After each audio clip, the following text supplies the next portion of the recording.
Well, I can't understand none of it. This one begat that one, and that one begat this one, and begat, and lo and behold, someone says some shit to someone or another. Just how retarded are you? In certain extreme situations, the law is inadequate. In order to shame its inadequacy, it is necessary to act outside the law, to pursue natural justice. This is not vengeance. Revenge is not a valid motive, it's an emotional response. No, not vengeance. Punishment. Tonight we have a chance to say, yeah, you're right. We're too extreme, we're too wild, we're too out of control, we're too full of our own shit. Or we have a chance to say, hey, fuck you, you're wrong. Fuck you, we're right. Because you have all made it to the dance. Because believe me, this is the dance. Start the show.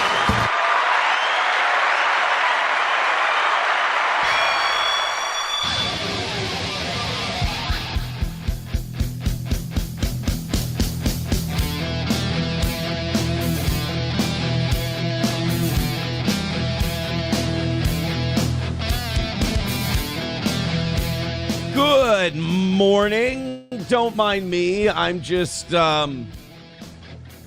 seeing where I can turn in all my gas mileage from probably going back and forth to the southern part of Minneapolis. You know, what I hate most about all this rioting and all these anti-ICE neighborhoods that are being set up now is not how it makes our state look, you know, not the reputation that it gives us. Really, the thing that upsets me most is they picked the furthest part of Minneapolis away from me. They went to South Minneapolis. Like, when they did that shooting in North Minneapolis, and we were able to cover that, that was great. North Minneapolis, that saves me like 20, 25 minutes on a drive at least. I mean, it clearly shows that ICE has it out for me, the way I talk about the administration and whatnot, that they would shoot a guy in South Minneapolis. And I know what you're thinking. You're thinking, Aaron, how is this in any way about you? To which I counter with, how is it in any way not? And that's where we start today. Good morning, everyone. Welcome to the show. Johnny will be here at 7. We have, well, you know, the one thing about doing a show based out of Minnesota is that you're always going to have things to talk about. Friday, things were so simple on Friday and early Saturday morning. You know, I was getting ready to go to the St. Cloud protest. Thank you, by the way, for all the views on that and the likes and the sharing, and I appreciate it. And just as I'm getting ready to go cover the St. Cloud protest, which was about 300 strong, solid crowds, probably the second biggest crowd we would have had at one of our coverages, the biggest being the anti-Jake Lang protest. And then just before, like an hour or two before that one starts, ICE shoots a guy in Minneapolis. And then that's going to suck all the wind out of our coverage. Now, tell me that shooting had nothing to do with me. Please. Oh, I'm just kidding. I don't have main character syndrome that bad. So, and because news moves so quickly and because people argue so quickly, it feels like, was it Alex Pretty? It feels like Alex Pretty was shot a week ago, because everybody's got their hot takes. And I'm going to plead with you guys for a second, and I know I'm going to lose. I know I'm going to walk into a nest of righteous indignation on either side. Could you guys just not bootlick for the government really hard? That's all I'm asking. No matter what side you're on. Could you not suck government dick? It's embarrassing. Like, if you want to think ICE was in the right, cool. If you want to think Alex Pretty was murdered, that's cool too. But Jesus Christ. I mean, for a bunch of people who want to say, I'm a free thinker, I do it, like, you guys suck a lot of government dick. No offense. Some of you, not most of you, not all of you. But some of you, like, I'm on social media, and that's probably my problem too, is I should get off of social media. I sat in a recliner with my uncle okay, that sometimes, especially early in the show, I get talking really fast. He's in his 70s. He's in one recliner. I'm in the other recliner. I wasn't sitting in a recliner with my uncle. But anyway, we were sitting in separate recliners watching the news after I went to, my mom went to my aunt's with the kids in Sauk Rapids while I went to the protests. And I came to join everyone after. And we're sitting there watching the news coverage. And my uncle's just like watching and he's like taking it all in and everything. And he's a big Trump guy, but he's not like sucking up on the government, like, oh yeah, I'm on this. I ride with this government side. I ride with that. Because there's people like that defend Tim Walz. And then there's people that defend Trump and defend ICE. And it's like, these people don't need you defending them. We should technically, if we're following our founding fathers, we should technically always be like really, really suspect of all these guys. Like they are powerful. They've proven on both sides, on a governor, Minnesota side, and on a federal ICE side, they can shoot you down in the street and nothing will happen to them. Okay? So they don't need your support. I hear people say, support ICE, support Trump, support Walz, support the guards, support the protesters. All of these people, except the protesters, can murder you in the street and get away with it. You don't need to support them. You don't need to take their side. In fact, when you do that, the people that own Tim Walz or the people that own Donald Trump, because they're not in charge, the people who own them are getting exactly what they want, which is working class people taking sides against one another so they're not focusing on how screwed over they are by those owners. By the way, I know that we all like to fight about the riots in Minnesota. Let me ask you a question. How much did your health insurance go up this year? Let me ask you another question. What harms your family more? The Alex Preddy shooting and the ICE enforcement? Or how much your health insurance went up this year? I'm just asking you because you and whatever people, regular people you perceive as the other side, they're with you on that. The people you're bootlicking for on either side, they're against you on that. They're working for the people who raise the prices on your family. So I watch people fight. It's literally like watching an ant colony. It's just watching people think that their world, they're so consumed with their little world that they think that's the be all end all. It's like, I guarantee you and Alex Preddy would have gotten along really well on healthcare and how much it costs and who's screwing who over. And you would have disagreed with ICE. You would have disagreed on the ICE issue, or maybe you wouldn't have. But let's say you did. Which one of those two issues is going to harm your children? That's what I ask. And if you can honestly tell me that illegal immigration is hurting you more than health insurance companies, I feel sorry for you. So we're going to talk about all this stuff today. I do want to have fun. I just know that going into this, I'm going to be fighting a losing battle.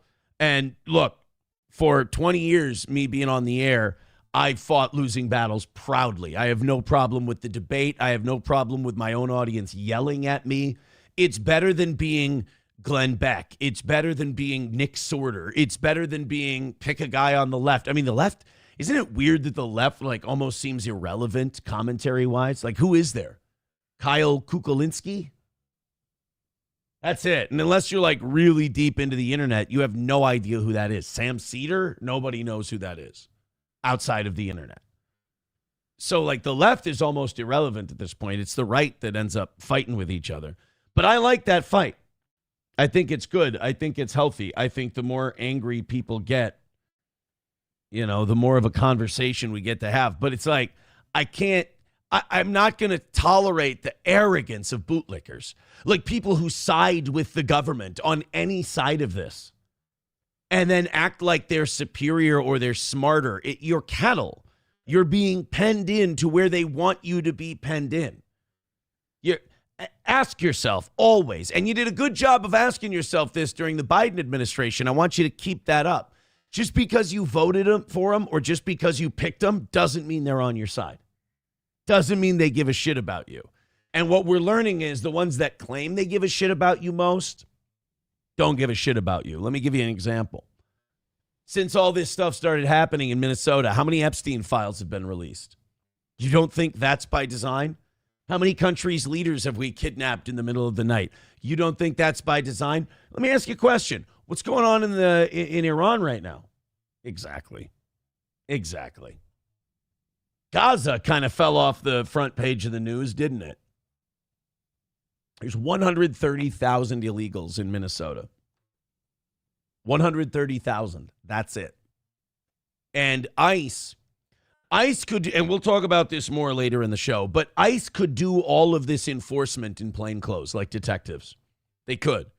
They're dressed in goddamn military fatigues, walking through the town. That's a message.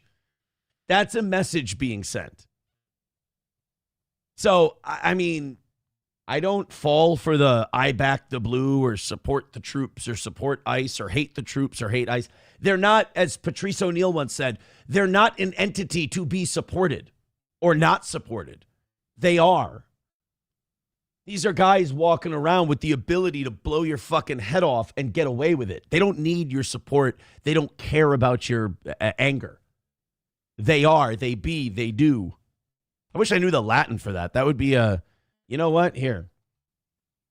How do I say they be, they are, they do? Sounds retarded. How about they are, they do? I like that one. How do I say they are, they do? Oh, God damn it. No, now I look retarded because I hit enter. In Latin. ICE, the military, the police, the politicians, all you have to say is sunt agunt. Oh, that just sounds like sunt agunt. That's not good. No, kill it. Suntagunt doesn't work. That doesn't. I thought that was going to sound badass. It in fact, does not sound badass. I can tell you right now. Sounds, quite frankly, gay. All right, we're gonna get into all of this today. Oh, look at that, John Jamingo complimenting our new thumbnail. Thank you very. And John Jamingo thinks I'm an asshole. There were two people in the chat this morning who were like, yeah, stupid thumbnail. If you think that thumbnail isn't better than what we were putting out there, you're being disingenuous. I love my audience. I love all of you. You're all great, but some of you are just angry. Some of you just don't like everything. And you got to check on that. Mike Go starting us off today with $2. Thank you very much. Hey, hit like, hit subscribe, hit follow.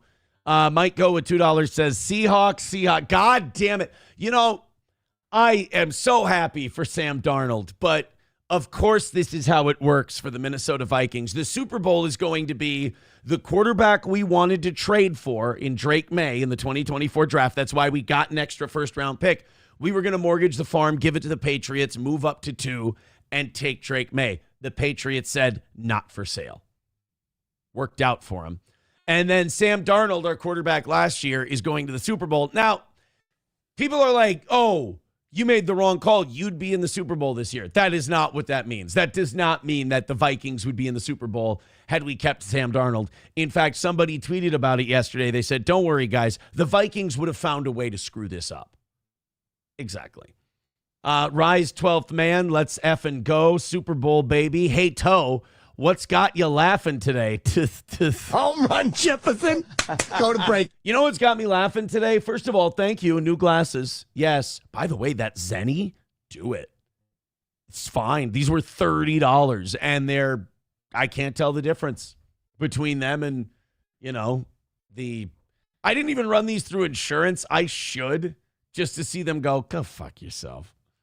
It would be funny to run them through insurance. But these were $30. If they break in a month or two, I could order another pair, still be great. In fact, I think I'm going to order another pair for backup. But what's got me laughing today? Let me tell you. We're going to play a clip because we do need to balance out the funny today. You're absolutely right.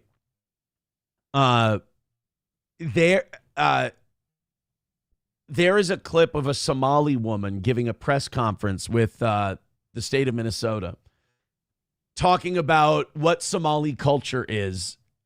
And it's hilarious. If you haven't seen it, you're in for a treat today. A treat of bananas and rice, really.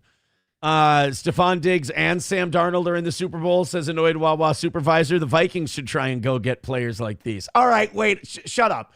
If we still had Stephon Diggs, we don't have Justin Jefferson. Jefferson's draft pick was part of that trade, so knock it off.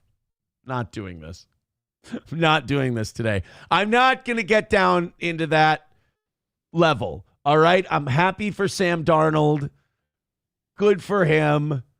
I don't know. I can't bring myself to root for the Seahawks in the Super Bowl, though. I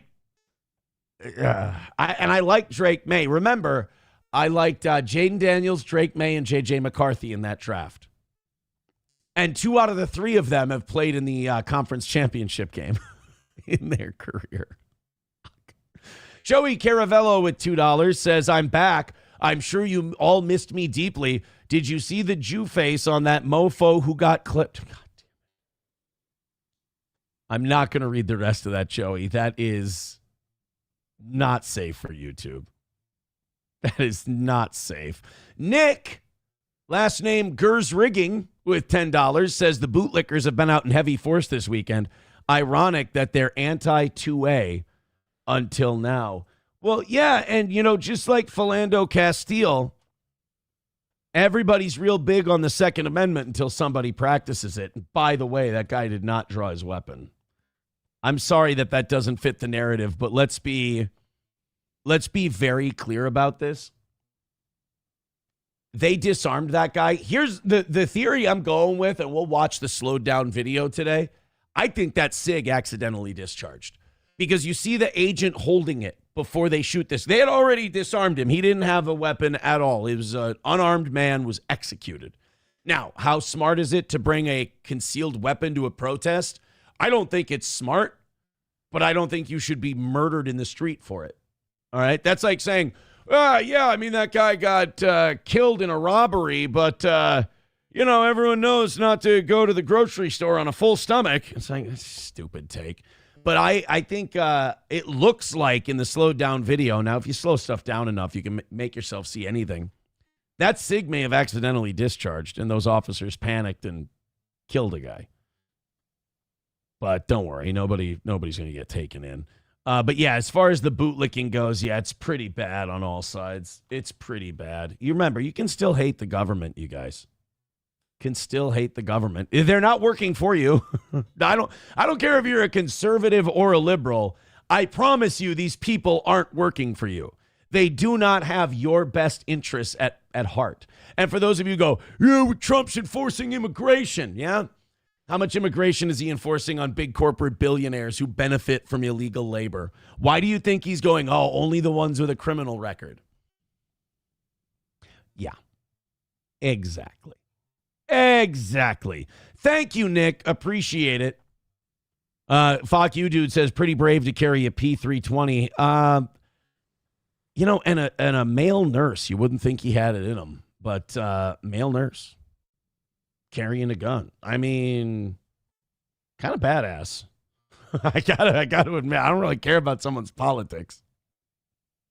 I mean, it's a male. Can't make it up.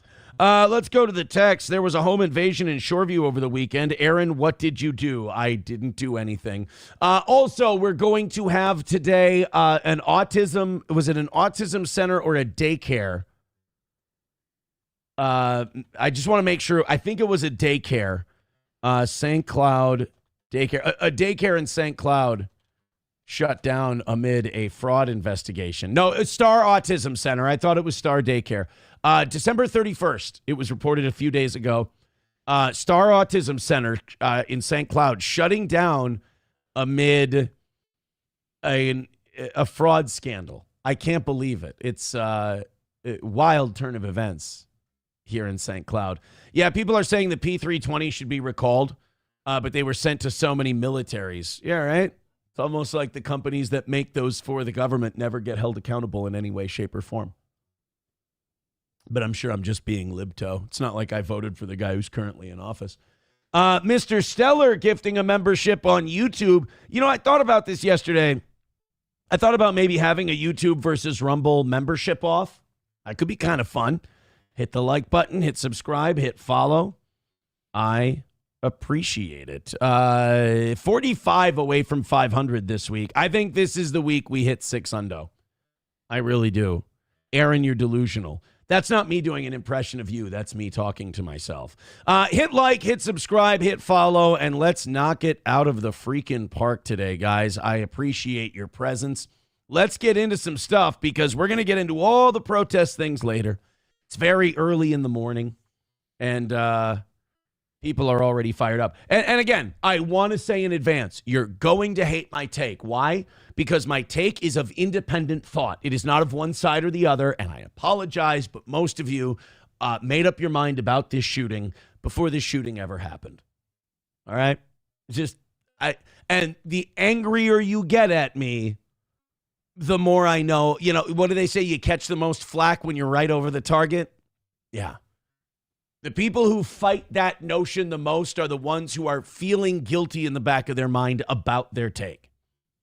A lot of people made up their mind on this shooting weeks, months, and years. You guys had an opinion on Alex Pretty's shooting, some of you, before you even knew who he was.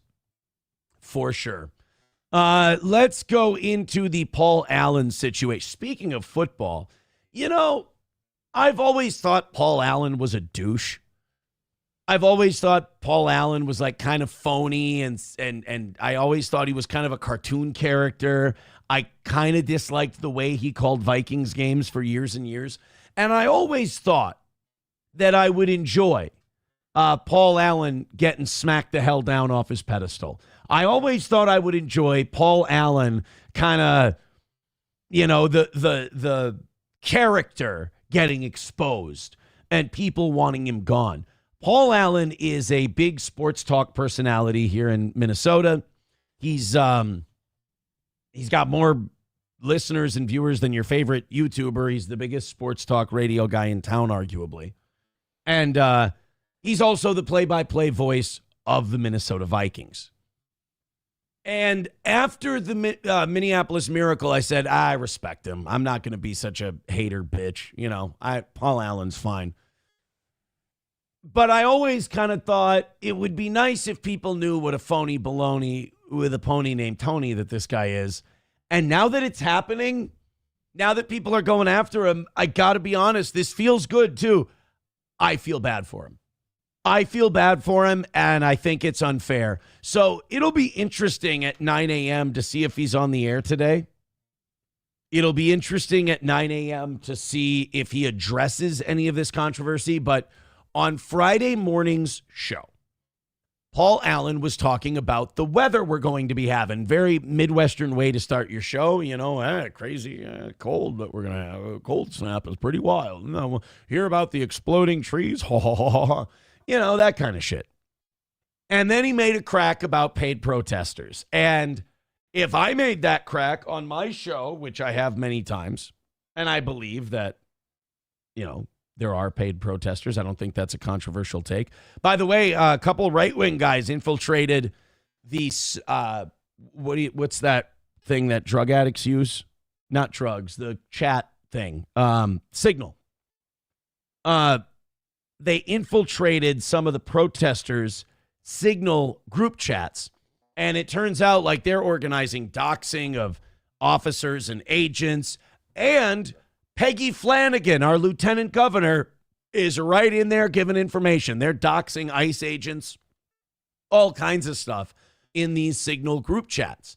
And some conservatives went undercover. They got in there. They're starting to post all this stuff. The media is not reporting it. But Peggy Flanagan, our lieutenant governor, is in there helping these Signal group chats. Now, I've told you guys before, so many people who don't understand Minnesota and don't know Minnesota, they're going, oh, let's get rid of Tim Walz. You got to, and I've been telling you guys, be careful what you wish for. She's a true believer. You know, she's not bought and paid for. She's not a shill. She's not a corporatist like Walz is. Okay? Peggy Flanagan believes this shit. It's in her bones, man. She would be an activist governor. So you can say you want Walz in there or Walz out of there. Walz is a stuffed suit. Peggy Flanagan's the real deal. Like, she'll actually do shit. So it turns out she was in these signal groups. And by the way, let me just help you out real quick, make you feel okay. Nothing will happen to Peggy Flanagan. In fact, this isn't even really being reported outside of Twitter. But these guys that infiltrated are posting their screenshots and pages. There's like a table of contents these people have as PDF files, not like as a euphemism. I mean, they have literal PDF files of like table of contents, how to protest, how to dox these guys, how to like take action and shit. It's wild. I don't think all of these people are doing it for free. Now, obviously, I've asked people while I'm down there, but nobody's going to tell you. So it's a kind of a dumb. People are like, why don't you ask the protesters if they're paid? Why don't you do that more often? Well, you know, it's like the warden in Shawshank. What do you think they're going to do? Fall to their knees and confess? Yes, I'm being paid. And by the way, I'd like to ruin the entire movement I'm a part of.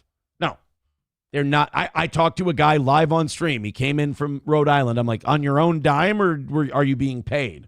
Oh, no. And he got, oh, no, on my own dime. Absolutely. Fuck.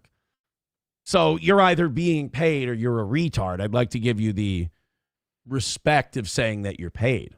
I mean, if you tell me that you came here for the Jake Lang protest from Rhode Island and then you told me because somebody paid you, I'd go, oh, well, that makes total sense. Yeah. I mean, of course, pick up a few bucks, you know, free plane ride, you know, the whole deal. Good. But if you're like, oh, man, I came here to this protest because I just had a fire in my belly and I needed to be in Minnesota in January, I'd be like, get the fuck away from me. You're sick. So this Paul Allen starts going off about protesters and protests, and he's not even going off. Like, he's being very middle of the road. He's being very just like, like I said, he's just a wacky sports talk guy. And I've said numerous times, sports guys should stay away from politics. It's not worth it. Their takes are usually really like surface level and stupid. And they usually end up getting in all kinds of shit with their audience. It's like, you know what? Super Bowl's coming up. Timberwolves are doing well. You got plenty to talk about. Go that route. So Paul Allen on his show makes a crack about the protesters. And now there have been article after article. The St. Paul Pioneer Press posted like 4 things on its website yesterday. They're clearly trying to get this guy fired.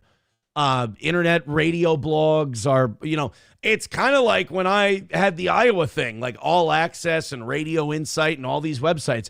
It's all they were writing about. All of these websites are writing about Paul Allen saying some unbelievable shit about the protesters. And then a bunch of people in Minneapolis are now rallying against K-Fan and they want him gone. And like I said, I always thought this day would come and I always thought I'd be excited. I've got to tell you, I've got Paul Allen's back on this. It's a dumb thing to say considering it's Minneapolis and Paul Allen has never tipped his hand politically ever. Nobody knows what he believes. And that's probably good for his brand. But it's Minneapolis. It's in the middle of a hot button. And you decide to do this. Now, on that same token, this is so not a fireable offense. Let's listen to this 40-second clip, and you tell me if there is a cancellation in here anywhere. Layer. What about cayenne pepper? Yeah, I heard that's the thing now. I didn't know the cayenne pepper bit. Put in your sock? Did you not see that? Yeah, No. the cayenne pepper in your sock. The potential of trees exploding. I didn't see cayenne is that pepper. real? Can we talk about Beginning that to for a second? wonder if in conditions like this, do paid protesters get hazard pay? Those are the things that I've been thinking about this morning. Yeah, probably not going to touch that one. Everybody's catching strays this week. Flores. The catch and strays line, he said that before the shooting. Now that would be a retarded thing to say today. Like if you got on the air and you're like, wow, everyone catching strays over the weekend. Ooh, bully. But no, he said this Friday for Kevin context. Stefanski from Baker. Charlie Biatch caught one out of nowhere. They're just all, paid protesters caught one this morning. But just how truly important is this? That's it. That's the whole clip. He said, do paid protesters get hazard pay? That was it.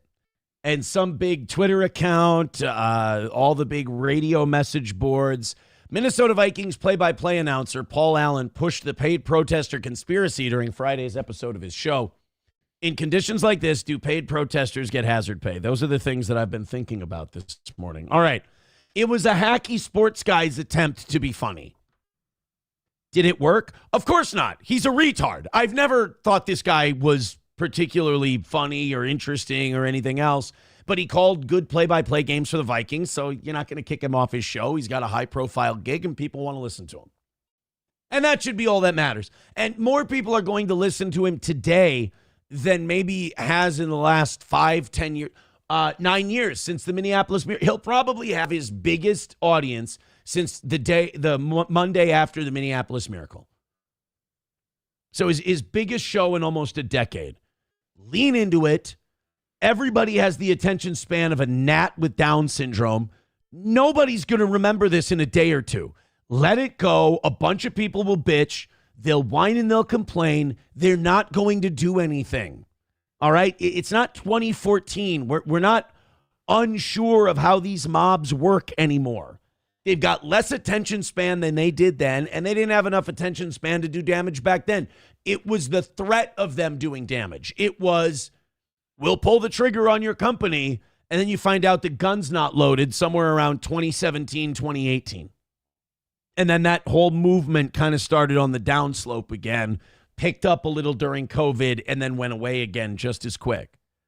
So really all K-Fan and is it Clear Channel? It's not Clear Channel anymore. iHeart. All iHeart has to do on this is just pretend nothing happened. Because nothing did happen, technically. He made a shitty comment about paid protesters. Ha, funny, move on. And like in 24 to 48 hours, this will all be fine. Play it up, milk the coverage, milk the audience you're going to have. Take calls, let people yell at him, let him yell at other people. I mean, this could be a whole new side of his personality that could work out. But, you know, like I said, I was waiting for the day that Paul Allen got exposed as a fraud, but I'm going to say this, is one canceled radio guy to a radio guy that they're trying to cancel, I'm on his side on this. I just got him fired. Former canceled #1 morning radio host says Paul Allen's okie dokie. Print it, put it out there, internet, get a clip of it. Former radio bad boy, canceled morning radio shock jock says Paul Allen's a good egg and deserves to keep his job. But he does. Who gives a shit if he said the protesters are paid? If you want to come out today during your show and say, I think protesters were paid over the weekend, you should be allowed to say that. That's what good radio is. It gets a conversation going.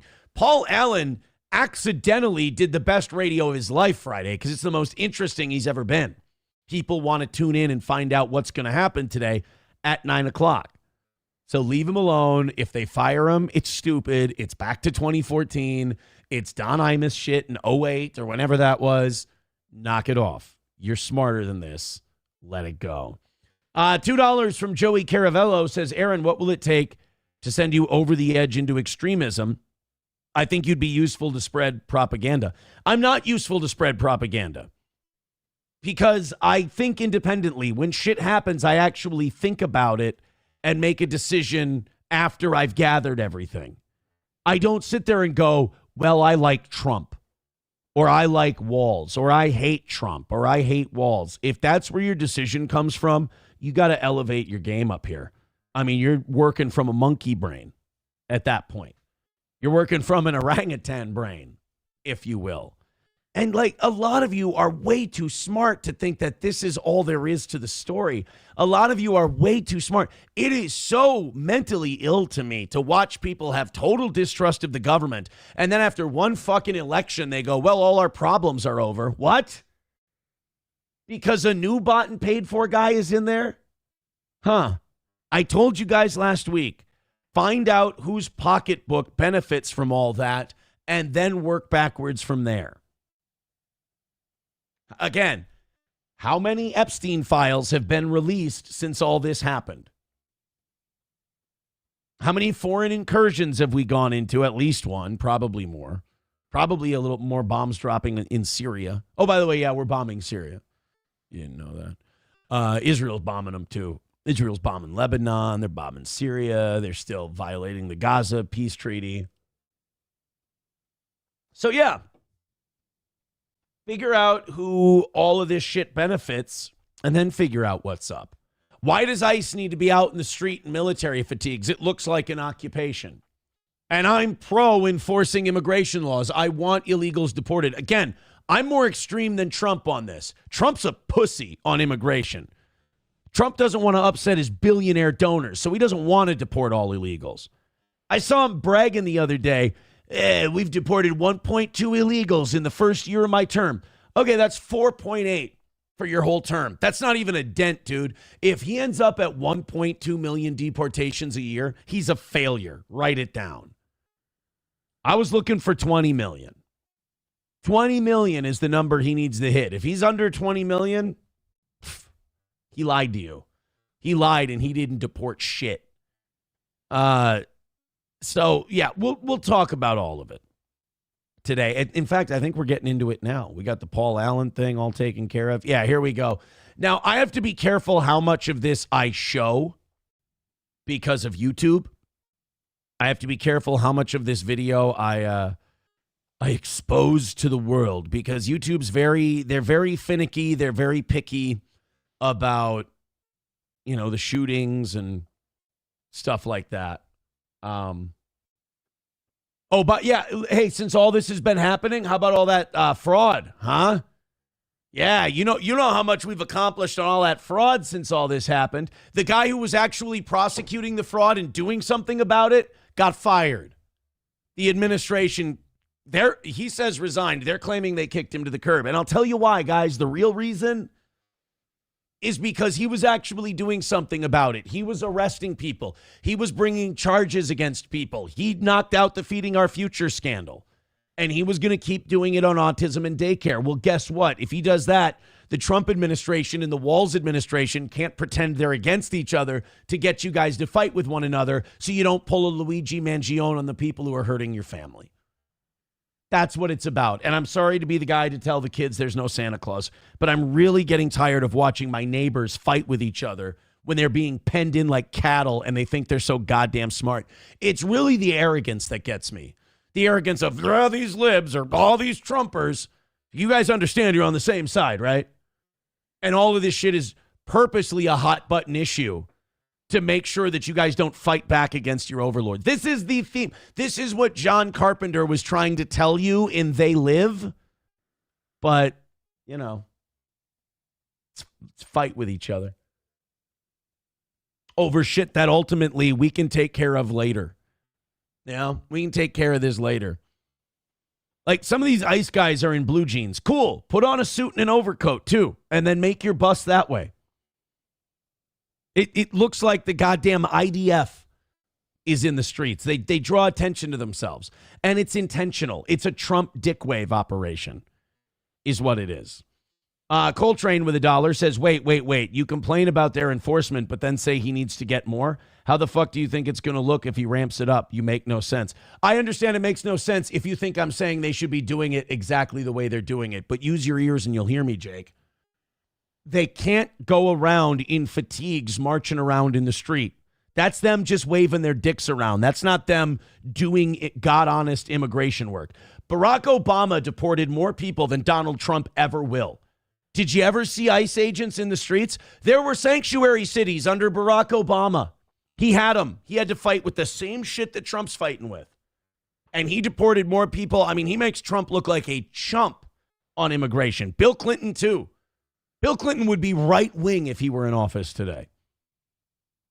The way he did this. So, this is not, and I'm sorry, I don't think you guys are dumb. But I think you guys get whipped up. It's intentional, man. Look, these are people who spend millions of dollars training people to get you to do this. So there's no shame in it. But if you think the way ICE is doing this is about apprehending as many illegals as possible, you're out of your mind. This is sending a message. This is comply to the state of Minnesota. I'm telling you right now. If this was about deporting illegals, we could do it. In fact, that's what I want it to be about. I want it to be about getting people who shouldn't be here out of here.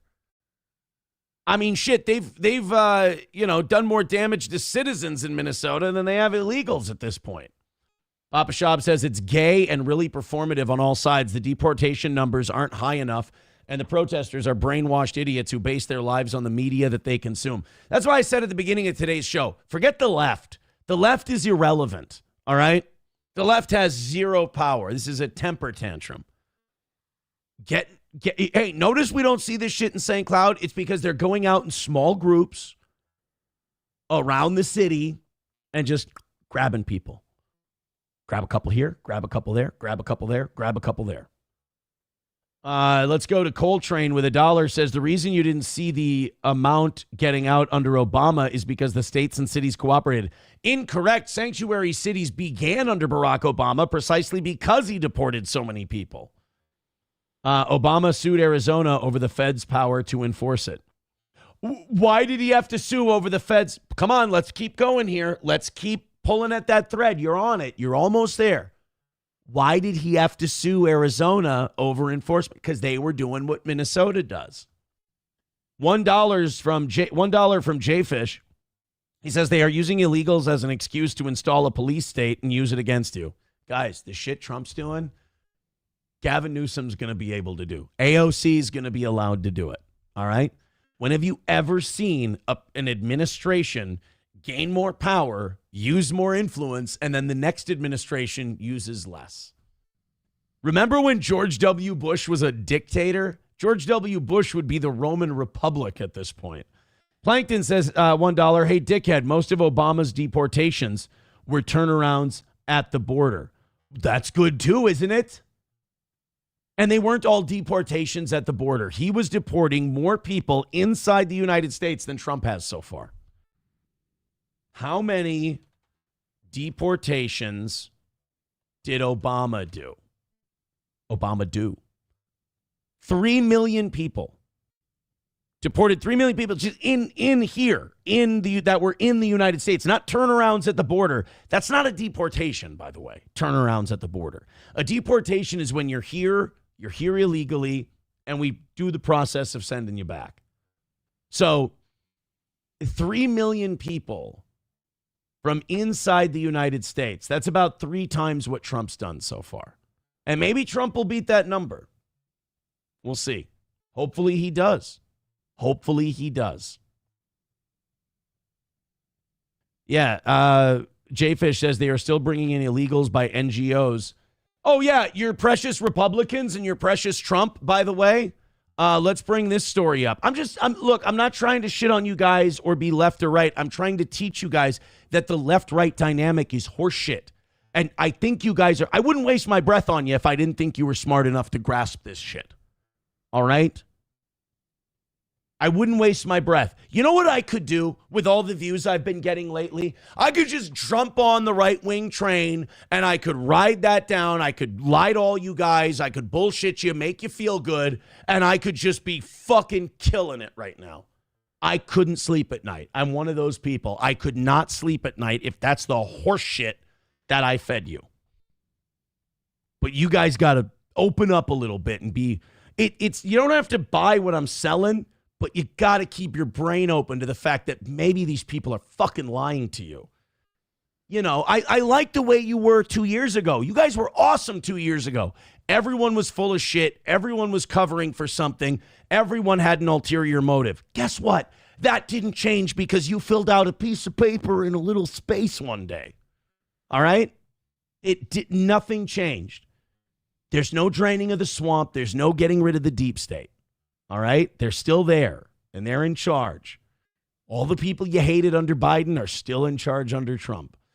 So, to give you evidence to back up my shit, the Republicans, and Donald Trump's going to sign this, by the way, have approved a 4-part funding package to fund the government through September 30th. Guess what's in there? Just about $7 or $8 billion for refugee resettlement. Yeah, right? USA. Trump's the man. He's still funding this shit. Why? Because Zionist NGOs want him to. They want the money from it. It's all just a back pat. There was also all of Donald Trump's cuts he wanted to make, his spending cuts, including, remember we were getting rid of the Department of Education? And I'm sorry to tell you, there's no Santa Claus, guys, but I got to open your eyes up because a lot of you are just becoming government shills. I got no problem hijacking my momentum to tell the truth because I think I owe it to you. You pay for this show. I owe you the truth. I don't owe you good feelings and delusion. All the cuts that he wanted to make, remember the Department of Education was gone? All the funding for the Department of Education is there. It reverses Trump's most controversial federal spending cuts, including restoring money for medical research. Gain of function, by the way. We didn't get rid of it. Refugee resettlement, and even the Department of Education. So it ain't shutting down the Department of Education. In fact, he isn't cutting a goddamn thing. In fact, our military budget, he's proposing a $1.5 trillion military budget. He's paid for, guys. He's paid for. I'm sorry. Guys, they used to say this about Hulk Hogan in pro wrestling. Once you got into the building, he had your money in his back pocket. He didn't need to go balls out and put on a 5-star show for you. The money was we already got their money, brother. So, again, use your ears and you'll hear me. I promise. All right, let's go into this. This Alex Pretty thing. A lot of you are afraid to take the right opinion on this because you're worried you're going to piss off God Emperor Trump. A lot of you are taking the wrong take on this because you're worried that it won't make you look very right-wing or it won't make you look based or it won't. ICE executed a Minnesotan in the streets on Saturday. An unarmed Minnesota. They got his gun. It was gone. This guy right here in the coat, you see him? He had the gun. He was walking away with it, and they riddled this guy with bullets. All right? And honestly, I'm at the point now where it's hard. It's so hard to get through to people on this shit because they're so emotional. They're like, wash women that I have to be harsh and just say, okay, when it happens to you or someone I'm going to say the same thing you're saying. Because I tried to stand up for individuals. I tried to stand up for you. And you called me libto or whatever. But I bought a gun to a protest. Yeah, stupid thing. I wouldn't do it. I wouldn't bring a gun to a protest. But guess what? You have every fucking right in this world to bring a gun to a protest. It's called the Second fucking Amendment. You defended it yesterday. You defend it today. All right? You don't get to jump off the Second Amendment train. All right? Have some fucking balls. Are you on it? Are you for it? Or are you not for it? This is a gut check time. Same thing with the left. Guns are bad. Shouldn't have guns. Shouldn't be bringing guns. They only bring trouble. Got to acknowledge that today. Got to acknowledge it today. That guy would probably be alive if he didn't go to that protest armed. Because what I believe happened, and we'll watch some of the footage. We can't watch the actual shooting. YouTube will kick us off. What I believe happened is that SIG 320 accidentally discharged. It looks like. We'll watch a slow-mo of it in a little bit. I think that SIG accidentally discharged. The officers heard it. They lit the guy up. Now, they had him on the ground. They were restraining him. It was 1, 2, 3, 4, 5 or 6. 5 or 6 on one. He was not a threat. I don't think these guys are as well trained as they say they are. I've seen them up close. They're not well trained in crowd control. They're dumb. These guys are kind of dumb. Their job is to go get illegals, not do street control. And I know you're saying, well, Aaron, the local police don't do it. I agree with you. I think the local leadership in Minnesota is horseshit, which is why Trump shouldn't be doing the ICE shit this way. All right? He knows everything Trump says about Minnesota, he's right. So then he goes, you guys got to have a retarded president then, because he nails it on Minnesota has no leadership, no infrastructure, and the police don't do their job. So we're going to go in as loud as possible, break shit, shoot people, and then wonder why it's out of control. Well, then you didn't plan. Oh, it's this way. Oh, it's that way. Well, then know your situation. Put these ICE agents in plain clothes. Make them nondescript. Make them blend in. And then do the raids that way. Get 1 or 2 guys at a time. Don't make a big show of it. Get in, get out, gone. You know, it's like if you're in the military and you're like, all right, we're going to go do urban warfare in Mogadishu. Let's make it like the D-Day landing. It's like, no, those are the wrong tactics for the environment you're in.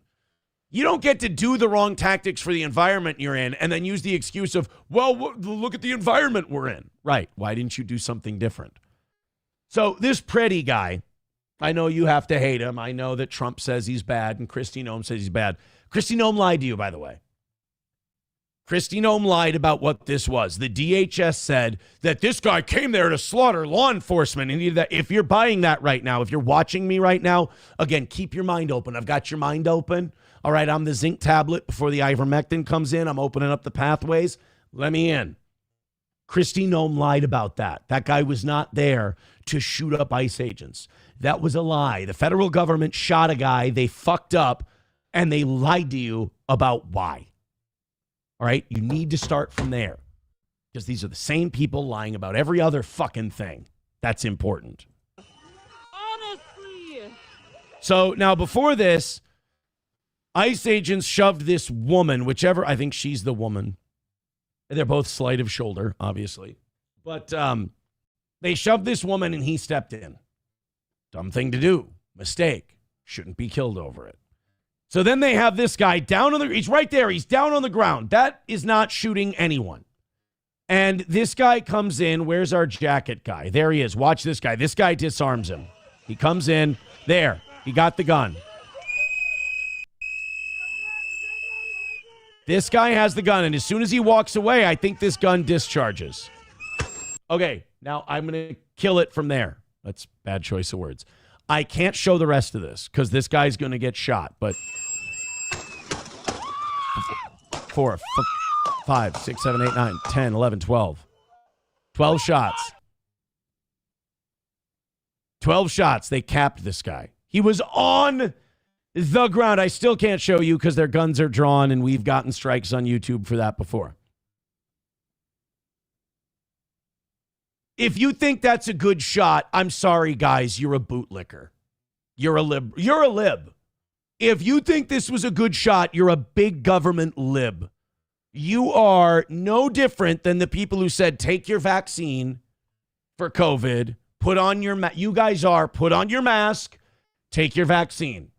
I know that's hard to hear. I know you're going to fight me on it. You're going to yell all kinds of awful names at me. But it's important that you hear this because I think you're smart. I do. I don't think as much shit as we give each other, I don't think you're dumb. But it's hard for me to watch my country go in the shitter and people think it's a liberal thing or a conservative thing. It's a corporate thing. It's an ownership thing. There are no sides, you guys. Oh, there Aaron goes again. Conspiracy. It's not a conspiracy. If it were a conspiracy, I wouldn't blame you for not fucking seeing it. It's not a conspiracy. They do it right in front of you and you back them. I wasn't screaming like this about Renee Good, even though she probably shouldn't be dead either. She did a lot more to put herself in that situation than this poor bastard did. Again, this guy probably agreed with you on Epstein. This guy probably agreed with you on how healthcare companies are fucking us over and property taxes and shit like that, shit that actually matters. And he got shot because some retard federal agent that they picked up in a hiring spree and gave him a little bit of training and sent him out there mishandled a cig. It accidentally discharged, and then they lit this fucking guy up. This guy was an obnoxious protester. If you're going to start telling me that you live in a country where obnoxious protesters should be killed, you and I live in different countries because I live in a free country. I don't know where the fuck you live. You want to live in that country, go for it. Because guess what? The next time there's a January 6th or the next time there's an anti-COVID thing, they're going to mow you down and everyone's going to say you had it fucking coming. And if you can't see that and your reaction to that is to call me a name, then, yeah, sorry, you're part of the reason this country's going to fail. if you can't see past it. This was a bad shooting, man. This was Philando Castile bad. And you know what's sick is some of you know it's bad, but you're working backwards to justify it because you feel like you have to be on the right team. Guys, the way these protesters are responding by smashing up hotels and shit, that's evil. That's mob violence. That's not a country I want to live in. Those guys are bad. The local police doing absolutely jack shit to clean it up is bad. I don't want to live in that kind of a place. But you see how those opinions are not left and right? Those opinions are just common sense. They're basic. I'm going to go into the chat, but I don't have a lot of confidence that people are going to pick up what I'm saying. It's going to be, you fucking libto, you cuck, fag. I'm trying to help you. I'm trying to help you is all I'm going to say today. Let's go to Joey Caravello, who's going to inject a little levity into this, I'm sure. $2 from Joey Caravello. He says, Hulk Hogan said he wanted to piss in April's ass, brother. Yeah, there we go.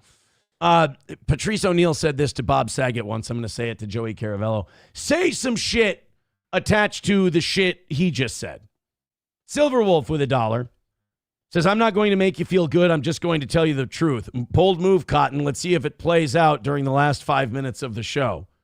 Oh, no, I hope we make money today, but who knows?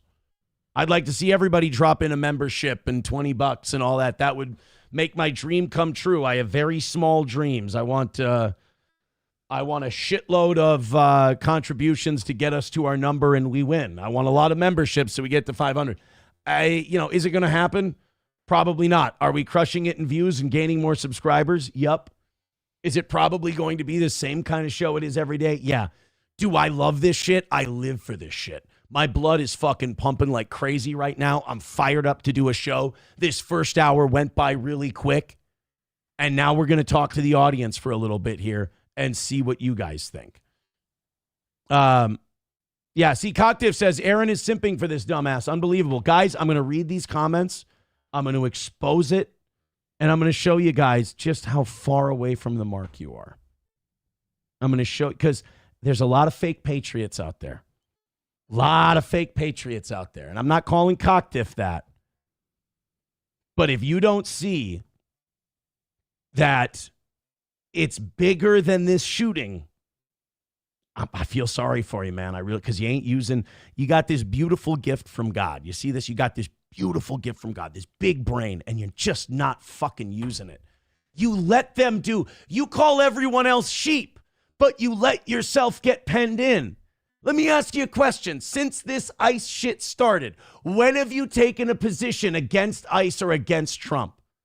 And if you're on the left, when have you ever taken a position against the protesters? All right? I got bad news. They've both fucked up during this.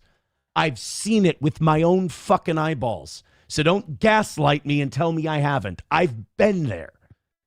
I watched protesters go from peaceful and getting tear gassed to breaking into cars and slashing tires. I watched them go wrong 6 feet away from me, less than that. Jayfish says, $1 says, remember when people brought guns to Michigan lockdown protests? Wake up, retards. Yeah, remember when all those Tea Partiers would put rifles on their back and that was based, right? It's based. Then we've got Coltrane with $1. Says, look at the ground when the first shot happens. You can see it hit the ground. That P320 definitely went off.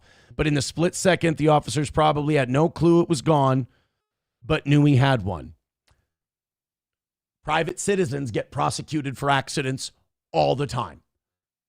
It's called involuntary manslaughter. And every one of these officers should be brought up on, what are you so afraid of? What are you afraid of? Holding government agents accountable. What kind of fucking bootlicker are you? Let them go through the trial process. You know they're going to get found not guilty anyway. But can we at least pretend? Can we at least have a semblance of a fucking justice system in this country where it's not just poor people getting picked up all the time? Can a couple of these powerful people at least have to go through the mild inconvenience of a trial that they're probably going to win anyway? Hold them to account. Let the evidence come out. Those guys probably should each do a year or two in jail for involuntary manslaughter. Absolutely. Yes, I agree, by the way, with Coltrane. I think it was an accidental discharge, and we'll show you in a second. But I love your guys' feedback, and I'd like to read it. Joey Caravello with $2 says, "You're a name."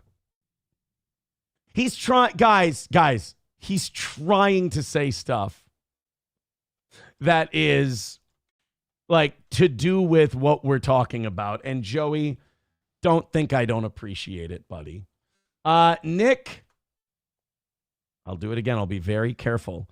Nick Gers Rigging says, Aaron, you got the same gift of a brain, but chose a co-core and a poly relationship. You don't have much room to speak. See, that's it. That's the default. That's what you guys are going to go to. No offense, but it's hack.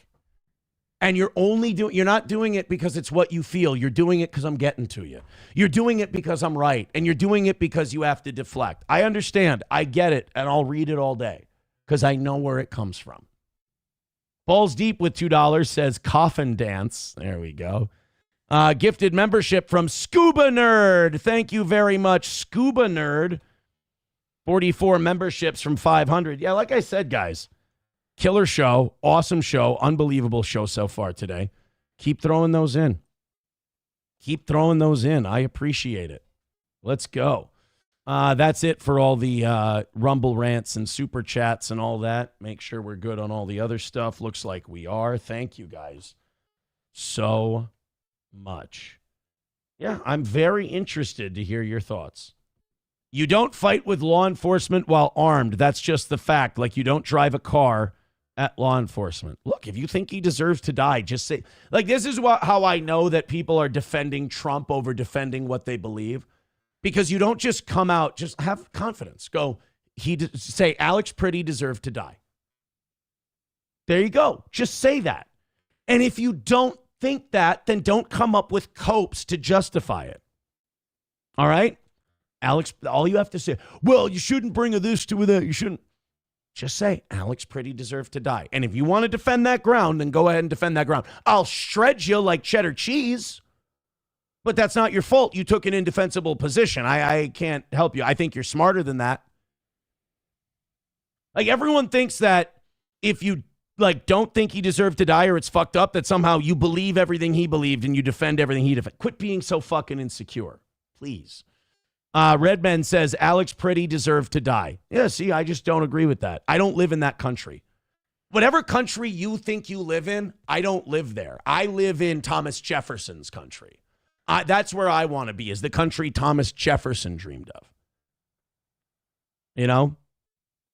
If you want to live in King George's England, then Alex Pretty deserved to die. Sure, absolutely. In a totalitarian state where you don't get to make a mistake or express yourself in any way or make any kind of mistakes, where the smallest mistake is your death if you fuck with the government, then okay, you live in that world. You live in that country. That's I don't live there. Don't ask me to live there, because I live in a better place. Josh Denny fan with $1 says Aaron is 100% right. You have to look equally at both sides. There's no reason not to believe the phony lawyer who was eating. I'll defend him too. Nobody was doing that. That was a cope from someone whose life was falling apart. And I, again, not angry about that. But it's a cope from someone whose life was falling apart. Baba Shab says, I live in reality. If you put yourself in a shitty situation, the chances of you dying go up tenfold. It doesn't mean it was justified. Doesn't mean it was justified. By the way, those federal agents are going to get away with it. And now, the next time there's a COVID, or the next time there's a J6 or something like that. I mean, did Ashley Babbitt have it coming? She should not have been at the Capitol. She should not have went into the Capitol that day. She broke the law. Should Ashley Babbitt have been killed? Because I don't think Ashley Babbitt should have been killed either. That's where the left and I disagree. I don't think Alex Pretty or Ashley Babbitt deserve to die. But you guys will say one did and one didn't. I'll say this. If you say that Ashley Babbitt and Alex Pretty deserve to die, then okay. I respect your opinion. You're way more authoritarian than I am. I mean, but this sounds like some bootlicking shit, dog. No offense. from a country that was born out of fucking up law enforcement, a country that was born out of fucking up soldiers. I mean, we've come a long way. We've come a long way is all I'm saying about you. Approachable says, I have the same feeling on both of them. They did not deserve to die, but they put themselves in position to be killed. Anytime you step out on the street in a protest, you put yourself in a position to be killed. 100%. You can do far less than Alex Pretty. You can be Philando Castile. He put himself in a position to be killed. Didn't deserve it. You know, and these officers should be brought up on charges. They won't, because the Trump administration is lying on their behalf and saying that Alex Pretty went there to mow down police officers. Again, if you believe that, you're insane. This is the video of the SIG possibly accidentally discharging. Now, this is what I believe created the shooting. Is this whole... Now, the Sig Sauer 320 is known to do this from time to time. And if you watch the guy who's taken the gun and he's walking away, it looks like the slide is to the rear and the gun may have accidentally went off, causing the agents to fire. Let's go ahead and watch. Here we go.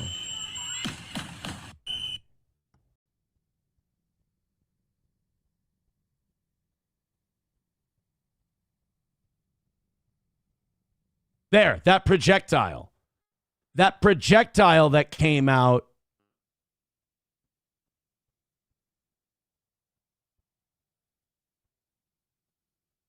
Ah, shit, we missed it. This could get us in trouble on YouTube. There, right there, that projectile right there. I'm going to take that off the screen now because that's all we're going to be allowed to see today, just because the rules are really fucking tight. By the way, YouTube, we are covering a news story, news footage, so on and so forth. It's weird that I have to live in fear of that being a cancelable offense, but whatever. I think that SIG discharged. I think the 320 accidentally discharged and they killed this guy. Now, again, if you're going with that, should those guys get off scot-free with killing him? Because I don't think they should. Just like I don't think any of these assholes overnight in St. Paul who were trashing up hotel rooms, I think they should get the security footage. I think they should be arresting all of those guys for vandalism, destruction of property. But we won't, because they want you to fight with these people. Fuck. I think my frustration comes from the fact that I know I'm going to lose this battle. And I know that people like me are going to lose this battle and that this country is on borrowed time. But at least we'll be on record that there were some of us who were trying to focus on the right thing. And we weren't attacking people. We were trying to get people to come with us. We were trying to get people to our side. But it probably isn't going to work because, it's a good marketing campaign that Trump and the Democrats and the Republicans that they've all run, and Walz and Fry, they've done their job. They've been good goy who have done their owner's bidding. They have gotten you to take people that you have 99% of shit in common with, disagree with them on one small issue, and see them as your enemy. It's worked on you. And it's not your fault. Again, these are people with trillions of dollars to spend on fucking with your brain, on brainwashing you and marketing to you. The same way you see a soda in a commercial, you're like, damn, I'm thirsty for a soda. That's what they're doing to you. It's just the arrogance of it really fucking sucks to watch. It's the being so sure that as you steer your country into a nosedive, you're doing the right thing. That's the part that hurts. $1 from Honky says, Alex Mildly Pretty 100% deserved to die. He went with the express intent to obstruct ICE arrests of illegals while being armed. Your kind of bleeding heart mindset is that of a loser. These people hate you. I don't care if they hate me. I don't care if they love me. I don't care if everybody hates me. Everybody hates the opinion that I take. Everybody hates the people who used to be the Alex Jones opinion 10 years ago. That's the curse of telling the truth.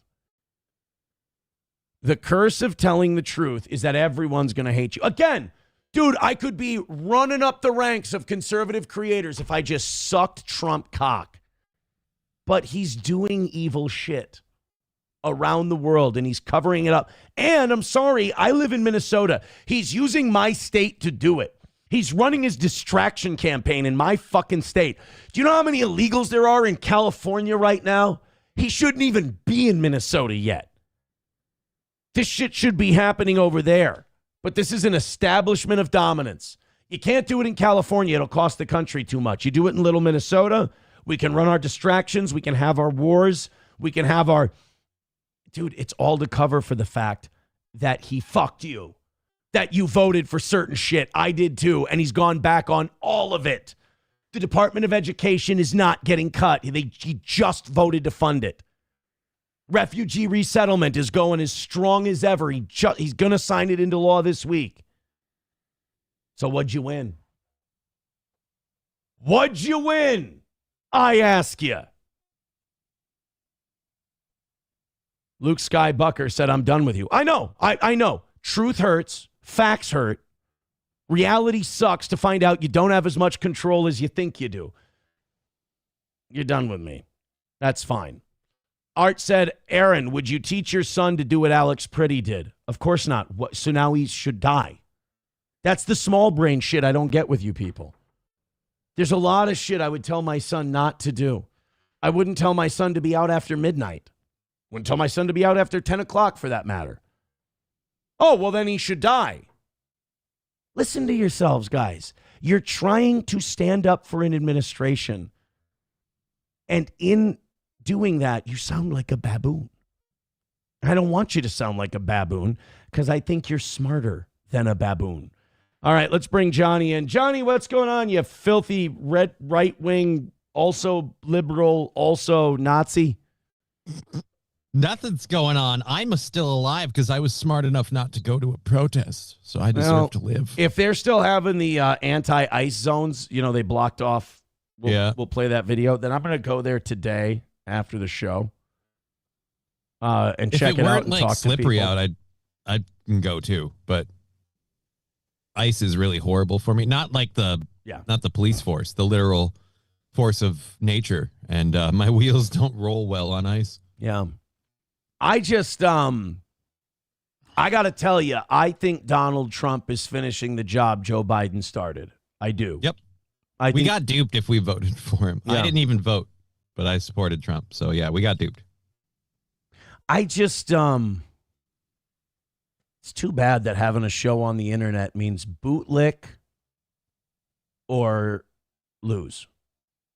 And I can't. Don't worry. You could bootlick and lose. Well, that's true. I can't bootlick though. I'm not built that way. Other people are. I see it all the time. I can't do it. I can't be Jeremy from the Quartering. I can't be Tim Pool. I blame, honestly, like the agents are responsible for shooting the guy. Yes, but I feel like we have to bring. Is it finally time to bring SIG to court for their guns accidentally going off? I mean, you could. This one led to a death. Let me. Same reason. No, they redid the Glock because people could, jury rig it to automatic, and a few farmhands broke the new one in 30 seconds. But we can't bring SIG in for. No, because SIG arms the military. They're protected. Great. So the military's guns go off without warning. That's fine. I mean, you shoot they're always aimed at brown people. Anyway. Muslim goat herder. Nobody really gives a shit, But, they're military protected. Nothing's going to happen to SIG. Just like nothing. Guys, you can sit here and rail about your Somali fraud. They're not going to do anything. They're not doing anything about it. I'm very pissed about. It's going to be performative. They're going to shut down a few autism centers. And then they're going to find the next ripoff. They're going to find the next fraud. And they're going to do that. But guess what? They won't have to release any Epstein file. Again, this is what pisses me off. I'm crushing these people. I'm 1,000% right, using the logic that they like so much. And they can't refute it. But they won't fucking answer. They're all liberals. They're all lefties with their excuses and their copes. I look at them, I say, defend the fucking Epstein files. Defend it. And they won't. They'll just glaze right past. Oh, you think Alex Pretty's a good guy? You're scared. You're coping. Don't be scared. Don't cope. Talk to me like a man. What about the fucking Jewish pedophile ring that's boycotting our government and keeping it in control? What about these fucking billionaires that blackmailed your countrymen and victimized young women? And you know it happened, and you're going to cover for the piece of shit who could turn it all out and show us what happened. That's the most ironic thing about this whole situation. Both the protesters of ICE are like, pedo protectors, and then the people that support ICE are like, you're protecting pedophiles. That's what I mean. You guys, both of you are. Both of you are protecting pedophiles. Again, dude, if this was about deporting illegal immigrants, I'd be all for. I think it'd be fucking great. Yes, based. Let's roll. If you think that's what this is about, you're not using your brain. This is, as the Joker said, this is about sending a message. This is about taking Greenland and several other countries. Yeah. It's about getting oil for his boys, just like with Bush. Just like with Biden, it was about getting his boys back in the pharmaceutical industry and the big department stores and whatnot. Joey Caravello with $2 says, Johnny, how was pissing in April's ass over the weekend? She got out a golden shower for you afterwards. I think we're over the pissing in asses bit. Now, I don't think it's like, I'm not angry about it or anything. I just think it's hack. I think you really need to come up with something better. It's just not. Didn't have it, but yeah, hey, hooray, cool, good. Yeah, you don't have it. You just don't have it on the. It's just not there anymore. Yeah, it's just. You got to come up with a new one. All right, so this is what the response was on Saturday. And by the way, write in if you are being level-headed about this, if we're getting through in any way. Because the more this shit happens and the more I watch people fight each other like a pit bull fight or a cockfight, the more I go, oh, they won. They got us. They got us a while ago. We think we're on the opposite side of each other. They got us. I've been on this train for a while, but then I thought Trump was different. So I'm like, they got me, so I'm still getting got. These people think that the final boss is some stinky protester or some smelly immigrant. They really think that's the final boss. Now, while that's an issue that we need to take care of, these people actually think it's going to fix the thing that's wrong with this country. And it's fucking, I refuse to laugh at you. A lot of people do. I refuse to. I want to talk to you about it. I want to figure this fucking thing out. But oh well. New day will dawn on America when we can take down blue-haired cat lady. It's like, no, not really. Yeah. It'll still be the same America, just one less blue-haired cat lady. Congratulations. Here's Annoyed Wawa Supervisor says, the only ice we are interested in is any size iced coffee as part of Wawa's $5 breakfast deal. Along with a sizzly and a hash brown, it's not blind compliance. It's just great value. Get on down to your local Wawa today. That's how you do a bit. All right, guys, hit like, hit subscribe, hit follow. We're going to start getting into some of these. Now it's time for the other group of hateable people. Okay. The fucking Portlandish Minneapolis protesters who, after this shooting, thought that the way you fight back was to steal a bunch of people's trash cans and wood pallets and put them up in the middle of the road and make no ice areas. And by the way, this is what the Trump administration wants. Right. They want these people behaving to a point where it destabilizes local resources like police officers and EMS services. The right, let's make it very clear. The right's retardation in all this is that they think bootlicking the government is based and independent. They think that actually believing Fauci, that this is their believe Fauci. This is their believe the science, trust the science. They think that actually bootlicking federal agents who can kill you with impunity isn't ever going to come back on them. They're worm and rounders. They're not in this lifetime, Holmes. Like, okay, because you haven't, like, you've seen it in your lifetime. You've seen shit Trump did, Biden used to do shit that you don't like. Like, you know this happens every time, but you suck its cock. So the right's problem is that they think they're the party of small government. They're not.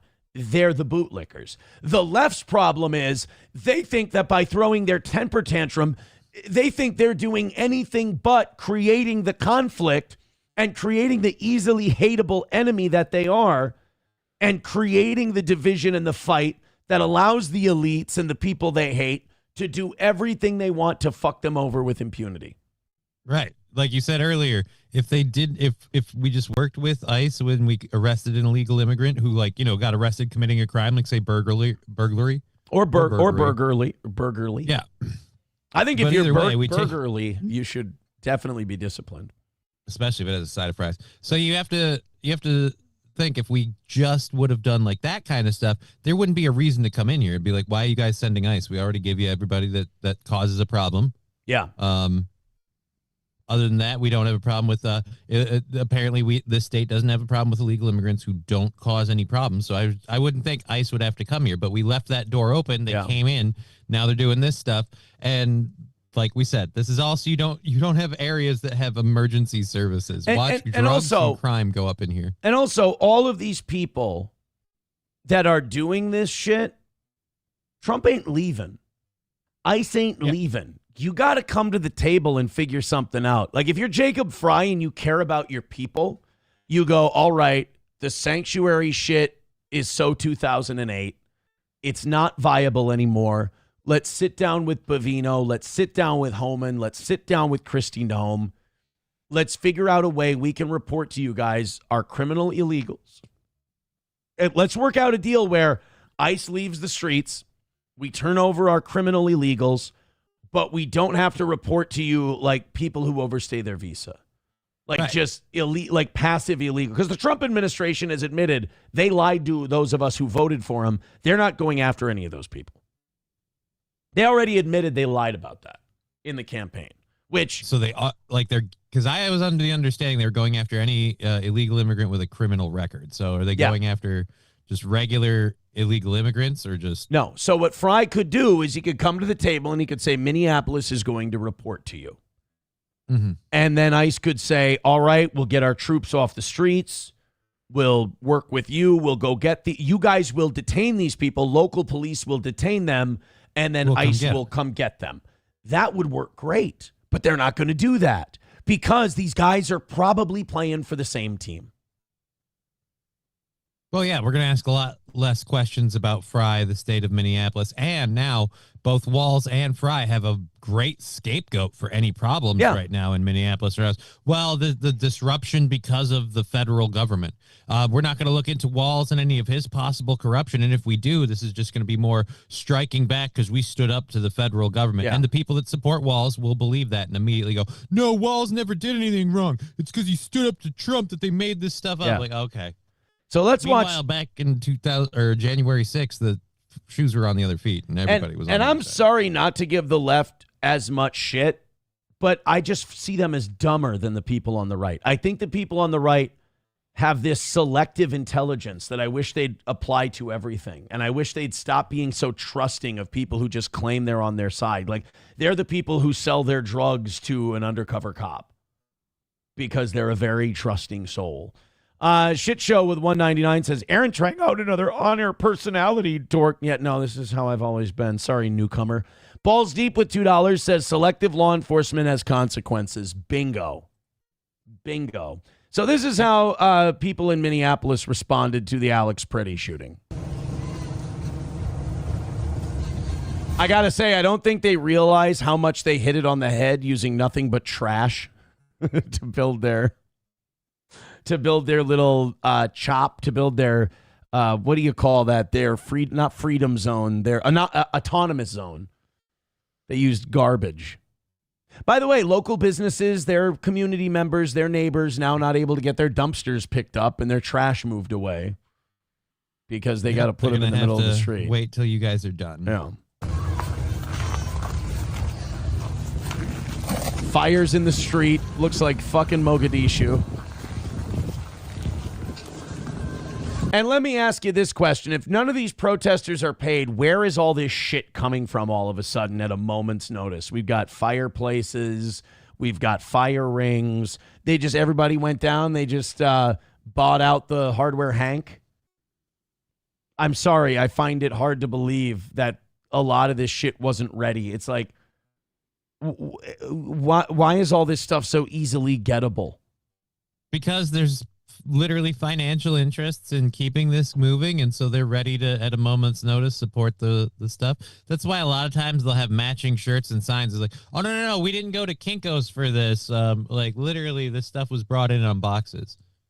So some of the protesters are even paid. The places I feel part of the problem. The places I feel bad for are places like this, Black Sheep Pizza. Now, Black Sheep Pizza's business is going to be hurting. Didn't pick a side politically. Nope. Might even be on your side, but hey, their wallet still gets hit. Fuck them, yeah. And all this does is make these people look really, really hateable and takes all the heat off the ICE agents who probably committed involuntary manslaughter. And now okay, manslaughter. All right, manslaughter. But then, and then people like me are supposed to look at this and go, oh, yeah, no, this is all an accident that it's working out this way. How does an intelligent person watch this and not see that this is like a synchronized dance? Like, how do you watch this and think that this is all happenstance? The ICE guys, oh, they really look like they committed involuntary manslaughter. Oh, look, now all these people on the left all of a sudden have all these fireplaces for this days-long protest and can block off streets all of a sudden. And now they look really fucking hateable. So now people have the scapegoat they can hate in ICE, and they have the scapegoat they can hate in the protesters. And I'm supposed to believe this is a fucking accident? I mean, I'm sorry, I can't grift that hard. The irony is we have a huge wrestling audience. Like fans, right. You guys, it's a work. It's right. a work. I get made. No. I get made fun of for being a professional wrestling fan, but me as a professional wrestling fan, I'm able to see through this shit better than you people who think that wrestling is gay. I know a work.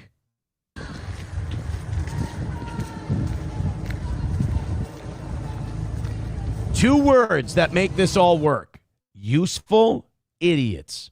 Enough firm believers who will jump into the shit with the people that are paid. Mm-hmm. You got to give the people in charge this. They know their man. They know all of us. They got us down to a T. What did Carlin say? They got you by the balls. They know. Let's go to Joey Caravello with another $2. Says, Aaron, would you ever put your money where your mouth is and run for office? That's a funny question. Like, hey, Aaron, you know how this thing is all controlled by the elite and everything else? Would you ever join them? Dude, you don't understand. Would you ever jump into the ring with them and see what happens? Brother, like if they'll take you in or take you out? Brother, you don't understand. There are no Democrats and Republicans. There's no Sunnis and Shiites. You go into that machine, forget making a difference. Forget making a change. We're way past legislation, brother. There's only so many seats at the table, Gunny. I know this is a black pill. I know this is a negative take, but I think the reason a lot of you are so scared and you revert to your political sides is because you know what has to be done in order to get these people to be afraid and change. And none of us are willing to do it, myself included. None of us are willing to do the thing because, again, Carlin, everybody has a cell phone that makes pancakes and nobody wants to rock the boat. Right. But did you notice how quick? Did you notice? And they were very minor changes. They were very small changes, but they were immediate and they were to get the heat off. The shit United Healthcare did after Luigi Mangione? What did they do? They said, well, we're loosening up. We're accepting a larger percentage of claims this year. Basically, we're taking on more costs in approved claims. We cut a little bit off of our bonuses. Yeah. But then hey, imagine if things are better now. Imagine if Luigi Mangione happened to every corporation every day. Things would be different. I'm not saying it's right to do that to people. I'm not saying it's right to, do that to somebody's family member. But I'm saying if United Healthcare comes out the next day and goes, we'll accept more claims. That's all. Okay, let me ask you this. How many times have you voted and shit changed? Every president in your lifetime has taken more power than the last. And they've taken the power that the last one had and used it to their side or whatever. Like I said, we're in, I always said we were on a road. The slalom example someone gave earlier within this last week was great. We're on a downhill slalom. The destination's set. We're just swerving around the poles on the left and the right. Right. King Kong Dong with $1 says the answer is Israel is behind all of this, and Epstein was an Israel spy. I don't know if they're directly behind all of this, but Epstein was absolutely a Mossad spy. Dan Vicious with $2 says they've exposed some of the organizers. Oh, good. Yeah, did you see that? That's another thing I wanted to talk about today. I hadn't heard that the organizers were exposed. I knew that the shooting happened. Some of the right wing, some of the right wing guys got in undercover as into these protests. What are the chats? Signal chats of a lot of these organizers. And these guys have like table of contents on how to resist and doxing ICE agents in the thing and finding out their information and telling people what to do. Guess who they found out is in that signal group? Who's in that signal group? Lieutenant Governor Peggy Flanagan. Of course. So if you don't think this is astroturfed from the top, again, lefties, you're out of your fucking mind. Like, the reason I talk to you righties so abruptly and coarsely is because A, I believe you can handle it, and 2, I don't think you're gone yet. I don't think you're lost yet. There's I a think chance you got your brain works enough I to think figure you this got out. I think you got swept up in all the Trump stuff. The lefties I don't give a lot of shit to because I pretty much think they're gone. Like I said, I think the left is irrelevant at this point. I don't think they can be switched around. It's the inflatable clown punching bag. Like, it's there, you can hit it, but you ain't gonna do nothing. So this is what happened last night. I've been going to so many of these that like every time this happens, I'm like, God damn it, I should be down there. But I'll tell you this, the independent journalism thing is definitely a young man without a family's game because you got to have time to do it at all hold on a hours second. of the day. I was going to explain that. So because I couldn't go on Saturday, I would have loved to. I couldn't leave my kids for that long. And I wanted to spend time with SP last night, so I didn't go down. I just prioritize those things more than I prioritize covering these protests. But a guy who doesn't have those things can be down there all the time. And I think that's really, really important. I'll get down there when I can and do what I can because I love it. I have the bug. It's really interesting. And it's good for the show. But it's good work to do. But to get you a big I can't be down there all the time. All right, let's check out what the protesters were doing last night. This is them at a Home to Suites by Hilton where they believed because of their signal apps. You know, it's interesting. These guys always seem to know where they believe ICE is. And so now these signal group chats seem to make a lot of sense in that why are you guys always immediately in numbers at these locations? And a lot of it's because there are people at the top in government feeding them information, and they're ready to go. So this is what they did last night at the Home to Suites by Hilton. We got a couple clips of this.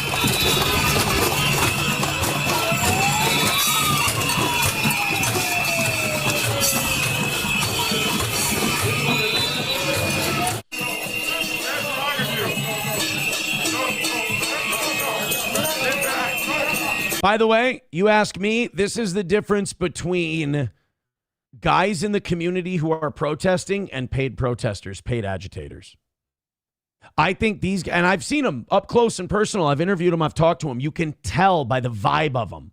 These guys are like, no, guys, we're not going to smash this place up. Get out of here. These are guys, honest to God believers who are out to protest in their community. The people who are going in and smashing shit up, I think those are your paid agitators who are there to become the bad guys so that the right can have their bad guys and the left can have their bad guys.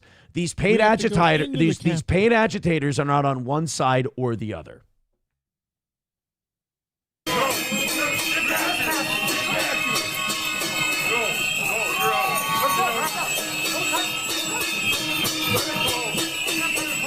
Yeah, I'm sorry, but if you got a walkie-talkie, you're a Fed. Or you're bought and paid for. If you got a fucking walkie. Bro. But isn't he with the group that's trying to keep them out of the hotel? I know, but I'm still suspect of him, too. My antennae are up. My spidey senses are tingling. Why do you have a fucking walkie-talkie, dude? We've all got phones.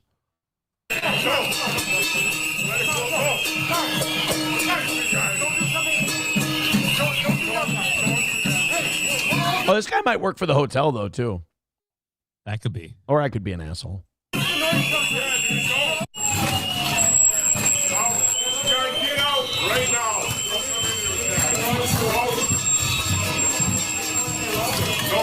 Oh, no, there's a little kid. Yeah, get the fuck out. Oh, okay, these are guys who work for the hotel. You see, he just had a key. Yeah. Oh, so this guy works there.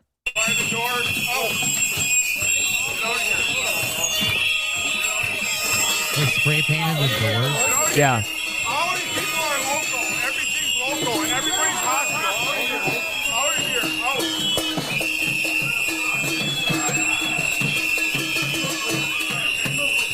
Yeah, they all.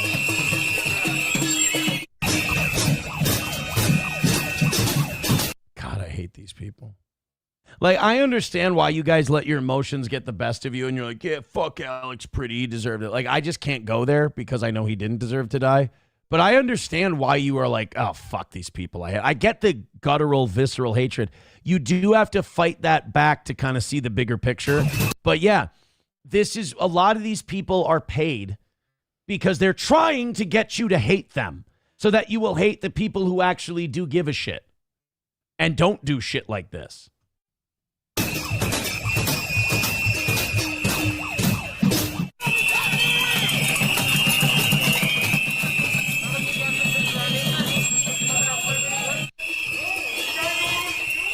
I like the black guys in the background just enjoying their drink in the lobby. Mm-hmm. They're just trying to get a little... Nobody's going to mess with them. Yeah, they're just trying to get a little drink.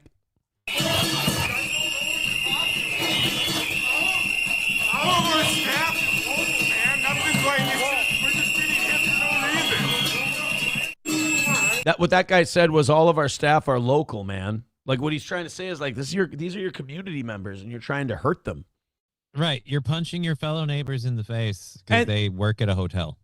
And this is also where, like, I think a lot of righties are scared not to bootlick ICE because then in their mind they go, well, what am I on the side of? What do I defend? Well, you can just be on your own side and you can think for yourself.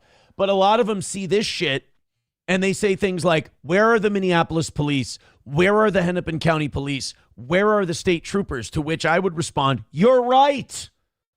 It's almost like this shit is a setup.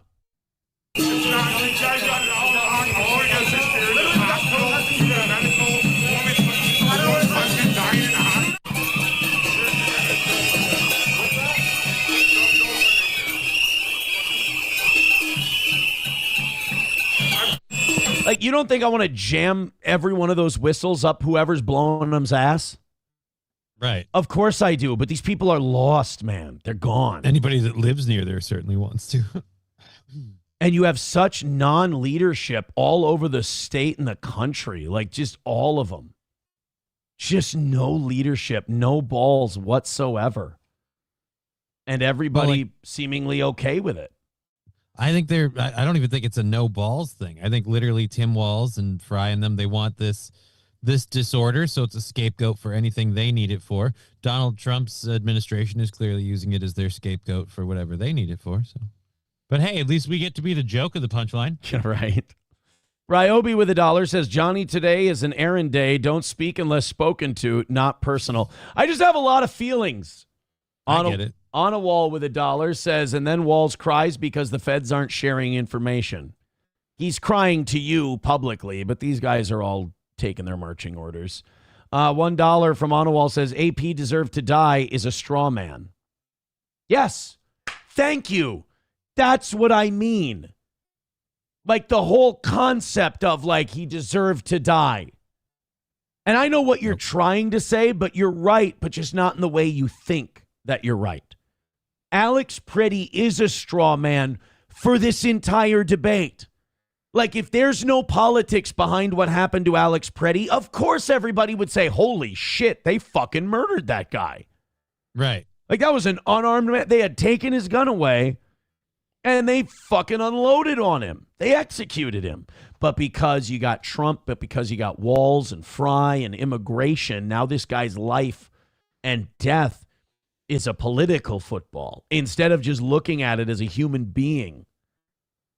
You know, if Alex Pretty, here's what's gross about it. You put Alex Pretty at January 6th, same situation. The opposite people defend him and the opposite people attack him. And if you can look me in the eye and say that's not true, I can call you a liar. Art with $1 says, Alex Pretty played Russian roulette with his life and lost. It's that simple. The ICE agents are not in the wrong. I know, yeah. You know what you should do? Let federal government troops come into your community and shoot with impunity. I think that's a very conservative, Republican, fight the power, don't believe everything you hear, fuck the deep state. I think that's a very great anti-deep state take, is that the federal agents should be given great leeway to come into communities they don't live in and shoot people because they're in their way. Especially if they're exercising their Second Amendment rights to carry a firearm. You should definitely unload on them. Guys, unbelievably based anti-deep state. You know what I love about that take? Totally doesn't play well within the narrative that the deep state wants you to be in. You're an independent thinker. They are right, though. He deserved to die. He chose to go anywhere with a SIG. I mean, that's right. Russian roulette by itself. You literally are going to shoot somebody eventually, him or someone else. You literally are playing Russian roulette when you go out with a SIG, you know? I mean, that's a good point, Johnny. Zen Man with $5 says, sorry, Toe, but my representative here in Virginia has a great plan for Minnesota. I hope it comes to fruition. Until Valhalla, brother. Where is it? Rest now, brother. We have the watch, and I'll see you in Valhalla. Yeah, this is the Signal Gate thing I wanted to show you guys. Breaking, Signal Gate donors list available for download. Politicians and foreign leadership confirmed. In one of the files released by Cam Higbee, who I have to give credit for. Cam Higbee did this, and I know I shit on him a lot because he's a total Zionist puppet. This was pretty based. Blind squirrel finding a nut and all that. A resource file directs people with money to a website, Stand with Minnesota, which in turns direct donors to a campaign ran by Tending the Soil on Chuffed. More about Tending the Soil later. All I need to know is who funds it, because I have an idea. Papa, what do you think? What to know? The campaign is hosted by Chuffed, and the first donation came from Johnny Sapodiak, a Canada-based community organizer who is part of Chuffed leadership and specializes in fundraising. He is most likely a central figure in raising money. Starting to look like foreigners are playing a key role in all of this. That's not all. I've put together a spreadsheet of 4,000 plus donors and their possible identities. Yeah. And our lieutenant governor is in those Signal chats. Who owns Chuffed? That's as surprising as thinking, like, you know, the attorney general is somehow in on all of this Somali fraud in the state. Prashan Paramanathan. By the way, what's the connection between Jews and Indians? Because there's a lot of Indians doing Zionist bidding in these companies I've noticed lately. I don't understand. Maybe it's because they're both against China. I don't know. The company, which is a global crowdfunding platform, was established as a social enterprise. Received early investment from Telstra Foundation and a seed round led by Blackbird Ventures. Now we're getting to it. Blackbird Ventures. Let me just give you, again, it's just Google. Led by Blackbird Ventures, clearly identified with the Jewish community, led by Barbara and Neil Centuria, has leadership involved in Jewish community organizations, including the San Diego Jewish Community Foundation. Hold on. Telestra. Ziggy Swatowski, a Polish-Australian business executive, served as the CEO of Telstra. Telstra is a major Australian telecommunications company. Am I getting the right company there? Telstra? Social Media Foundation, Telstra. Okay, an Australian, that's interesting. Funding from an Australian telecommunications company. Just fascinating to me, that's all. That's all. Fascinating to me. Always fascinated by it. You know, all these political influences on our little protest. Isn't it nice? We're like center stage. Yeah. We're just, again, they're just using our state to fight their little proxy war. Yay! WEF, except we're all free whores. Is it weird that I want Tim Walz, Jacob Fry, and ICE to get the fuck out of my state already? I'm done. Like, and I'm on the same page. I wanted the last two gone for a while, but yeah, I think all three could go. I'm pro, and I am like probably radical on immigration. Like, I'm radically anti-illegal immigrant. I don't care if you got a criminal record or not. I think if you've been here for over 10 years and you're contributing more to the tax base than you're taking away from it, we can have a conversation. But anything under that, fuck off. Get out. I don't need you here. So if you're here and you're a hard-working person, but you're here illegally, we can have a conversation. But if you're on the dole, the dime, or committing crime, bye. You're out of time. Bye. Yeah, that rhymes. Okay, yeah. I mean, you do have bars. That's for sure. Hey guys, I don't want to say anything because it's good. 7:20 right now. Hit like, hit subscribe, and hit follow. Let's, fucking, go.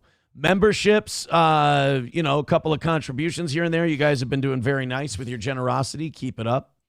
I appreciate it. All right, here's a guy. You want to watch a guy?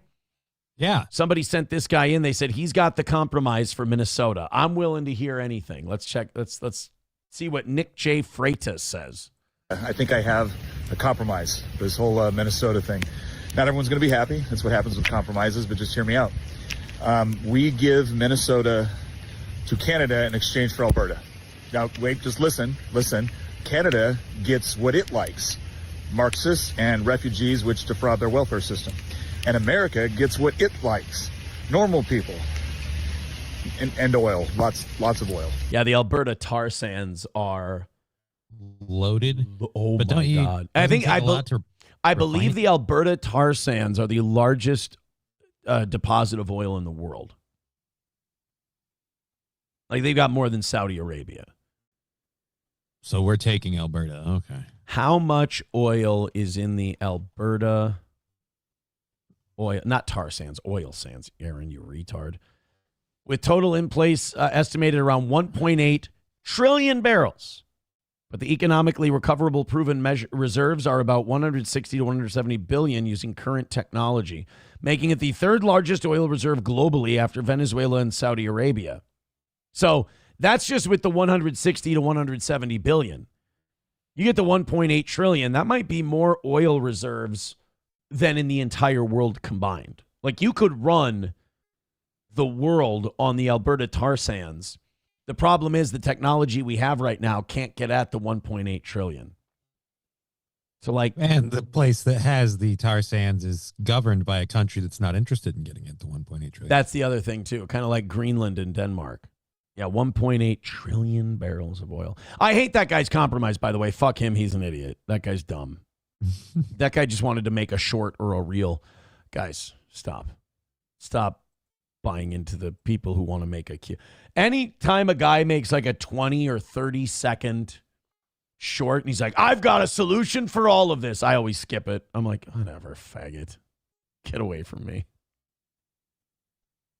Oh, Christ. Sounds great. Don't give a shit. Moving on. Oh, by the way, thank you guys for on Rumble Link Friday sending me those songs, that Molly Cyrus by Stitches. Because now on my YouTube algorithm now, there's Stitches documentaries popping up everywhere. Apparently he was a thing a few years ago and had this downfall. I know way more about Stitches now than I ever fucking wanted to because you guys sent me a few links on Rumble Link Friday. Can't thank you enough for all the time. So this was Tim Wall's response to the shooting. Now, if I were the secret society that runs this country and keeps you all fighting with each other, I would put the correct opinion in this guy's mouth. And I'll tell you why. 2/3 of people hate this guy. Right. And if you put the right words in his mouth, you force people to disagree with the correct thought. This is a brilliant thing they do, and this is something you guys got to watch. The correct, you know that feeling you have sometimes when a guy says it and you're prepared to hate him, and he says it and you go, oh, my hate feeling didn't come in when he said that. That's because you know that person you hate is right, and you would have no problem accepting it other than the fact that the guy you hate said it. So you got to fight that urge if you want to be smart.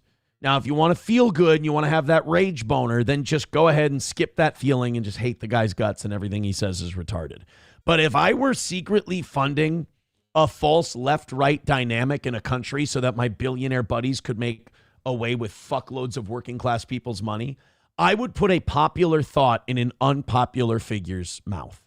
You can't blame people for hating the guy, though. Yeah. He's got fat Lex Luthor's as a sign language interpreter. You're going to feel like he's a villain. He's an absolute piece of shit, and I hate him.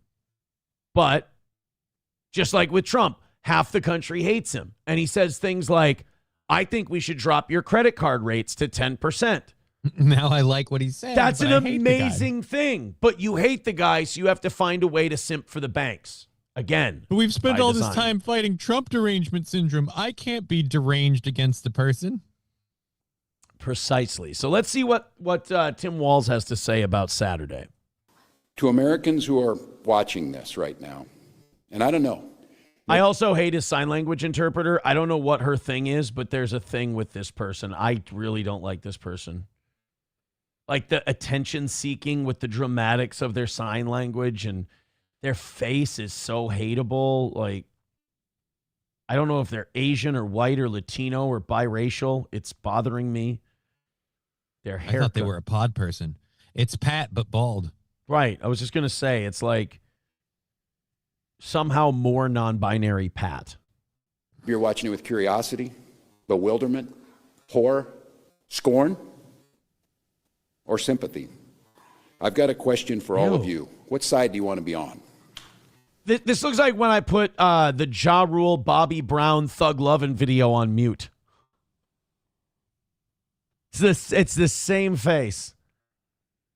It somehow takes all the seriousness and respect and dignity out of sign language. Can I tell you something? And as the host of the show, I feel like I owe it to the audience to admit this. I haven't heard a word he said. I've been paying attention to her the whole time. I've just been watching her and hating her. See, I'm not immune. I'm amused. The side of an all-powerful federal government that can kill, injure, menace, and kidnap its citizens off the streets? Or on the side of a nurse at the VA hospital who died bearing witness to such government? See, now, I hate him. But if you can't see the potential for problems, see, everyone just focuses. This is where Onawal was right. Alex Pretty is a straw man. Because it's not, if you think this is just about Alex Pretty, that's how you get tyranny. That's how you get the slow road to tyranny, is you guys excuse a little bit of it each time along the way, small doses, and you build up an immunity to tyranny because you defended it a couple of times. And then when you see it during COVID, you go, this is tyranny. Well, you stood up for it so many times that it's not afraid of you. You know, you remember those people like, I never wore a mask during the pandemic. Great news. Nobody gives a fuck. Your rebellion meant nothing. They all got their money. They all got their way. Your rebellion meant shit. Because when it wasn't your side, you defended the large federal government. Now when it was affecting you, you're against it, and you're wondering why people aren't showing up. That Alex, no, go ahead. Alex Pretty is a straw man. Tim Wall's point about an all-powerful federal government, this is our founding fathers warned us about this. So you can call me libto, you can say whatever you want. I'm on George Washington's side. Whose side are you on? Go ahead. You name me your ally. I'll name you mine. George Washington, Thomas Jefferson. That's my guys. Go ahead. The only problem I have is Tim Walz in this speech and stuff would have you believe he's kind of on those guys' side too. Right. He's not. Tim Walz is a cunt. He's as bad as Trump. Tim Walz is the guy who played favorites during the pandemic. Fuck him too. But again, if I was funding both sides of this to keep the people fighting each other, I'd put that really popular opinion in this piece of shit's mouth. Or the side of a mother whose last words were, I'm not mad at you. The side of tens of thousands of peaceful citizens who showed up to march when the wind chill was 40 below because they love this state and they love this country. You're allowed to decide at any point that you're not with this anymore. If you voted for this administration, heck, even if you thought Operation Metro Surge was a good idea, sounded like the thing to do a month ago. That's me. I thought it was a good idea. I support the administration on immigration. I think the way they're doing it is not productive to what we, because, you know, you got to understand what we wanted. You still got to win. Do you want to be able to do this for this year and 2 more years after? You got to win the hearts and minds on this, because you got to win the midterms, or the Democrats can start slowing everything down and fucking your shit up. And if they get in control, they can use these exact same situations to push, like they did with COVID, to push their stuff. So I said this a while ago when this stuff started. I was like, this is why I was against the COVID stuff. And I said, it's a slippery slope. Wait till someone else gets in charge and gets to use it their way. Yeah. And I've been right. But we've lost that battle. And yeah, it feels good to be right. It keeps you warm a little bit. But in terms of the public opinion, we've lost that battle. And thus the country. The country's going down. And it's because we think we're so fucking smart with our Republican and Democrat sides. These people are part of a criminal gang. It doesn't help that the people who pointed out to you are insane too, like Jesse Ventura. Like, he was right years ago when he's like, they're street gangs in Brooks Brothers suits, and they're all fucking with you. But then he's like, and then when a can of beans is on the stove and it's melting, and what are you going to do about the Twin Towers? And you're like, oh, fuck. I went surfing with Laird Hamilton, and I had a bunch of electricity coming in from the sun. The government's full of gangsters. Correct. What about surfing with Laird Hamilton? No, I think if you put cell phone towers on tortoise backs, you could have miniature reception everywhere you went. All right. All right. Well, going great, buddy. Yeah. Left turn. Look at what's happening here in Minnesota and say, this isn't what I voted for, and this isn't what I want. And I hate to sound insensitive to Alex Preddy, but it's not what I want, and it's not what I voted for, simply for the inefficiency of it. Like, even if Alex Preddy wasn't killed, all the time that these guys spend around protesters is time I wish they were spending deporting illegals. But, like, you show up in military fatigues, you make yourself clearly identifiable to all of these people, and what do you think's going to happen? So, rest in peace, Alex Preddy and all that shit, but it's just, it makes the thing I want to happen look really shitty. Yeah, I've been saying I didn't vote for this, and this is not what I wanted ever since Walz got in, so right. I can keep saying it. I ask you not to stand. At least I was able to get a shitload of chocolates and Jolly Ranchers during the pandemic, though, at the candy store. Sweet. Yeah. And by idly. Speak out, share what you're seeing, and urge others to put politics aside. We're no longer having a political debate. We're having a moral debate. Yeah, but you don't have morals. That's why it's difficult. Like, good message, wrong messenger. You know? Hobo Chili Recipe says, I have a compromise. Nuke Minnesota. Well, I think a lot of people outside of Minnesota are with you on that one, unfortunately.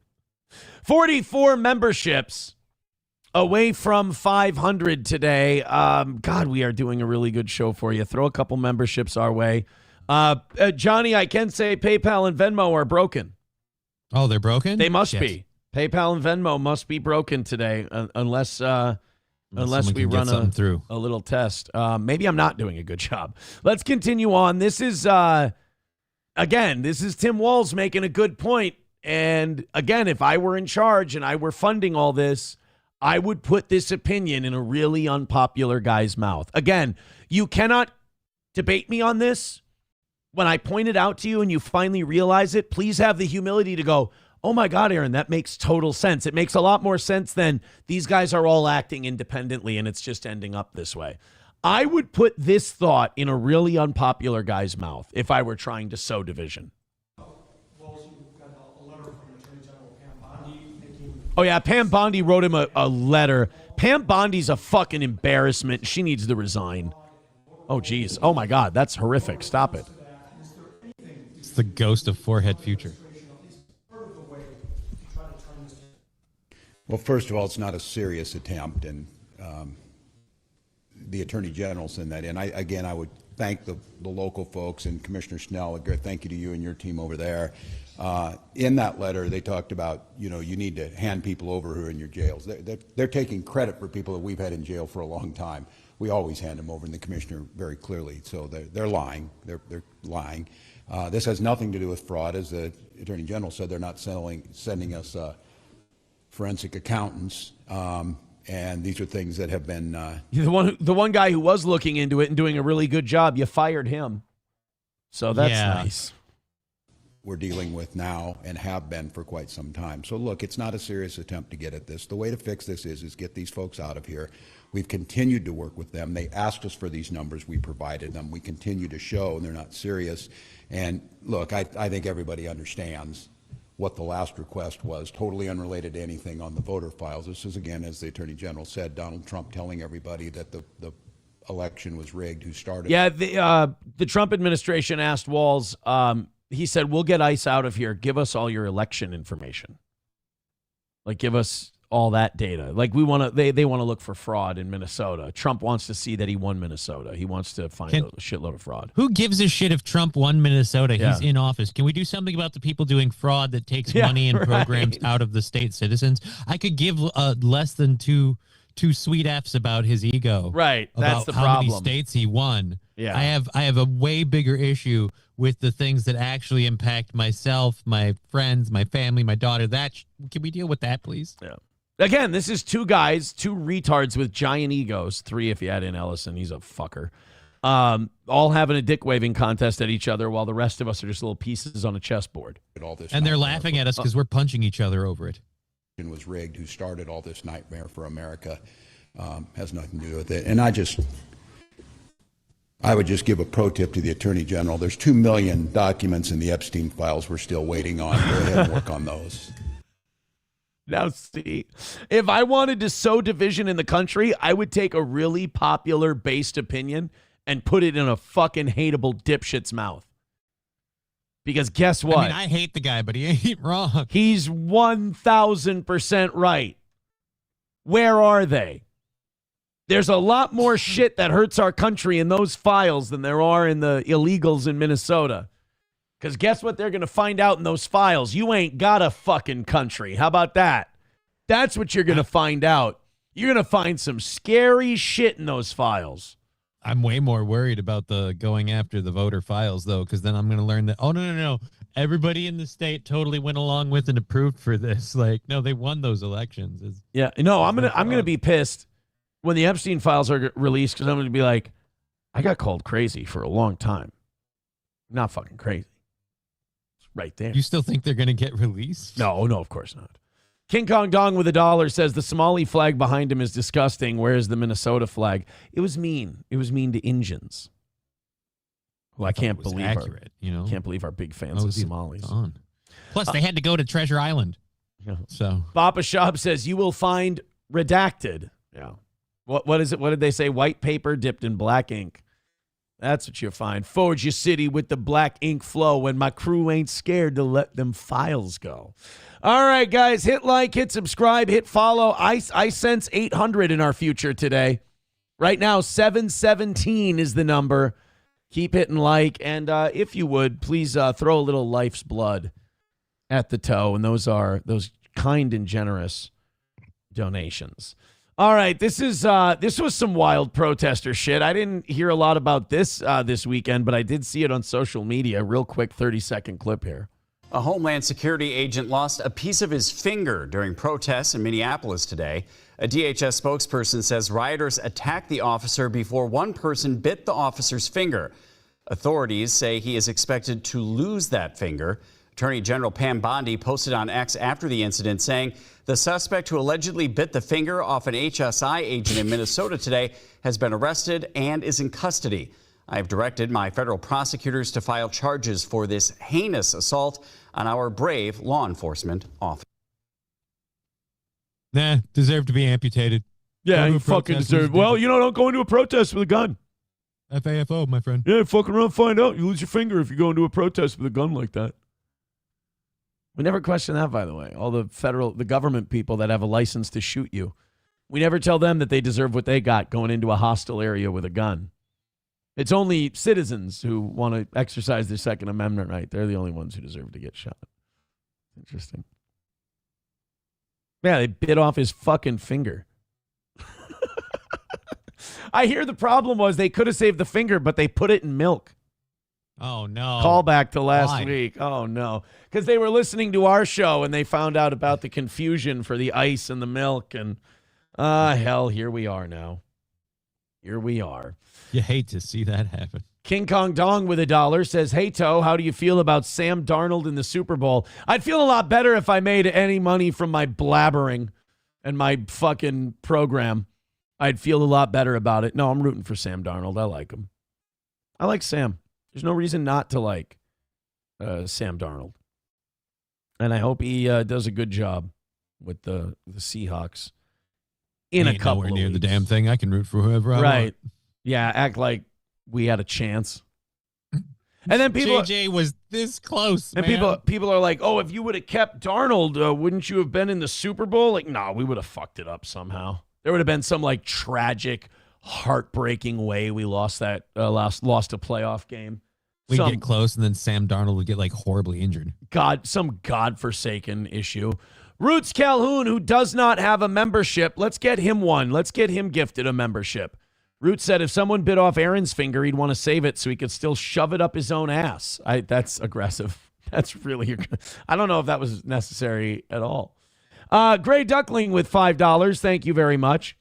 Says, don't put your finger where you wouldn't put your pecker. That's God tier advice. Dan Vicious with $5 says, for Johnny's breakdancing lessons. Thank you. It's going to be really, I mean, I don't know how much breakdancing lessons go for these days, but They weirdly charge you more when you're in a wheelchair, which I'm like, I don't do half the moves. I just pop up and spin. That's it. That's all we got. phrasing. They're going to get you on phrasing on that one. They're going to get you on phrasing. Thank you guys very much. Let's keep those fives going. Let's make this little rally kind of a deal. So this did not make conservatives happy either. They got their wish. The National Guard was finally deployed on Saturday. Okay. National Guard came out. Finally, we're going to get some peace on these streets. Now, did the Guard go out to South Minneapolis and clean that shit up? Did they go and stop people from, getting into those hotels and wrecking them and shit like that? Do they break up the autonomous zone so people can get like EMS and police services in those areas? I'll say this: they went to the protesters. Oh, okay. Okay. Here's what they did. We wanted to share a moment today that relieved some tension in the air. Our cameras caught The National National Guard jacking people off, just masturbating them. Oh man, things are so much less tense now. Oh, thank goodness. It's always great when the government gives you a hand. Yeah, National Guard rub and tug. cameras caught National Part of their blowies, not bullets campaign. If only someone would have sucked Alex Pretty's dick instead of shot him, we'd be in a much different place now. caught National Guard members at the Whipple Federal Building handing out donuts, coffee, hot chocolate to demonstrators and others gathered outside. A guard is really going to make people fucking mad. Hey, we've deployed the Guard. All right. Let paramilitary to restore order in Minneapolis. No, we're just going to make them waiters, basically. We're going to make them a Dunkin' counter workers. They brought snacks, guys. Yeah. They've been deployed and they brought snacks. Guardsmen on the scene told us this is In their fairness, the last demonstration of time our safety. military tried to bring people a bunch of food, they shot down 2 of our Black Hawk helicopters. We're not there yet. This group of Somalis much better than that group of Somalis. And security, and that they're here to help. A small gesture that went a long way. I think that's true Minnesota energy. This is all about community. We're all kind of taking turns or sharing warm drinks, warm food, hand warmers. That's Hand kind of what jobs. Minnesota is all about. So I'm glad to see that our National Guard is standing with us because we need it. You know what's funny about this? I've met so many people down there just like that. And then right after that interview, an ICE vehicle drives by and that same And they sweet just lady. flip. You fucking piece of shit. I hate your goddamn gut. Get the fuck out of my state. And they'll turn back around. And so anyway, do you need a hot chocolate, honey? Just make sure you stay warm. It's almost -20 out. Can't you just be happy with the basics, honey? By the way, Mr. Kill Everything Just crushing it with that meme? More clips. Oh. More clips from Mr. Kill Everything. Kevin Brennan had a wild episode on Saturday. Okay. Where he brought on at Scarlett again. Which, like, a bunch of people are gassing her up, being like, oh, Toe hates you and this and that. So they get her to talk shit about Steel Joe Morning Blow or something like that. Whatever the fuck she says. And it's fun. Soft Toe Morning Joe is what she always said. I don't know what it means either. But I always find it very funny because I'm like, we barely ever say anything about you. Like, all we say is that you seem a little fucking off in a lot of your appearances. Seem a little wild, a little nutty. It's called a personal opinion, honey. Personal opinion seems drug-induced. One man's opinion. That's all. But in the world she's in that Dabbleverse she's in, oh my God, just pathetic gay simps. I mean, just the worst. And like cringy simps, like the worst of the worst. The worst of the internet. So like anytime a guy with a normal life or whatever takes a look at someone and goes, well, obviously the no-brainer opinion here is that there's a lot of fucking damage going on there.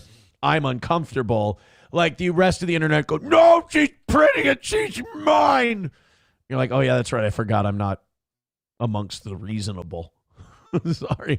So I'm a conductor. You need to check that baggage. Jesus. People are getting it in their head. They're like, Toe's, I got it out for you. It's like, Toe doesn't really, it's kind of that, I don't even know who you are. I don't even know you. No. But he had her and her ex-boyfriend Matt Mead on, and it turned into a goddamn shit show. And he's throwing her hat in the fire. And by the way, I want to take back what I said about that Matt Mead guy. He's a problem. I said before, he's dating a fucking addict. That's it's hell on your psyche. You don't know which way's up, which way's down. That guy's got anger problems and fucking judgment issues. I mean, obviously, look who he dates. But like, he's still simping for her and wants to get back together with her.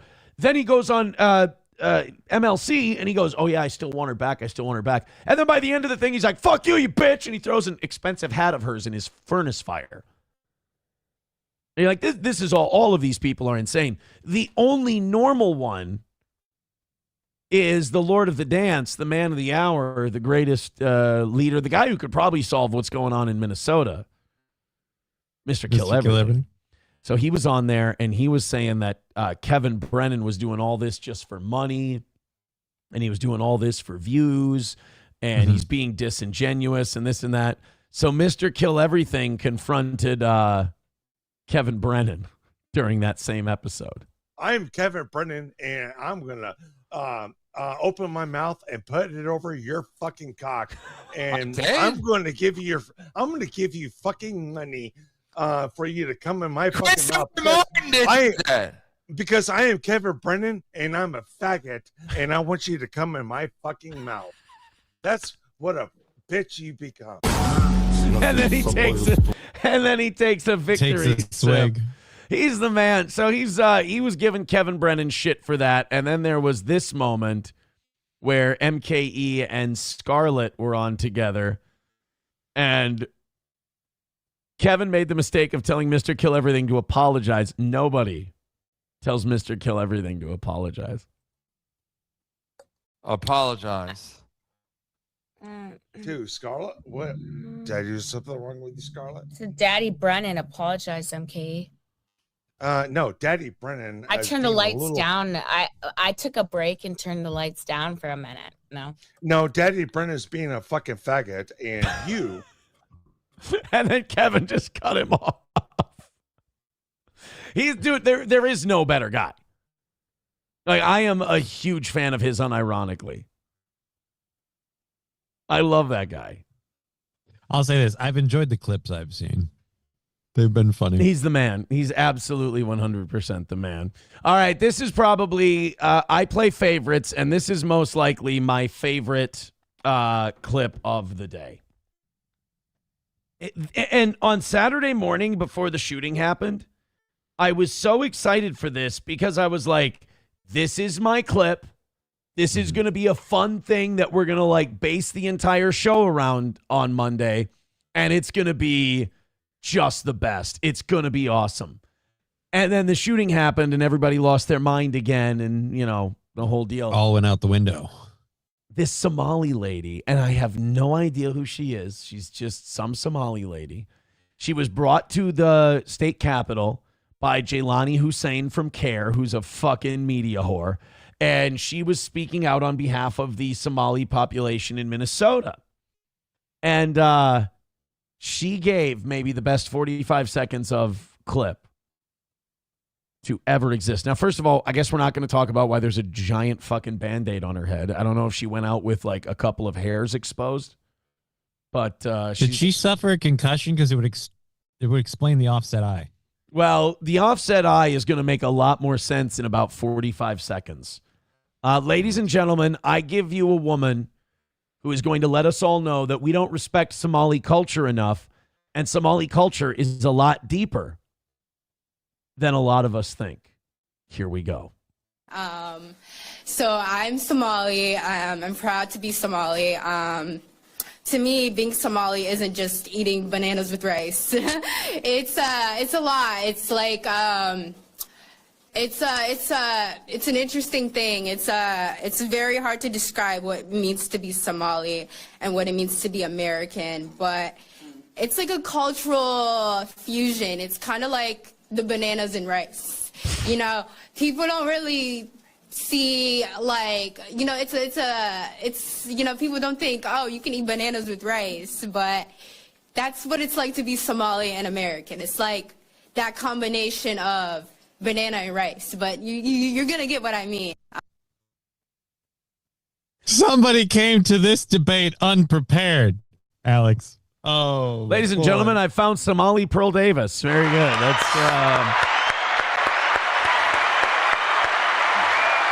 Well, did she become Somalian like 5 seconds ago? All she knows about is bananas and rice. I don't know when she became Somalian, but I know that she's retarded. She taught me something, though. I didn't know about bananas and rice. By the way, that racist IQ thing that the conservatives bring up, crushing those stereotypes, just fucking knocking those right out of the park. Being Somali is not just bananas and rice. First of all, can we back the fuck up? You people eat bananas with rice? Right? Yeah. Knock like, it off. Chicken exists. I'm sure goat will do in a pinch.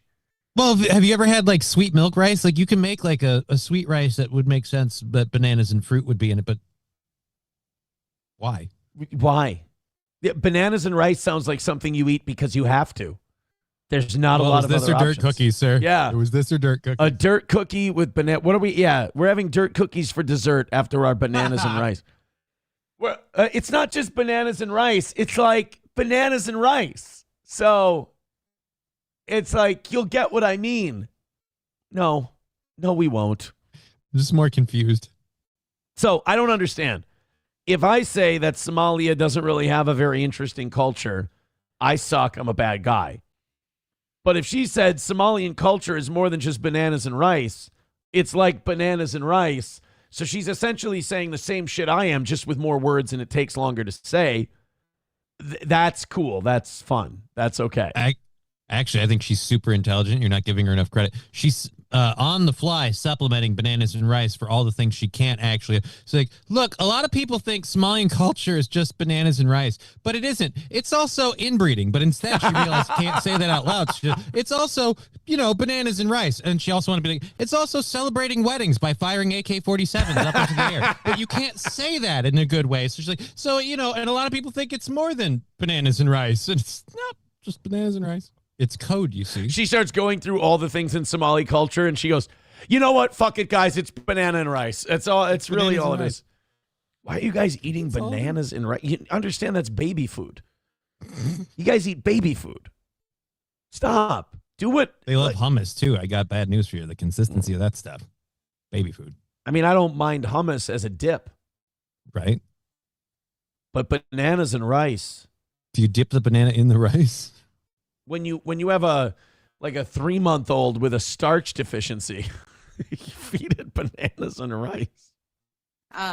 You know what's not a problem in Somali culture? What's that? Scurvy, and that used to be a big thing among pirates, but turns out you throw a pirate some bananas and rice. They were ahead of the game. They knew how to stay alive. They knew how to court scurvy. So I'm Somali. I'm proud to Watch. I want you to watch. We're going to watch this a second time. Watch the Asian guy look at Jaylani Hussein like, you're not sending your best. Why did you bring this chick? Is this deliberate? Watch him during the bananas and rice thing. So I'm Somali. I'm proud to be Somali.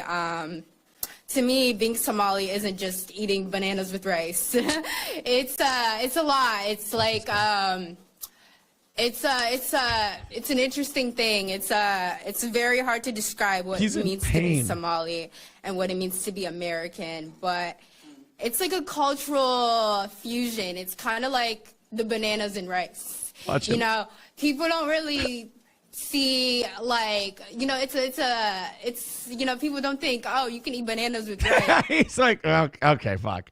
All right, this lady's done.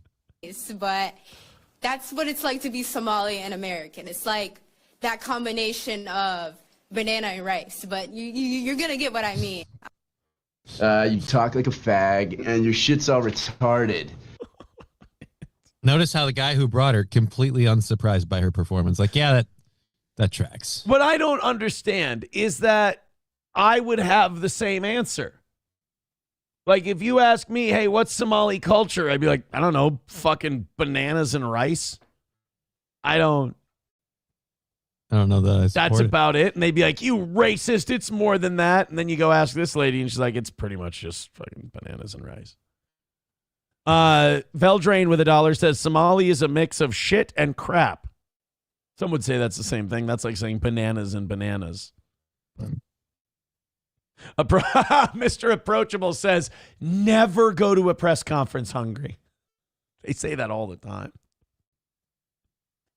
Oh, man. Ma'am, you need a Snickers. Why? Because you sound like a tard when you're hungry. Oh, have a Snickers. Why? You're retarded when you're hungry. Sam Show says, I liked her autistic laugh afterwards. Redman says, Aaron being banned from YouTube for comparing Somali and ape IQs is the best story I can share with my friends about this show. Thank you. I hope it made them all fans. And it was orangutans, by the way. Orangutans. Your Destiny, Roots Calhoun, and many more need memberships. And we could use it over here. So please. Thank you. Papa Shop says Minnesotans will get themselves shot in the head for this, by the way. Yeah, Alex Pretty is in heaven right now going, oh, for fuck's sake, I wish I would have stayed home and watched football. Right? God damn it. Bananas and rice. Bananas and rice. I strap on an accidentally discharging firearm and get myself killed, and you can't eat fucking Popeyes? You piece of shit. Cue next week, Jacob Fry doing an everyman kind of like, oh, hi. And he'll speak in Somali the whole time. You just caught me eating my bananas and rice. Fucking Jacob Fry is basically just becoming Guy Fieri at this point. Yeah. Diners, drive-ins, and halal. He's just like, today I'm here eating shitty foreign food and trying not to smile or gag. Today it's bananas and rice, which sounds retarded. What's the but? There's no but. It just sounds retarded. Approachable says, Aaron, how much for you to have breakfast on air tomorrow of bananas and rice? Dude, the way it's going today, as good of a show as I'm doing, it doesn't matter. We're not going to get there. We're not going to get it. We're not going to get there. I'm failing. Let's test that Venmo and PayPal. Yeah, let's test fucking anything at this point. Numero uno with $1 says, did you see our boy Denny is now the talk of the Dabbleverse? He's making moves. A big viral tweet this weekend. No, I didn't. I don't follow that stuff. I just follow, like I say, if it's not Misery Loves Clips or Stalin, I don't know anything about it. I just know that happier for it. I just know that Mr. Kill Everything is the shit. That's all. I know that he's the shit. Vag Scab says she's a cheap date. Oh, she sure is. You can feed her fucking Gerber baby food. She'll be aces. This is an American delicacy? Yeah, yep. Sure. That's why it comes in a glass jar. Uncle Ben's 1 minute rice and Gerber banana baby food. And you've got yourself a Somali wife and a goat. Congratulations. He is a world famous chef. The way he infuses the jar of magic bananas and the rice that makes itself immediately In my village where I came from, you had to boil rice for 3 hours inside of a human skull just to make it tender enough to digest. This man puts it in a magic light-up machine for 1 minute and 20 seconds. And then he takes a jar with the bananas already mashed into it, because our teeth are bad from chewing on rocks. And he makes an amazing 5-star dish. I do not understand how this works. I mean, I'm shitting on it, and I just thought about it. Like tapioca pudding, I enjoy that. Like if you put rice in banana pudding, just like plain white rice. I thought at first she said bananas and ricin, and I just went, shh, nobody tell him. I see a way out of this. I'm saying that explains a few things. A terrible flu has broken out in the Somali community. Oh, no. No. This man grows beans. They were castor beans. Thank you, Walter White. All right, guys, 44 memberships away from 500. Hit like, hit subscribe, and hit follow. And if you're feeling generous, this is a listener-supported show. No. What'd you do? My computer, I might have bumped a button in my computer. Johnny's bringing up faggot Discord. Gay. Why Let's see how many. bring up Discord? Let's see how many terrorist groups you're in. No. First one is Minnesota protesters. Why did that bring up Discord? 737 of you checking out the toe right now. Hit like, hit subscribe, and pretend we're having any kind of success today. That would be nice. I got to go with people who are giving me money. I got to go to the people giving us any kind of dollars today. Let's talk about Emerald Med. I want to tell you about a law that just passed. Trump legalized hemp in 2018, but legislation just passed that bans almost all CBD and hemp products by November. Hemp is not the same thing as marijuana. Hemp is a historic American commodity. George Washington grew it. Some colonies required a percentage of crops to be hemp, and colonists could even pay taxes with hemp. In 1930, it was banned for the first time. Hemp was used in 25,000 products, plus generated $1 billion a year. For perspective, that equaled 25% of the federal budget. Hemp holds tremendous potential for America's economy today. Here's what's been happening. A few powerful groups of pharma and marijuana lobbyists have been pushing for this ban. This legislation makes CBD and hemp products scientifically, financially impossible to make. This affects 325,000 jobs and wipes out thousands of Americans' innovations ranging from energy alternatives to durable building materials and even biodegradable plastic alternatives, which reduce microplastics and dependence on Chinese products. This bill will affect a lot of you and America in ways you're unaware of. Click the Emerald Med link below to learn about this bill and how to fight the ban.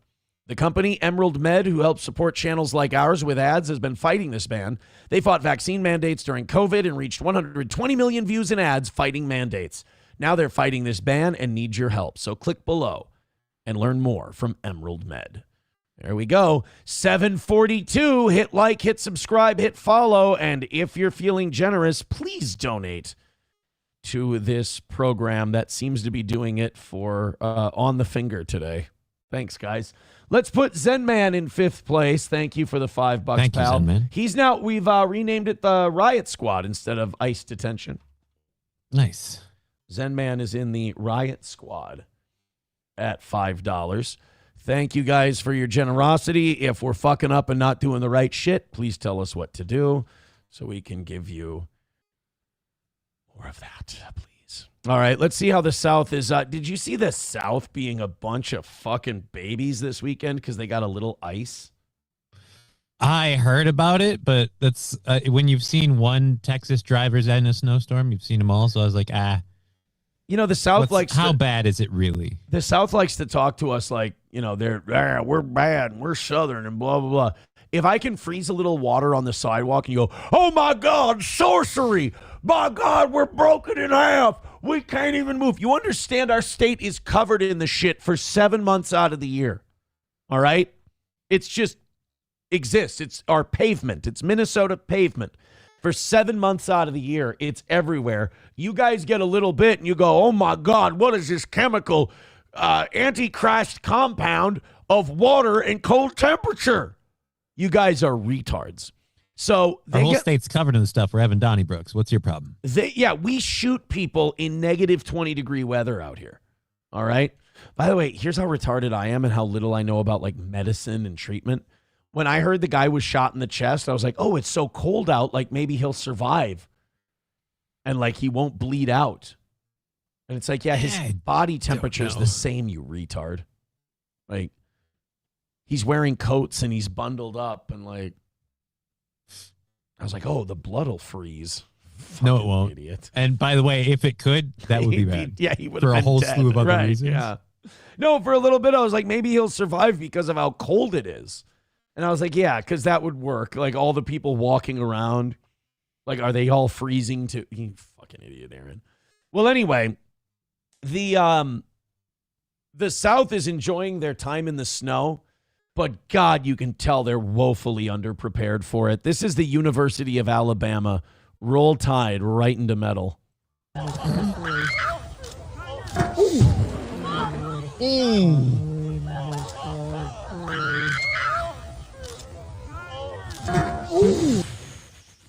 That was her head, dude.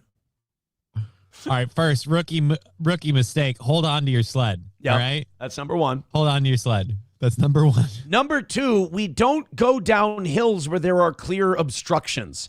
We move down to another part. I mean, you aim, you hit right where you were aiming. Right. But you went and right you've for seen it. paths. Other people went other ways. You didn't have to do this. Although this is a University of Alabama girl doing what she usually does, sliding right into the pole.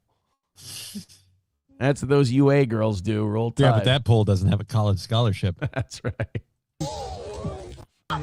One more time? I'm just kidding. It'll be 17,000 more times. Oh! What did we learn? That pole is clearly an ice agent. Here we go. Comes off the sled. Get your hands up. Get your... Oh. Let's not watch it again. That would be gratuitous. What do you mean I need a helmet? This is fine. This is gratuitous at this point. It's no. By the way, right now I checked in with the hospital. Turns out this girl now loves bananas and rice. It turns out her women's lib career did not prepare her for this. Oh no, she'll be a great feminist now. She's totally ready. Ladies and gentlemen, this is Marvel Presents the Pearl Davis origin story. It's not about how hard you can hit. It's about how hard you can get hit and keep moving. Stay on the sled. Stay on the sled. Oh, shit. Yep, you're fucked. Sorry. Oh. Yeah, I don't... Hey, why don't you let me... Hey, why won't you slide down this hill? Because you can't win, Rock. You see that pole? It'll kill you to death inside of 3 rounds. Come on, I've slid down hills before. Them was easy. They was setups. They was good hills, but they wasn't killers like this guy. That pole will knock you into tomorrow, Rock. Went down on the snow before. They was hand-packed. By the way, her dad has failed. Dad's one job, keep your daughter off the pole. And just because it snuck up on you doesn't mean it's still not prevalent. She was gobbling that thing like a starving Ethiopian. Oh, by the way, U of A, University of Arkansas, not Alabama. Oh. So I'm sorry. Go Razorbacks. Or pole heads. I don't get it, though. Like, you have the entire fucking hill.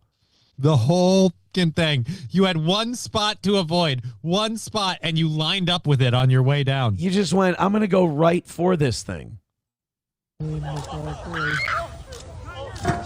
It's the sound that does it for me, because look how far away these people are filming from.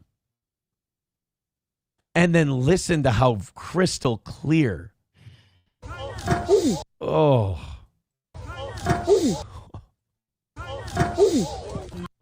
Let me see if I can do a thing. Call for the bell. Well, let me see if I can get a ding, ding, ding. That's a disqualification.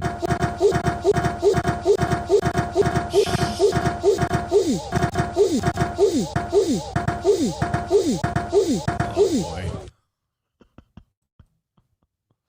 Wait, hold on. Guys, wait till the beat drops.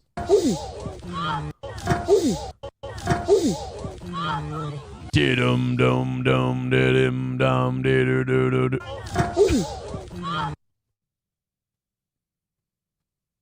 That probably hurt. I'm going to guess that didn't feel very good.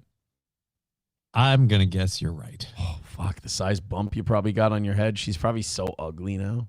Gross. She probably forgot like half of the things she already learned this year. Yeah.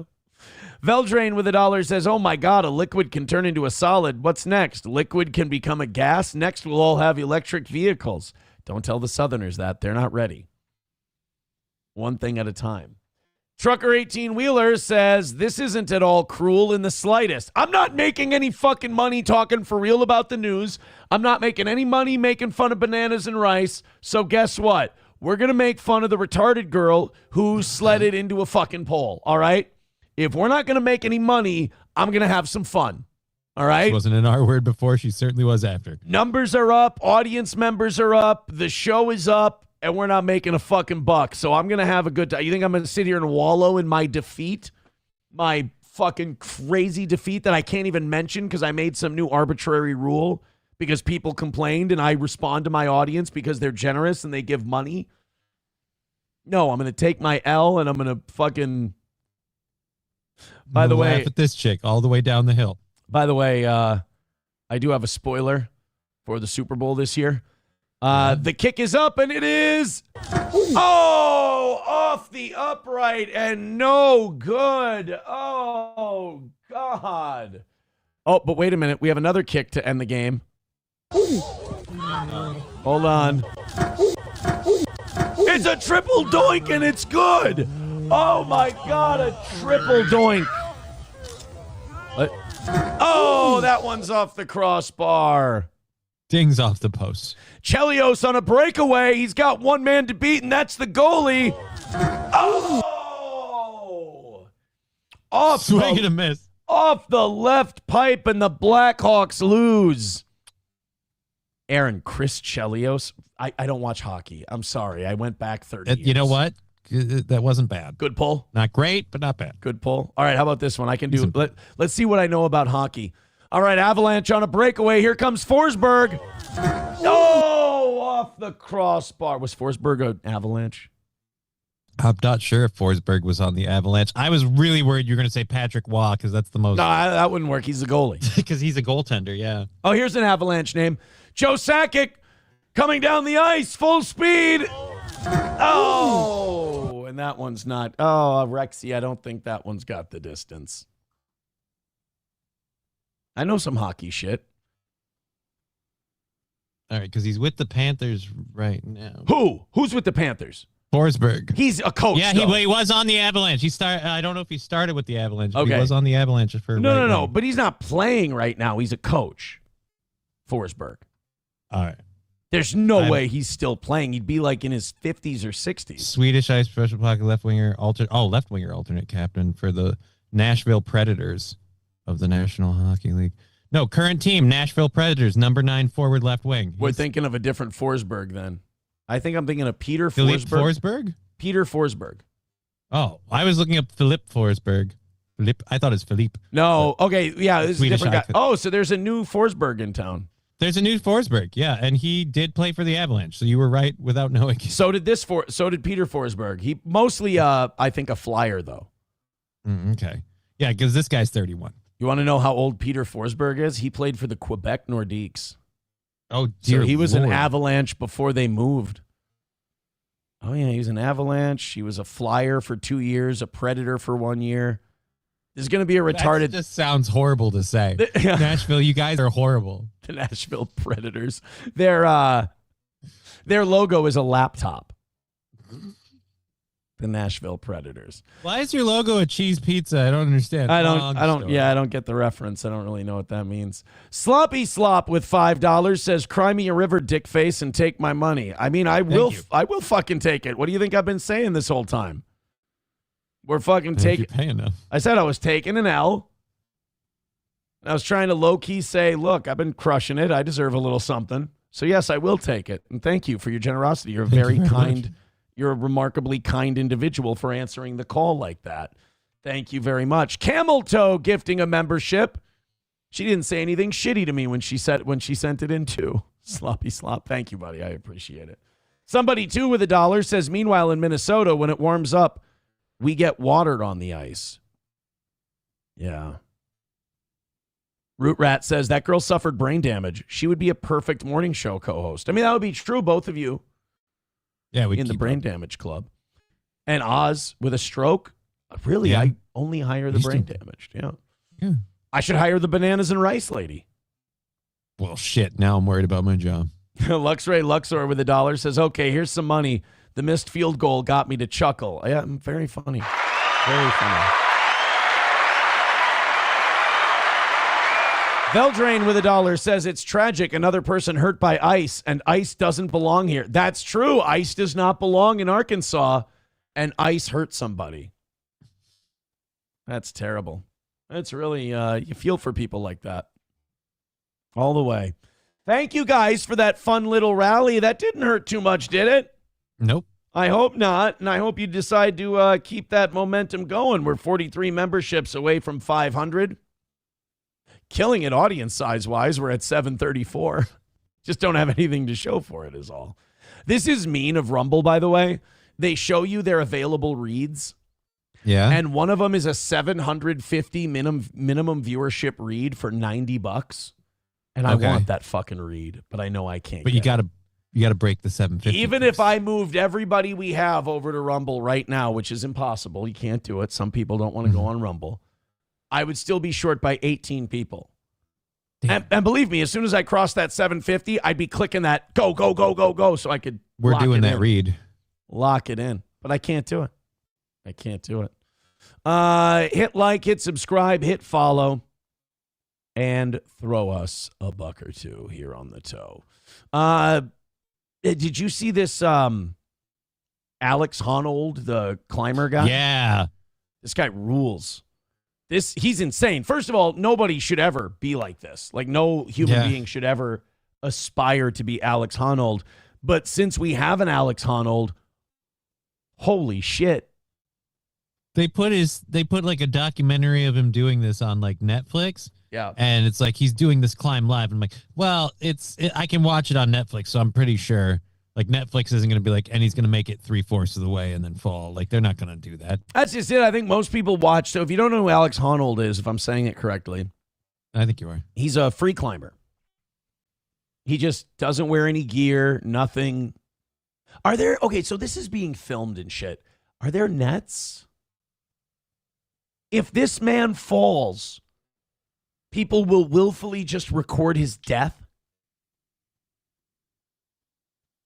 That's like, I know today's been an unpopular opinion of Aaron being right and honest, but taking the side that makes people mad. That's wrong. Like, culturally, we shouldn't engage in that behavior. I'm not saying this guy shouldn't. We should encourage this guy to do this stuff. No, like, I think we shouldn't. But if we're filming it, I don't like this idea that if you're passively filming something, you bear no responsibility. And what happens? Yeah, just an observer. Like, I go down to Minneapolis, I film stuff, protest stuff, and I want it to be impartial. But if some guy like was reaching for a gun against the ICE people, I would yell to him. I'd be like, no, don't do that. Do not don't do it. Like, I wouldn't sit there and film it passively and be like, I have no responsibility to do anything in this situation. He wants to climb the building. They want to film it. Here's my question. He starts falling. How do you save that? I'm saying, like, if you're going to film it, you should be like, for my own conscience, we're going to have some sort of catching device. Whether it's... You get up high enough, and I don't know if that'll work. But, like, or whether it's 2 helicopters with a giant net strapped across them and we just kind of hover up, or what, or like a couple drones. I don't, like, we have something. Even if you would fall through it and still die, I'm going to show that I did something to give a fuck. Guys, we're going to pile up a bunch of throw pillows at the bottom. So if he comes down, soft landing. Just a fuckload of mattresses. Dude, a corporation would buy into that. Ooh, use like the world's largest like airbag pillow. Yeah, and you could advertise. And then everybody can buy ad space on it. Yeah, purple mattresses will jump at that shit. Fuck yeah. By the way, did you ever hear this rumor? Mattress stores, drug money laundering. I've never heard that. Mattress stores, yeah. Because they're like, who goes into mattress stores and buys enough mattresses for these big buildings to, pay rent Just and stay open forever? Yeah. But they're just laundering drug money through mattress stores. Everybody needs a mattress. I have a theory. All these car washes are opening around St. Cloud. I think the Breaking Bad, I think that the fashionable thing for drug dealers became, I'll do a car wash like Walter White. I think a lot of them are funneling drug money through. I've had an opinion of... Ask me what I have to back up that claim real quick. What do you have to back up that claim? Not a goddamn thing. What I'm saying is highly actionable. I do believe a lot of people running car washes are laundering drug money. There's a local one that I've believed has had an alternate revenue stream for a long time. Mister? He does a lot of Jeff Foxworthy jokes. Socks? You think Socks Car Wash is They suck. They look like crap. I never see anyone there, yet he's always buying these stupid commercials that nobody likes for his own personal amusement. Let me defend him. Low overhead, you do all the shit. You put the coin in at Socks Car Wash and you hose down your vehicle and everything else. They don't do anything, so low overhead. It's still, I never see anyone using it. I'm just trying to save you from a lawsuit from Socks Car Wash because you're saying that they're laundering methamphetamine. No, I'm saying I've always wondered how they stay in business. And you're insinuating that they are trafficking money for drug dealers. No, I'm insinuating they have some alternative revenue stream. I have no proof of this. It's a belief, but in my opinion, I think they're doing something to keep the doors open because it ain't from customers. Cool. We should do this every day. We should take a break and do a segment of we should call it Totally Actionable with Aaron and Johnny. And we just say irresponsible shit and see how long it takes for us to get a cease and desist. Let's go to, we'll do this in a second. We got to catch up. Thank you guys so much. Holy shit, you guys are very responsive. You guys are wonderful. Thank you so much. IQ and Chill with $20. Thank you. Wanna fuck? Let's fuck! Unbelievable. Thank you very much for the generosity, but I feel bad for him. He says, Broncos fan here. I spend money when I'm depressed, so here you go. I was rooting for you guys. I was rooting for you. When it was 10-7, the whole game, I was like, I hope Jarrett Stidham pulls this off and that he goes to the Super Bowl. That would be amazing, and I was on your side. $5 from Vikes fan. Says, thoughts on Tom Homan coming to Minnesota to take over ICE operations. Is that confirmed this morning? Something's got to change, though, in one way or another. Somebody's got to quit. We got to quit doing the same shit. Right. Boiled Brisket with $1.99 says, hey, Aaron, any radio jobs coming in 2026? Look, I'm always having conversations. I'm never going to tell you guys. I'm never going to tell you. Sorry. Because people like Boiled Brisket want to know. And as soon as they know, they're like, how can I fuck with them? You'll never know. The show will start, and then you'll know. $10 from Shuli Madoff says, when are you two jabronis going to admit that these ICE agents are literally just rented mall cops, men that peaked in high school and haven't felt a woman's touch longer than Johnny's? I think that's kind of what I was saying this morning. These guys are woefully undertrained. And they're out there doing shit that I don't think they're equipped to be doing, like crowd control and shit like that. Well, clearly, they're obviously not the best at disarming people because after they got the guy's gun away, did not make a good look there. Yeah, they're very good at disarming a guy and then shooting him after they disarm him. They do that very well. Yeah. Hey, I got to update the standings here. IQ and Chill is now in first. Thank you. With $20. Nick Gers Rigging with $15 is in second. Joey Caravello in third with $12. Then we've got in fourth place Shuli Madoff with his 10. Thank you, Shuli Madoff. And then who did I just take off the board with his 7? Fuck, I forgot. Dan Vicious. Riot Squad is Dan Vicious with $7. Thank you. Dan, would you like some refreshments? Dan? Numero Uno with $1 says, does this give credence to the theory Red Bar has been busy working with Ye? Choose a rule. I don't. I'll check it out in a second. Thank you to Silverwolf for $1. Says, if your car looks like a mosquito family gathering, you might need a Sox car wash. Yuck, yuck, yuck. Yeah, these Sox Rapids car wash ads are fucking dreadful. If you don't live in Minnesota, you don't know, and you're lucky. You're lucky. Ignorance is bliss. Yeah. Joey Caravello with another $2. Thank you, pal. Thank you, Joey Caravello. He says, just like they'd sue Johnny, what's he going to give them? His one pube he's got? Probably sue for a pube. I don't know what you're going to get out of it, but I guess. A pube. Technically, it is an asset then. Bet she's got a shitload of bananas and rice. Who knows? All right, so let's watch this climber guy. Thank you guys so much for that beautiful rally. I mean, just do that all the time do that for like a half hour, 45 minutes every day, and we're good. Hold on. This is going to be a funny one. This is from Randy Marsh by Digbar with $1. Says, someone who we all agree should be hanged. PDF file teacher in Kentucky. We'll look that up in a little bit. I think I might have that one for today. 753 of you checking out the toe. Are they going to let me do this? No fucking way. Oh, failed to accept campaign. The $90 one lit up. Oh, so you thought you had it for a minute. thought I had it. I'm like, I thought it was a mistake on their part. And I was like, let me take advantage of that mistake while they're allowing me to. But no dice, Jim Rice. Unfortunately. All right. Banana. Let's go to the climber guy. The climber guy, Alex Honnold. He climbed the Taipei 101 building. This is in Taiwan, I'm assuming, Taipei. Yep.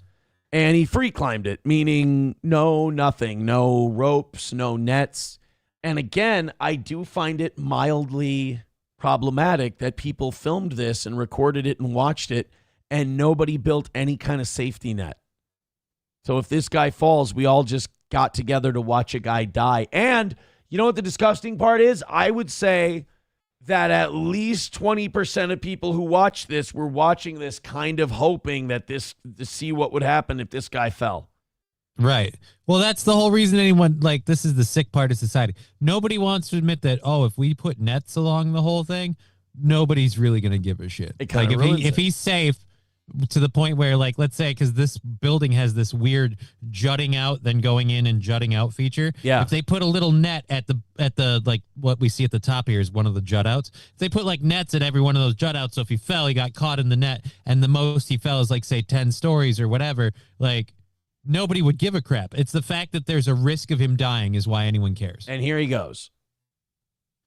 This is him climbing. There's no sound, so we could have been playing this while we were talking, but I'm a terrible host. So there's people outside the building clapping. Yay, look at you. See, there he is up on that part. Honestly, fuck this. I'd fall right there just standing. I'd be the looking down. And that's his wife right now, I think, watching out of that camera. Do you know how I know he doesn't look it, but do you know how jacked you have to be? Even if you're lean. You have to be arms jacked. and upper torso are just chiseled. You got to have a great core oh, fuck. There I go. God damn it. And amazing grip strength. God damn. Why does it always go to core with me? There he is. Yeah, fuck that. Dude, ballsiest, coolest thing in human history, most shocking, amazing thing would be if he did this and then just swan dived. Just fucking went. Just launched himself off the damn thing, I'd be terrified of a huge wind gust not just blowing off of that. Just leaving a stunned world to contemplate what they just watched. To me, the right thing to do here for all these looky-loos who decided to gather on television or in person to gather and watch this man potentially die is for him to get to the top and then just swan dive the fuck off and just leave people traumatized. And did you know he has a newborn kid? That's very sad.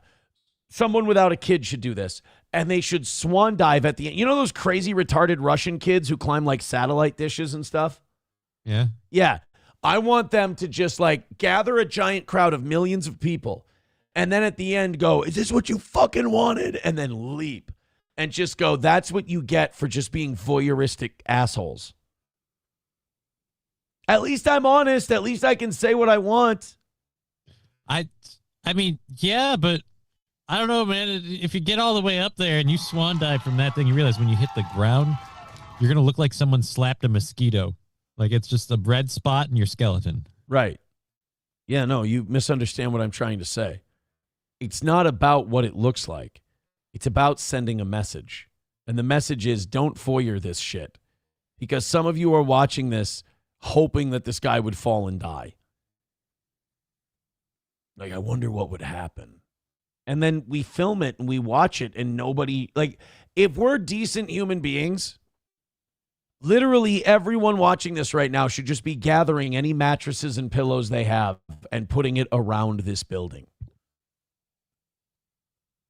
But nobody did. Everyone just sat there and watched it. Some of us just want to appreciate this one. That's it.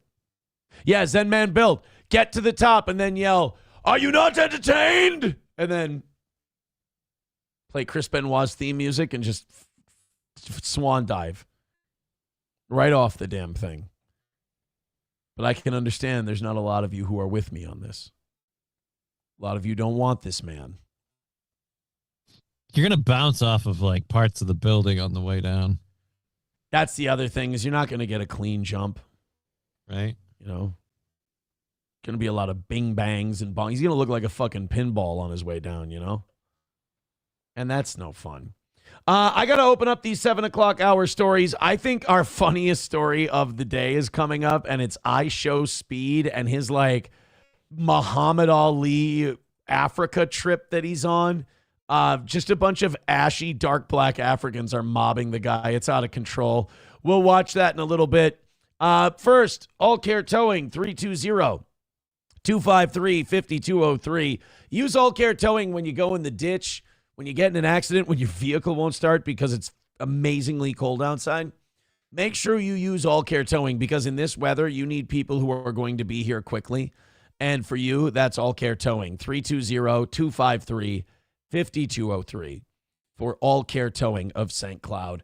Midland Armory in downtown Foley, Minnesota. Our friends at Midland, Derek and Tracy, can take care of your suppressor needs from start to finish. They handle the whole thing at Midland Armory, downtown Foley, Minnesota, midlandarmory.com. Whether it's carry, whether it's hunting, whether it's parts and gear, knives, optics, doesn't matter. Midland Armory's got you covered. And Stoney's, downtown Rockville, Minnesota. Get out of the cold and warm up with a drink at Stoney's in downtown Rockville, right there on Broadway.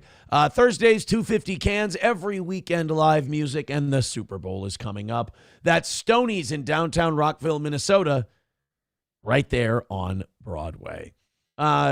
Exculpate, who, by the way, could use a membership, so please hook him up, says enough bananas and rice, you can climb a building too. That's true. You go on that Somali diet with your bananas and rice. You could probably do that. What do you think, Johnny? I mean, the potassium will be helpful, but I don't know if you're going to have the energy off of a banana and rice diet to climb a building like that. I mean, that's what you say. But that guy, he says that if you eat enough bananas and rice, you can, maybe that's that guy's diet. I'm sorry. I'm still trying to get over the fact that I went right to his core. Yeah. I'm not happy with myself. I'll be honest. Not happy with myself. You guys are so goddamn awesome today. It's unbelievable. 775, 776. Get us to 800. Rumble's doing great. YouTube's doing pretty well. I think keep hitting like and subscribe, especially on Rumble right now. We're probably on the precipice of featured at the moment. We are in the top 10 in live streams right now. So hit like, hit subscribe, and hit follow. Share the show. Throw us a couple memberships, a couple of Rumble rants and whatnot. We got this thing, boys and girls. Let's talk about Rumble Wallet. They can cancel your accounts, freeze your cards, decide what you're allowed to buy, say, or support. Big banks and financial institutions have total control, and they use it.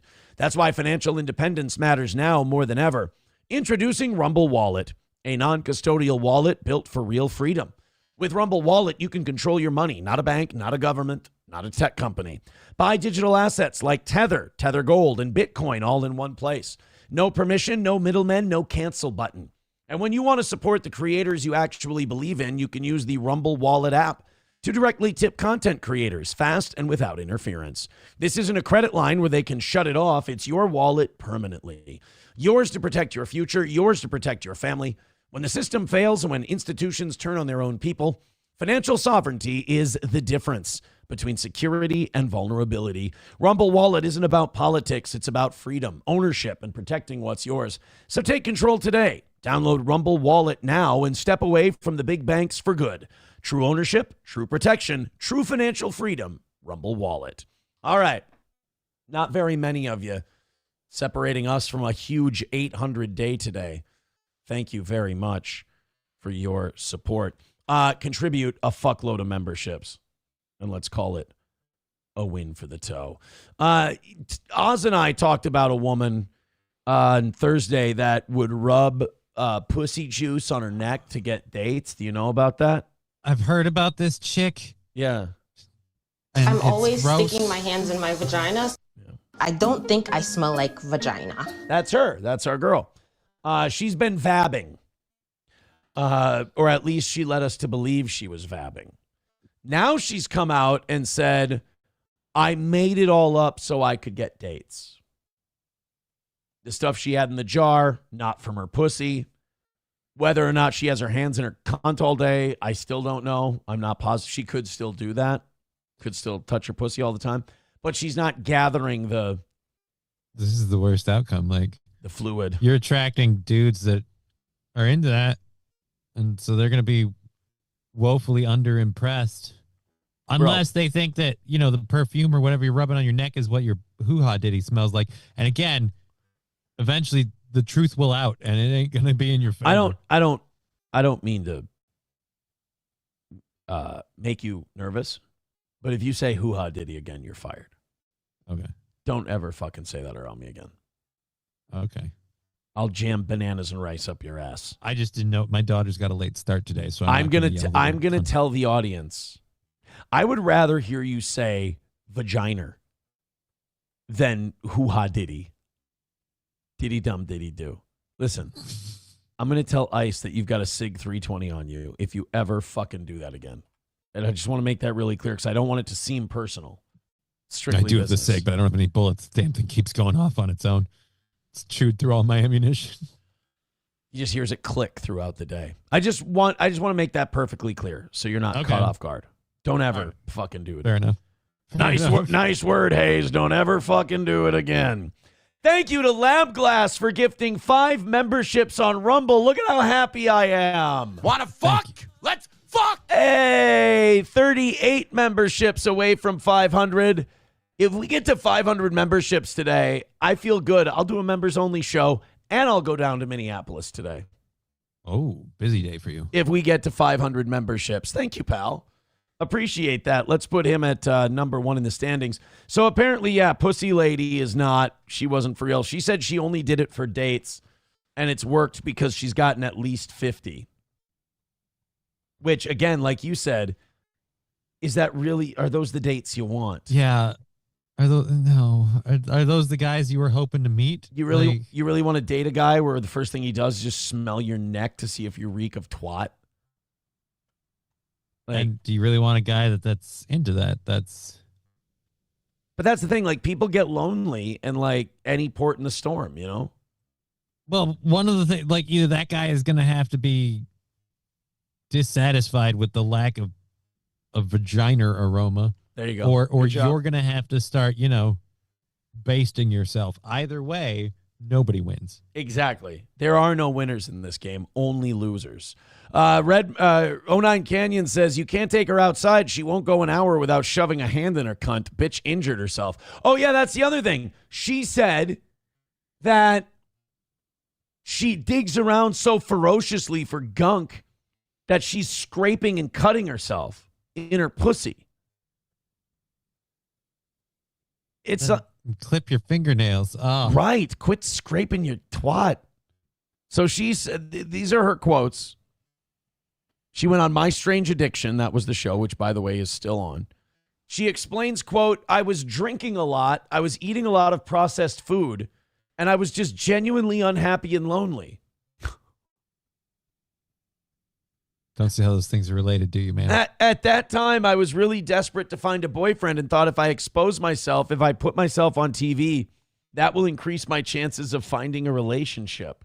And now Cassie says she's been going on a lot of dates, is on a dozen dating apps, and has received 1,000 messages. She says, since the episode aired, I've been going on breakfast, lunch, and dinner dates. Hopefully I can find the one. But when her neck doesn't smell like twat, that's going to disappoint the guys. Then what's she going to do? Like I said, either she has to find a guy that's willing to, settle for no twat fume, and or she has to start applying her own aroma. I like Roots Calhoun's idea. He says, my dog is chewing his leg, so I'm spraying it with this bitter Band-Aid thing. Yeah, like spray her cunt with black licorice scent. Or, I don't know, fart spray. That's what you do. Fart spray on her cunt. Oh. Yeah. Put liquid ass on her twat, and then she won't dig around in there anymore. Because she goes on a date, rubs it on her neck, he smells it. She goes, oh my God, did you shit your pants? Right? That's the way you got to do it. It's going to shut down romance all over the place. Well, hopefully. I mean, if you rub liquid ass on your neck and, your date's just got a perma boner, this is a problem. Yeah, you got a huge problem, and he's probably got bodies, so let's avoid him. Exactly. Not the good kind.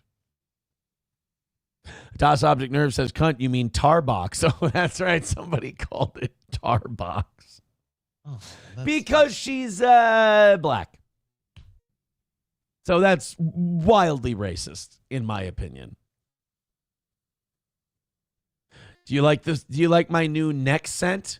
What, is your mouth all glued up with cunny juice? I asked you a question. Fucking girl. I'm always sticking my hands in my vagina. I don't think I smell like vagina. Cope. Pope a cope. If the first part's true, the second part is definitely a lie. Yeah, no, if you're doing that, yes, you do. Root says, wasn't that somebody's name? Oh, that's right. There was a girl that worked at a fast food restaurant, and her name was Tarbox. That's how we got there. Sometimes they tell you who they are. Yeah, who is Tarbox? And I believe she was mixed race, too, so that was really troubling. No, I can't find the story anymore. Oh, my God, they removed Tarbox from the face of the earth.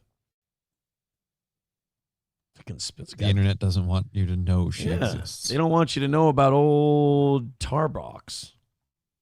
Thank you, guys. 38 memberships away from 500. Also, we still haven't found out if PayPal and Venmo are working today, have we? I don't believe so. They could be broken. I think that should be tested. What do you say? I say get it open. Hit like, hit subscribe, hit follow. 770. We're dancing right around 800 today, which I appreciate a whole big bunch. I appreciate it a lot.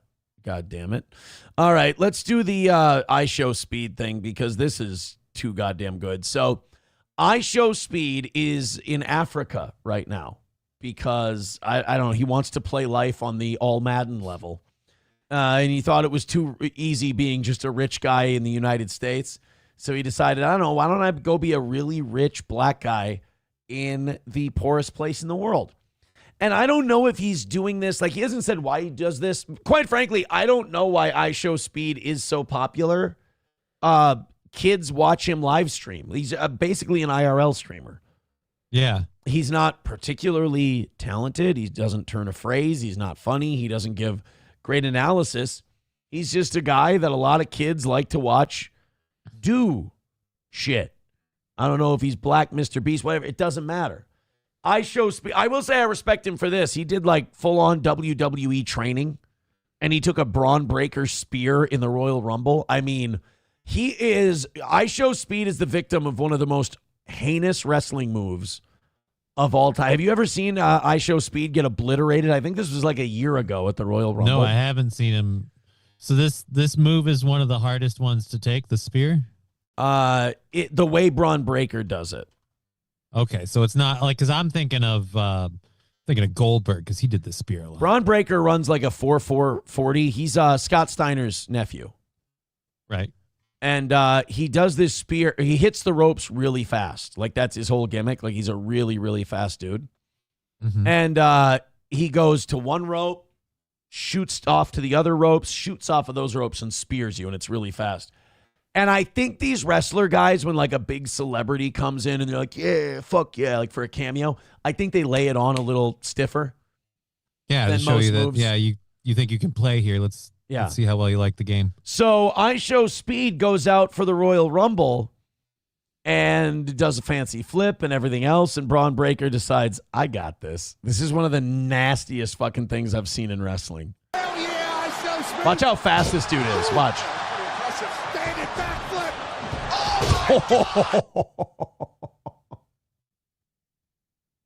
It's all fake, meatball. It's all fake.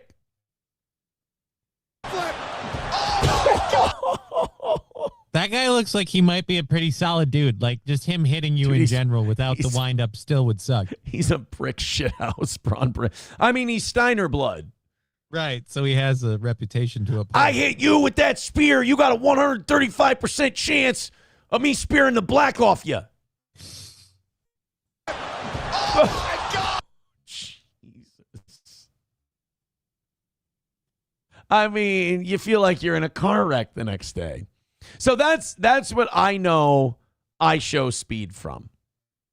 Okay. Well, he decided he's going to go to Africa, which I cannot stress enough to any successful black person in the United States of America. Don't go, shut up. Don't go to Africa thinking like, oh, it's going to be spiritual discovery and this amazing thing. They'll just open their arms and accept me because I am one of you. Yeah, no. It's going to be a fucked up place full of third world people who are going to act like third world people. Like, you are a multi-millionaire. I think probably worth tens of millions of dollars. IShowSpeed. There's no reason for you to go to Africa. I'm sure he made great stream numbers. This guy is so vain, by the way, and I respect him, but this guy is so vain. He wears a thing on his wrist with the bit rate of the stream, the viewer numbers, the donations, the chats, like all this stuff on his wrist. And while he's walking through and he gets attacked by all these people, as soon as he gets to safety, he's quick checking all his stats on his stream. His numbers. On his wrist every doing. time. Yep. Yeah. So this is IShowSpeed in Africa. And I don't understand why he's doing this. Like, he's going out there like it's a parade, like he's done something. Muhammad Ali did this after he won the world heavyweight title. But Muhammad Ali knocked out Sonny Liston and became the world heavyweight boxing champion. He had a reason to go to Africa. He was a black man in the middle of the civil rights struggle, and he was the champion of the entire world. IShowSpeed is retarded on live streams for kids. Yeah, and he's doing this as a bit. So, Right. yeah, it's the same thing. You don't have to take a tour of Africa like you're like my ancestors. Like, you join the Nation of Islam and then do this. All right, I'll bite. Let's see. But he's just doing it for the clicks, for the views. And the people in Africa do not give a fuck. Is he just jumping into something here? Or is he? This is like a village. This is like a village dance, and he's experiencing the culture and everything else. And in this video, you are going to see what I believe to be the ashiest man who ever lived. It may actually be Donnell Rawlings as Ashy Larry in this segment. What the fuck? Yeah, man! Who the hell, man? Who the hell is that? Yeah, man! Who the hell is that?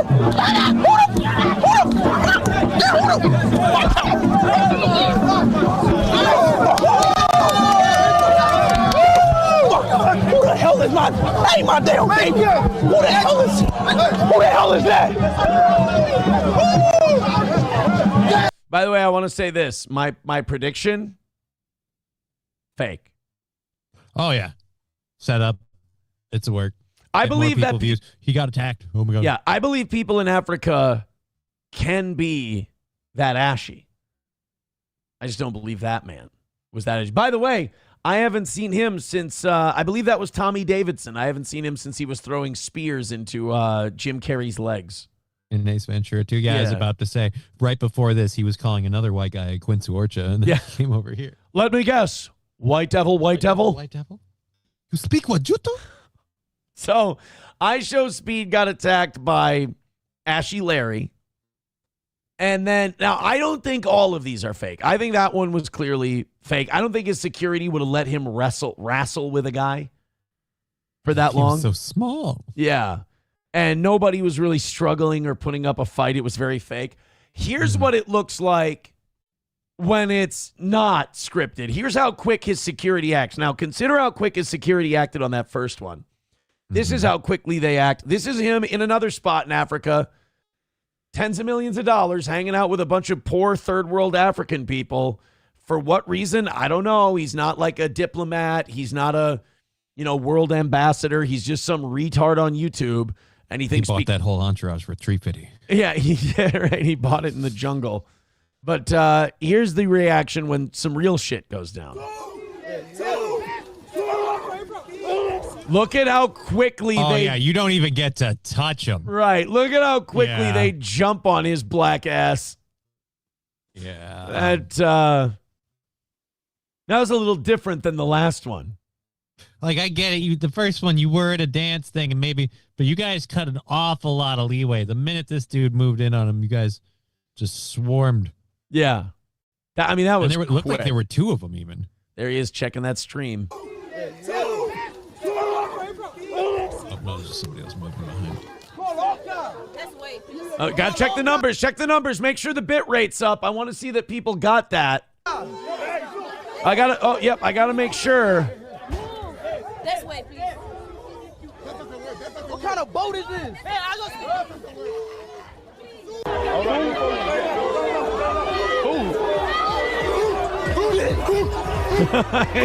Dude, it's just, you went to Africa and you're surprised that there's wild Africans just jumping out at you.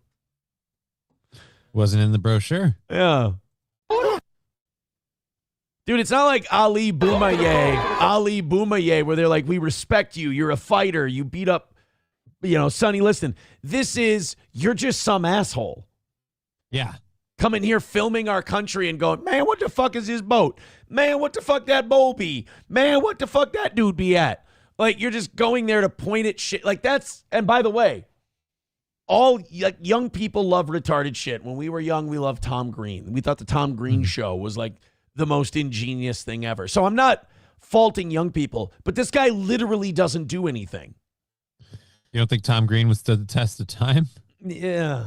I mean, Freddie would you like some sausage? No. I didn't include Freddie Got Fingered. That's brilliant. Oh, That's a brilliant secret genius commentary on Hollywood.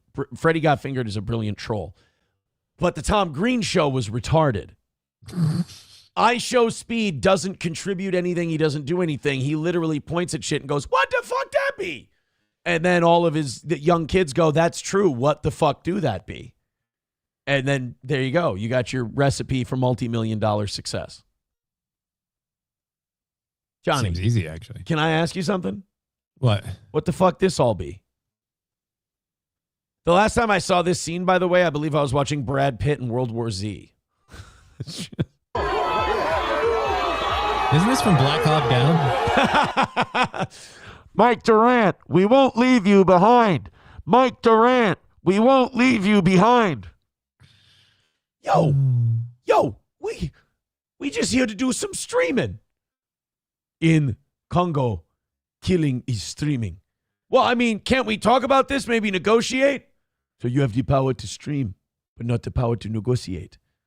In the Congo, killing is negotiation. I wouldn't worry about it. IShowSpeed. Strictly speaking, skinnies can't stream for shit. Sorn, you got that great security there with IShowSpeed. When you get down there on the 1 yard line, you're going to want my Rangers, Hua. Pretty good impression, isn't it? It's not bad. No, that's what he says in the movie. When the guy's goofing on Jason Isaacs, and he goes, it's a pretty good impression. I recognize myself. By the way, making Jason Isaacs do a shitty American accent was so mean in that movie. Was that before or after The Patriot? Because I feel like if it after he was cashing in, that makes it even more retarded. Because it's like, no, we've seen you. Well, it was. I think it'd be funnier if you're like, did the skinnies die? You're the warlord, are you? That farm and that stupid bananas and rice. Did the crop die? Tell me about Somaliland. I think he had to do that role, though, so he didn't get typecast as the evil British villain. So, like, right after The Patriot, he's like, I gotta be grunt and growl. That's how we talk in the military. Like, it was Sling Blade. He was doing Sling Blade. Yep. I reckon Eric Bana's budging in line to get some of them French fried potatoes. I reckon you're going to need my Rangers. Mm-hmm. You know why that Black Hawk went down? Why is that, Jason Isaacs? Ain't got no gas in it. I reckon I want some of those little bird strafing runs again. Mm-hmm. So, God bless the United States. he's like, a black man goes to Africa for like a day, and he's like, oh, this fucking pit of hell that I'm in. Oh, shit. I thought we were still covering Minneapolis. Fuck. This is after the Alex Pretty shooting. Oh, my days.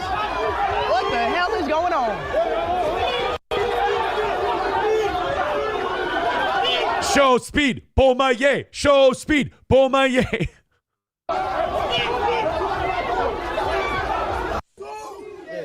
Yo, can I get a train out of here? Oh, a train, yes. They are building it now. We just get Miami Vice on the television. Hey, man, Miami Vice, #1 new show. You see, Bratislava was 30 years behind America. I just figure Africa's 30 years. Here's behind Bratislava. Behind I get it. Bratislava. Just yeah, something I believe. Numero uno with $1 says, can we crowdsource questions for you to ask the protesters? You've already established you think they're paid, brain dead, and totally lost. So I'm sure you'll ask them what else we got. I'll do anything for a fucking buck on today's show. I've made that very clear. By the way, numero uno says, come on, you guys. If you don't send money during this segment, Aaron will think you've stopped being racist. Look, I'm covering everything today. I think we've been covering it from all angles. We've been covering everything today. But, look, hopefully you guys feel generous. Maybe, who knows? Maybe the audience is like, kind of had our fill of the toe. The numbers have been great. Don't get me wrong. Hit like, hit subscribe, hit follow, keep spreading the word. But show lives on. Donos. Make a couple. PayPal and Venmo may be broken. Maybe you should test that. So we got one more IShowSpeed attack. Let's do one more here.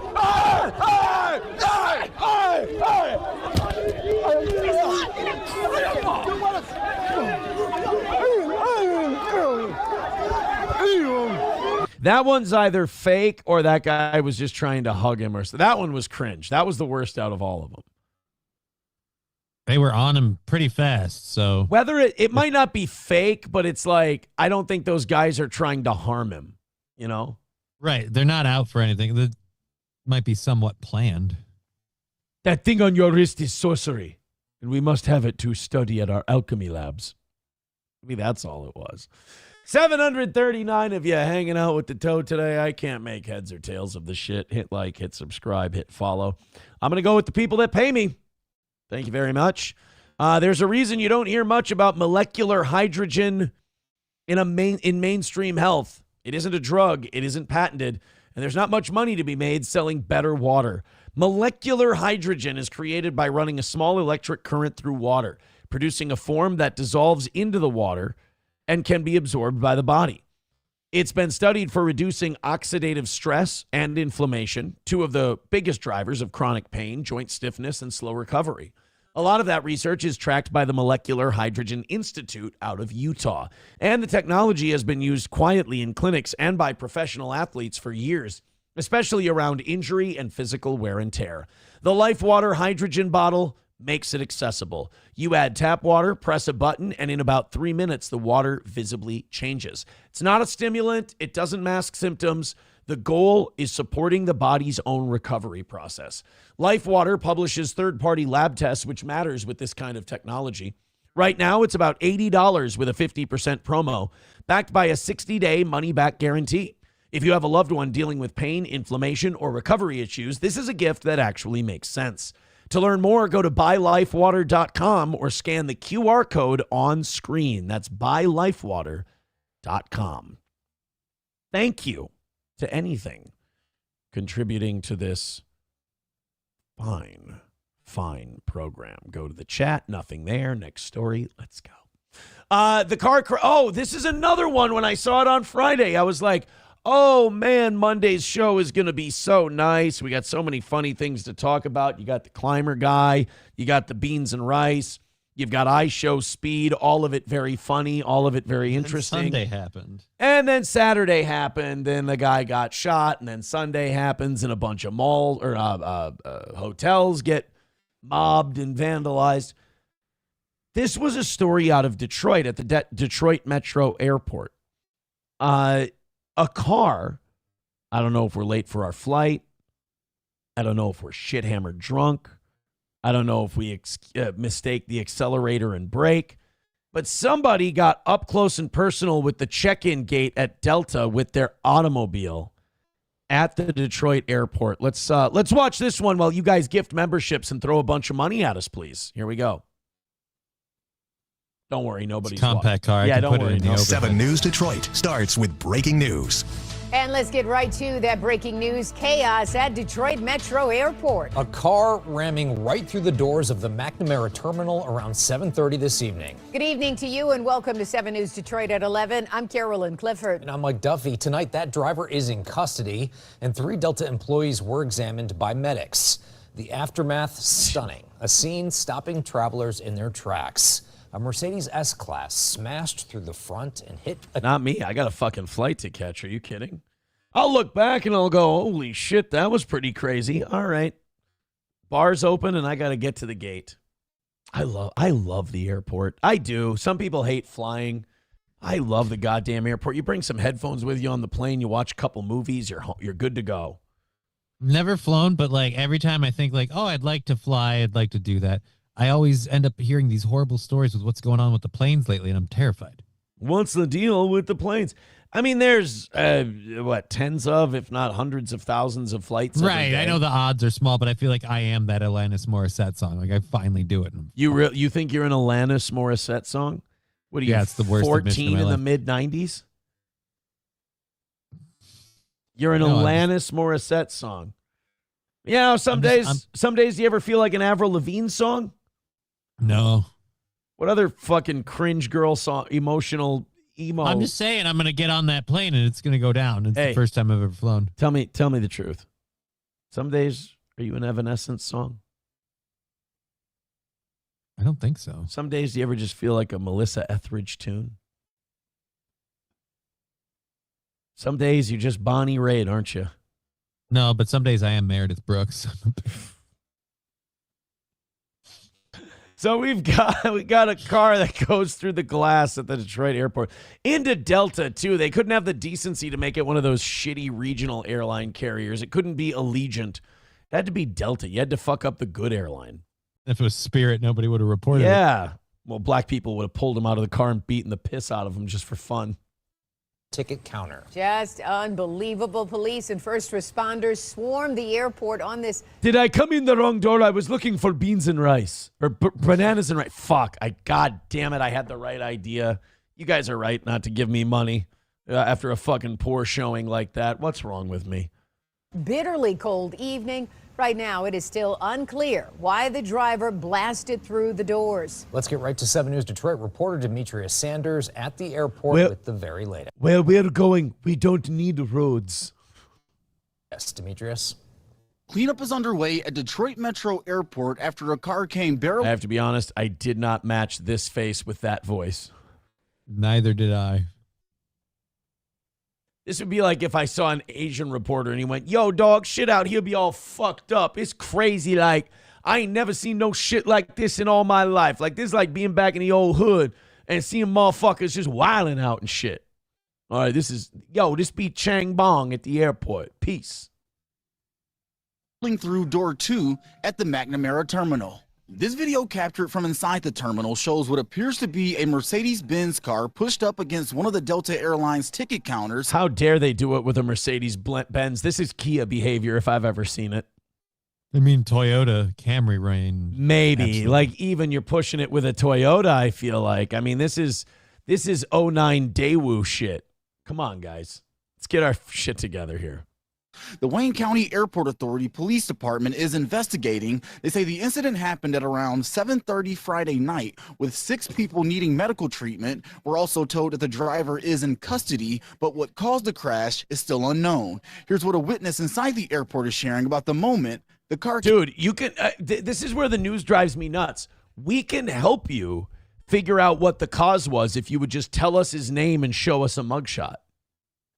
We can give you a whole list of reasons on how this I can tell you exactly what happened. If it's her name is Edna Wilson. I would say, oh, well, it's way too, grandma should not be driving her car still. She missed her medication. She hit the gas when she meant to hit the brake. Now, if you go, his name is Umwalat Mohammed, I'd be like, oh, fuck, he probably doesn't even have a valid driver's license, and don't bother asking for proof of insurance. He didn't know which pedal did what. And He figured it out at the wrong time. Exactly. He thought he could park on the trash can here. Came crashing in. Just, checking in, everything was normal, quiet, and all of a sudden we hear something, just huge noise, like just loud noise. We look to the other side. Lord behold, there's a car just ran through the door over there, slammed straight into the Delta desk, and then the guy just came out raising his hands, just saying stuff. I don't know what he was saying. Oh, okay.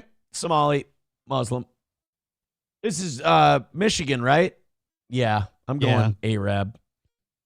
I'm going Muslim. He came out. I did not know what he was saying. All right, well.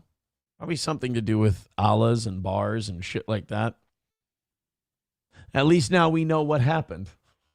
And just the response was so quick, thank God. Now, one important note is that it appears that travel continued at the McNamara terminal throughout the night, despite this incident. Well, what were they going to do? Shut down an airport terminal?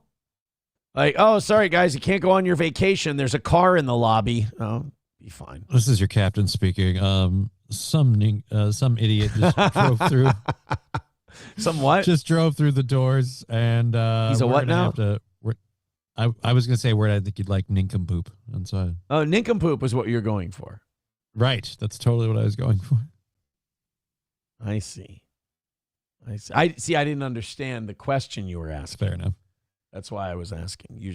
Some what? Nincompoop. Nincompoop. That's much better. Hey, thank you, Miss Tay, for gifting 2 memberships. Guys, we appreciate that kind of shit around here. That's really nice. Professor Tie-Dye with $1 says that company wants to sell a device for you to make and drink hydrogen peroxide. They are trying to kill people off like Johnny, but dumber and with less common sense. Thanks, Professor Tie-Dye. They're giving us money to read that. Nobody fucking cares about me. Like, honestly, at a time where, look, we had like $135 miss total last week. Mm-hmm. It's just, I go with the, money is what keeps this show on the air. So the people that give it, I'm so thankful. Yeah, we're not shit talking the people. When we're sucking ass as bad as we are right now, not numbers wise, but when we're sucking ass as bad as we are, yeah, I'm not going to shit on the people throwing money at us. Give us more money than they give us, and you will get the same. Yeah, you'll get the same fucking treatment. Approachable says, attention, please.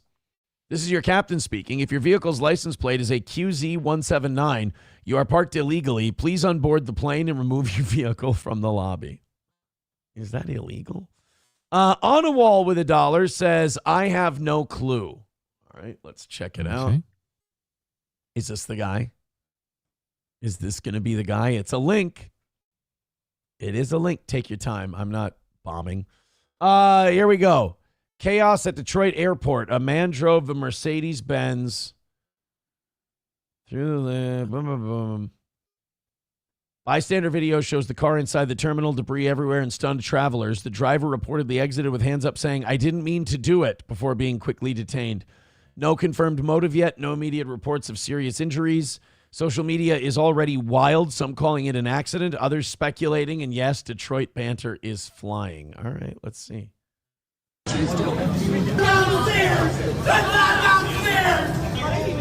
He's got an Amon-Ra St. Brown jersey on. Yes. He might just be a crazy retard. I'm just, most people wearing Lions jerseys, I just make that assumption.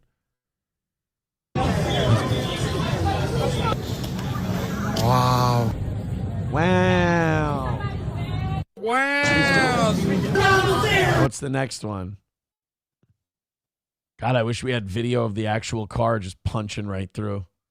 The one time we don't have a Ring door cam. Yeah. I would have loved to see that. He was light-skinned, so he's either a white dude or Arab or mixed race. One of the three. He jumped out saying, "I didn't mean to do it." And I'm like, okay, I believe you.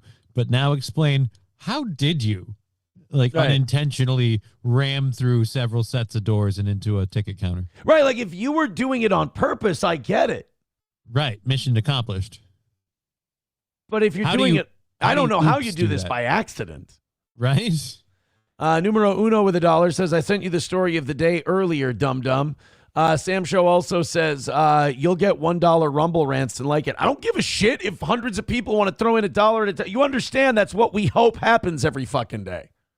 Yeah, that's kind of the overall goal. If we could hit the number with everyone just chipping in just a little thing. You'll get $1 and you'll like it. Yeah, no shit. I'll take $1 all goddamn day. It's the $0 is the only thing that keeps this show at risk of rotting. Nicholas, my golfing buddy with $10 on PayPal. All right, we know PayPal works. Thank you, Nick. Thank you, Nicholas. We just don't know if Venmo works yet today. The only thing we're unsure of. Thank you. Mikey Two Milk says, sir, can't park there. Can't. You're not allowed to. Sorry. Whoops. I didn't know I couldn't do that. I'm just going to back out the way I got in. Is that all right? It'll work. Let's do what Numero Uno sent us. Ye, formerly Kanye West, takes out ad in the Wall Street Journal to apologize for anti-Semitic outbursts, saying, "I lost touch with reality." Boys, a moment of silence for Kanye. We lost him. In an open letter paid for by Yeezy, the controversial artist apologized for his past offensive remarks, which he claims stemmed from neurological damage after a 2002 car crash. So they're going to say, see, anti-Semitism is a brain disorder. Bye, Kanye. It was fun, buddy. He must have gotten a record deal again. They got him. Yeah. He got a record deal. Somebody got something nice. He didn't just come up with this all on his own. Not only are you going to apologize for what you did, you're also going to say that you have severe fucking brain damage. How do you like that? Check it out. We got breaking news from Tom Homan this morning. Let's take a look at this. This was about in the last hour or so. I like Tom Homan. I really do. He's one of my favorite members of the administration. If anybody can get a fucking handle on how shittily this has been run, because like honestly, as bad as Minnesota is, like the Trump administration has rolled out this immigration enforcement in Minnesota really bad. I mean, just really shit. They've handled it. You think he can actually rein in? So I question whether anybody can at this point. Dude, I think if you would plain close this thing like detectives, I think you'd have a lot more success. Unless your goal is to disturb, unless your goal is to get tensions rising, which I think is the plan, not Democrat plan, not Republican plan. There, forget Democrat, Republican. It doesn't exist. I think the grand master plan is just the sowing dissension in the ranks. So unless you're going to make this a more efficient program, I just think you're part of the mission, so to speak. Let's see what Holman's got to say. 6% decline. 96% less people are coming. How many women aren't being raped? How many children aren't dying making that journey? How many women and children aren't being sex trafficked into this country every day? How many? He's absolutely right. Shutting down the border is a fantastic idea, and a lot less people are getting hurt because of it. How does that affect the here, though? This country every day. How many known suspected terrorists aren't just walking across that border?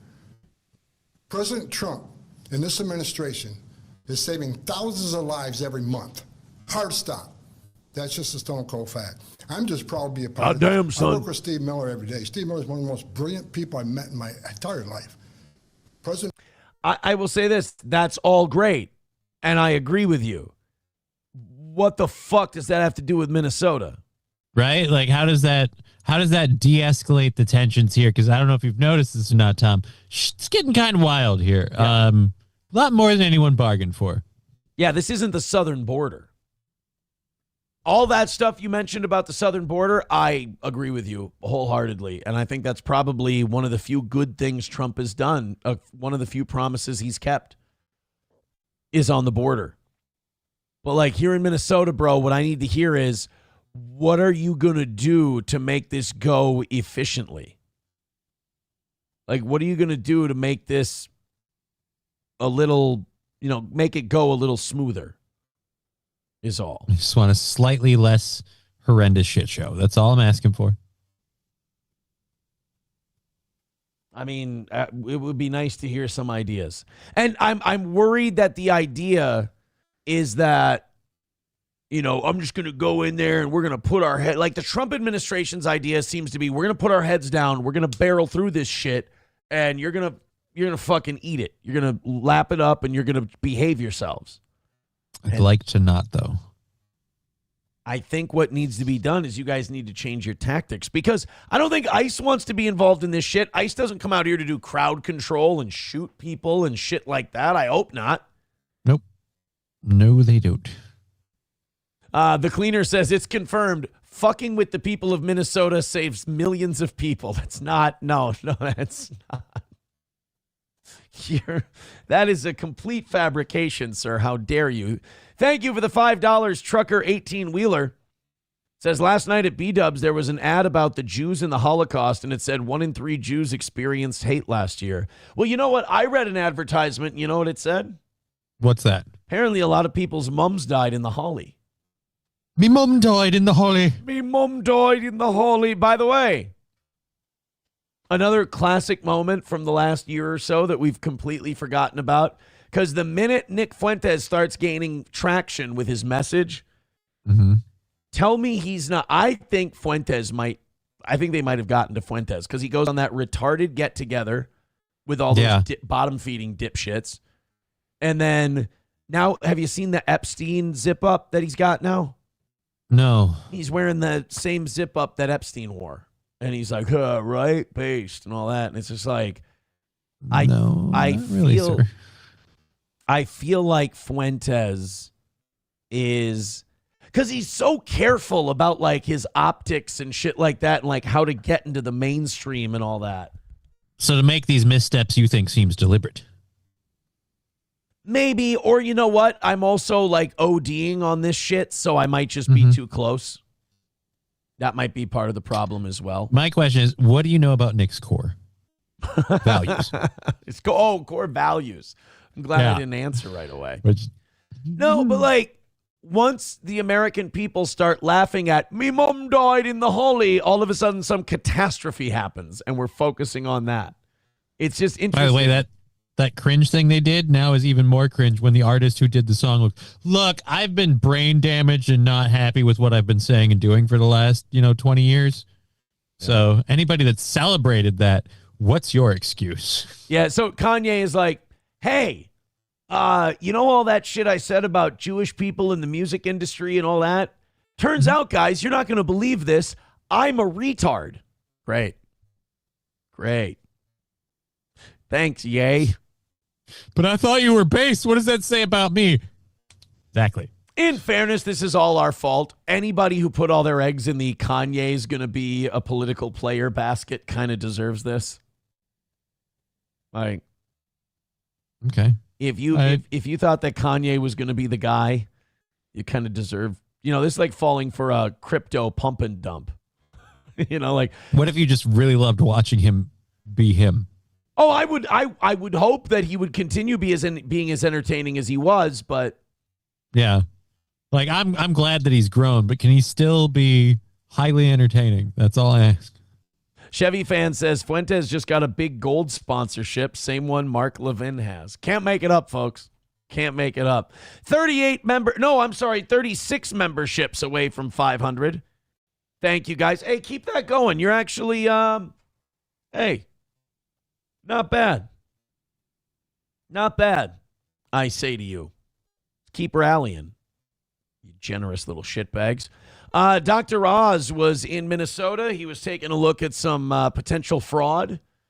Okay. Finding fraud in Minnesota is as easy as going up to buildings and in certain neighborhoods and just going, why is there a daycare, an autism center, and a home health care place in the same strip mall?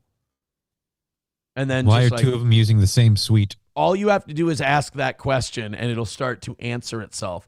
So in Minneapolis, there's this big-ass linen factory that went out of business a long time ago, when like that, when a lot of our industry went overseas. So you could probably buy it for cheap or rent it or lease it for cheap and put a whole bunch of shit in there. So this is Dr. Oz at the Griggs Midway building. I didn't know he's friends with Quentin Tarantino. Actually, that's Carmick. Dr. Oz and Carmick are there, but they digress. And they're checking out Minnesota fraud. Oh, by the way, did you see that an autism center in St. Cloud shut down? Oh, it did? Yeah, Star Autism Center in St. Cloud closed down amid a fraud scandal. Wild. It's just crazy. I can't believe it. It's happening all over the country. And I'll be honest with you. I had to read the article 3 times because I couldn't believe they were telling me the truth. I was shocked to find out there's fraud going on in Somali autism centers. So Dr. Oz goes to this Griggs Midway building, and you're not going to believe what this guy found. Griggs Midway building. It looks like a factory because it was a factory, a linen factory. They made cloth back there. Converted to now we've actually kicked out all the Somalis, and we're going to be making a lot of great health supplements and tea tree oil under my Dr. Oz brand. An office building. You'll notice all those little signs there, and there's tons of little businesses inside. Roughly Okay, professional home health care, global hair. All right, well, I mean, shit. I can't win them all. African Economic Development Solutions. See also professional home health care. And then insurance, tax, and accounting. The fucking balls. The fucking balls. 400 Medicaid businesses were started in the building behind me over the last several years. They generated about $380 million of billing that you, the taxpayer, were putting up. That means roughly each business had $1 million of billing. It's an industrial area. 400 healthcare businesses in the one building. Why is that flag so red? How many healthcare buildings or how many healthcare businesses do you even need in a state? Like when you go to because I've gone to, spoiler alert, a few medical buildings for medical treatment and analysis and stuff. And there will be a lot of them that are grouped together, but usually they're all grouped together around the same thing. Like it's spine stuff or whatever. And when you go in, you can see that it's clearly set up that you go in, you go up. They don't have these weird strip mall banners that's just no, come into our little healthcare center right here. Yeah. Right next to the local karate dojo. This looks like the kind of place that Gordon Ramsay would roll up to in Kitchen Nightmares. And the buildings usually are next to hospitals. This is weird that you're in an industrial park out in the middle of nowhere. Check this out. So there's 108,000 Somalis in Minnesota. Okay.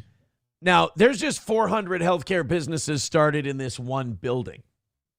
Okay. If that were all the healthcare businesses that were in Minnesota for Somalis, that would be 270 patients each center. Now, not everyone goes to the doctor every year. Right. So you would think 400 would be enough for every Somali in Minnesota, but that's just the one building, for God's sake. There's no reason that you have a mother bring her child there. You can't imagine getting extra business support. An autistic child probably wouldn't want to come here. You hear the noise. It's just not a hospitable place. The question is, how is it possible? Wait. Are you saying, Dr. Oz, that we can't treat autistic kids in industrial factories? What are you talking about? Come on. Solution is to just throw them off a cliff and be done with it. Whoa, Oz, did not see you going that far. You know, the Spartans used to leave them in the snow much like this. And all right, that's enough. 400 the Nazis had a point. Oh, God. But he digresses. That's like karmic and lifts. This is building almost $400 million. We're able to thrive here. What did the owner of the business, this building, think was happening inside? Now, in the defense of the people who own the building, we've seen this before in these stories where they just go, I don't give a shit. They pay the rent on time. I'm just trying to keep the building full. Hey, asshole, check clears. That's my job. I can't imagine owning the Griggs building is a profitable endeavor in 2026. Like, you got to take whoever will go in there. You're not turning up your nose at anything that keeps you in the black if that's your space for rent. Why did no one in the state figure out this was a concern? And perplexingly to me, in a place of this nature, an industrial complex that people would not come to for child care or autism care or transportation support, how is it possible this could come up like an abscess in the heart of Minneapolis and nobody was watching? No, that's where you fucked up. Everyone was watching. Red Bar was watching. We've been talking about this in the news, like the local news media, since 2013. Whistleblowers have been going off like it's a protest. It's just the government has collectively ignored them, refuted them, or threatened their safety or work. Let me help Dr. Oz figure this out. How could people be staring at it and not do anything about it? Think of the Walz administration as you guys, and think of Somali fraud like Jewish billionaires blackmailing all of our wealthy and powerful people. Right?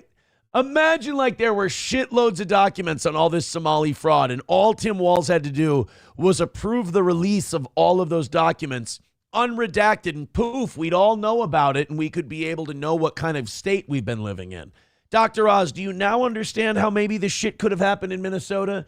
You guys are doing the same exact thing with the Epstein files, where all of the people know what's going on. We'd just like you guys to provide all the paperwork and evidence so we know for sure, but you guys, for some reason, don't want to do that. So it's not that Walz doesn't know the fraud's going on. He just doesn't want to release what he has because it'll be incredibly embarrassing for him. Yeah, you guys have no idea what that's like. I think it's because they weren't looking. They didn't want to know. No, the Amy Bach, the lady who led the whole Feeding Our Future scandal, she said she believes that Tim Walz and Keith Ellison knew about it and possibly were taking kickbacks. Dude, I'm sorry, but you don't run a swindle like this without the guys on top getting a taste. You just don't. Yeah, or it would have gotten shut down. Yeah, you pay your fare. That this problem was happening here, and it's very concerning to me that only now, when there's more federal supervision, are people beginning to ask tough questions. Like, where's the Epstein list? Yeah, why aren't you guys electing more cynical politicians? We need cynicism. We need people that just look at the story they give you and go, okay, thanks for the bullshit. Now, what's the real reason? Like, we keep electing these people who think that it's like they pitch it to you like this game is straight up. No, elect the cynical. They pitched Donald that way. Like, I don't buy this and we don't buy this and we're going to make America great again and stuff. And he said all the right stuff. At this point, I'm just like, how do we know the person we're getting the pitch from, whether we like the pitch or not, is legit? And then 10 minutes in, Epstein killed himself. Yep. So you'll notice there's already a watch group that's observing us. They had people in the cars taking pictures of us. They're calling around trying to find out what's going down. And I'll tell you, they don't have to, wonder. We're telling you, we're here to figure out why these folks are being defrauded, why the people who live in Minnesota aren't getting access to the care they deserve because it's been stolen. But the fact that you've got people behind me in cars concerned that we're even talking about this story. Bro, you're not like Nick Shirley. You're a fucking guy in the administration who can get this shit.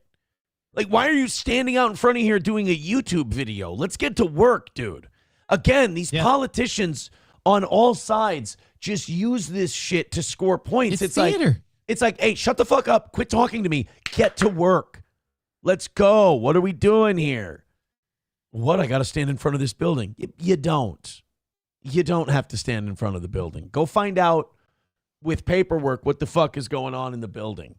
But you didn't have to come to Minnesota. It's in Maine and other places too. Why'd you pick here? But if I'm in front of the building talking to you like this, you'll think I'm doing something instead of just going, look. It really is the Doug Stanhope raising awareness bit. Well, why didn't you actually do something? Oh, well, that would have required passing a bill. Yeah. Why didn't you do that? Oh, I wasn't in office that day. Yeah. Why not? Because I went out to the building to show you the building. I was at the building. I had to stand in front of the building. Kevin Law gifting 10 memberships on YouTube. Thank you, buddy. Thank you. Wanna fuck? Let's fuck. That's gonna make us very, very happy, guys. I don't mean to tell tales out of school here, but I think if you guys keep rallying like that, we're on a nice little pace here. You guys are getting aggressive towards the end here, and I like it. Keep it moving, keep it going. Everybody throwing in a $5 or a $2 or a membership or whatever. We appreciate it. Thank you, guys. You're giving me hope. That's a dangerous thing. They love to do that to you, though. Shit in my mouth over hope. Thank you very much, Kevin Law, for those 10 gifted memberships. I do appreciate it so much. Hit like, hit subscribe, hit follow. Over 700 of you checking out the toe at the moment, which is what we like to see. We didn't quite hit the 800 today, but we got over 700, which is always a nice start. Always a nice start. Thanks, guys. Shule Madoff with $5 says, hey, Toe, in your next show, you should look into how many in the Israeli Diaper Force, IDF, are actual ICE agents. Did you know? Hold on. I want to Google this because I want to make sure I've got my ICE Got your agents. facts right. I just want to make sure. Based on recent reports and investigations as of January 2026, you're going to hate this.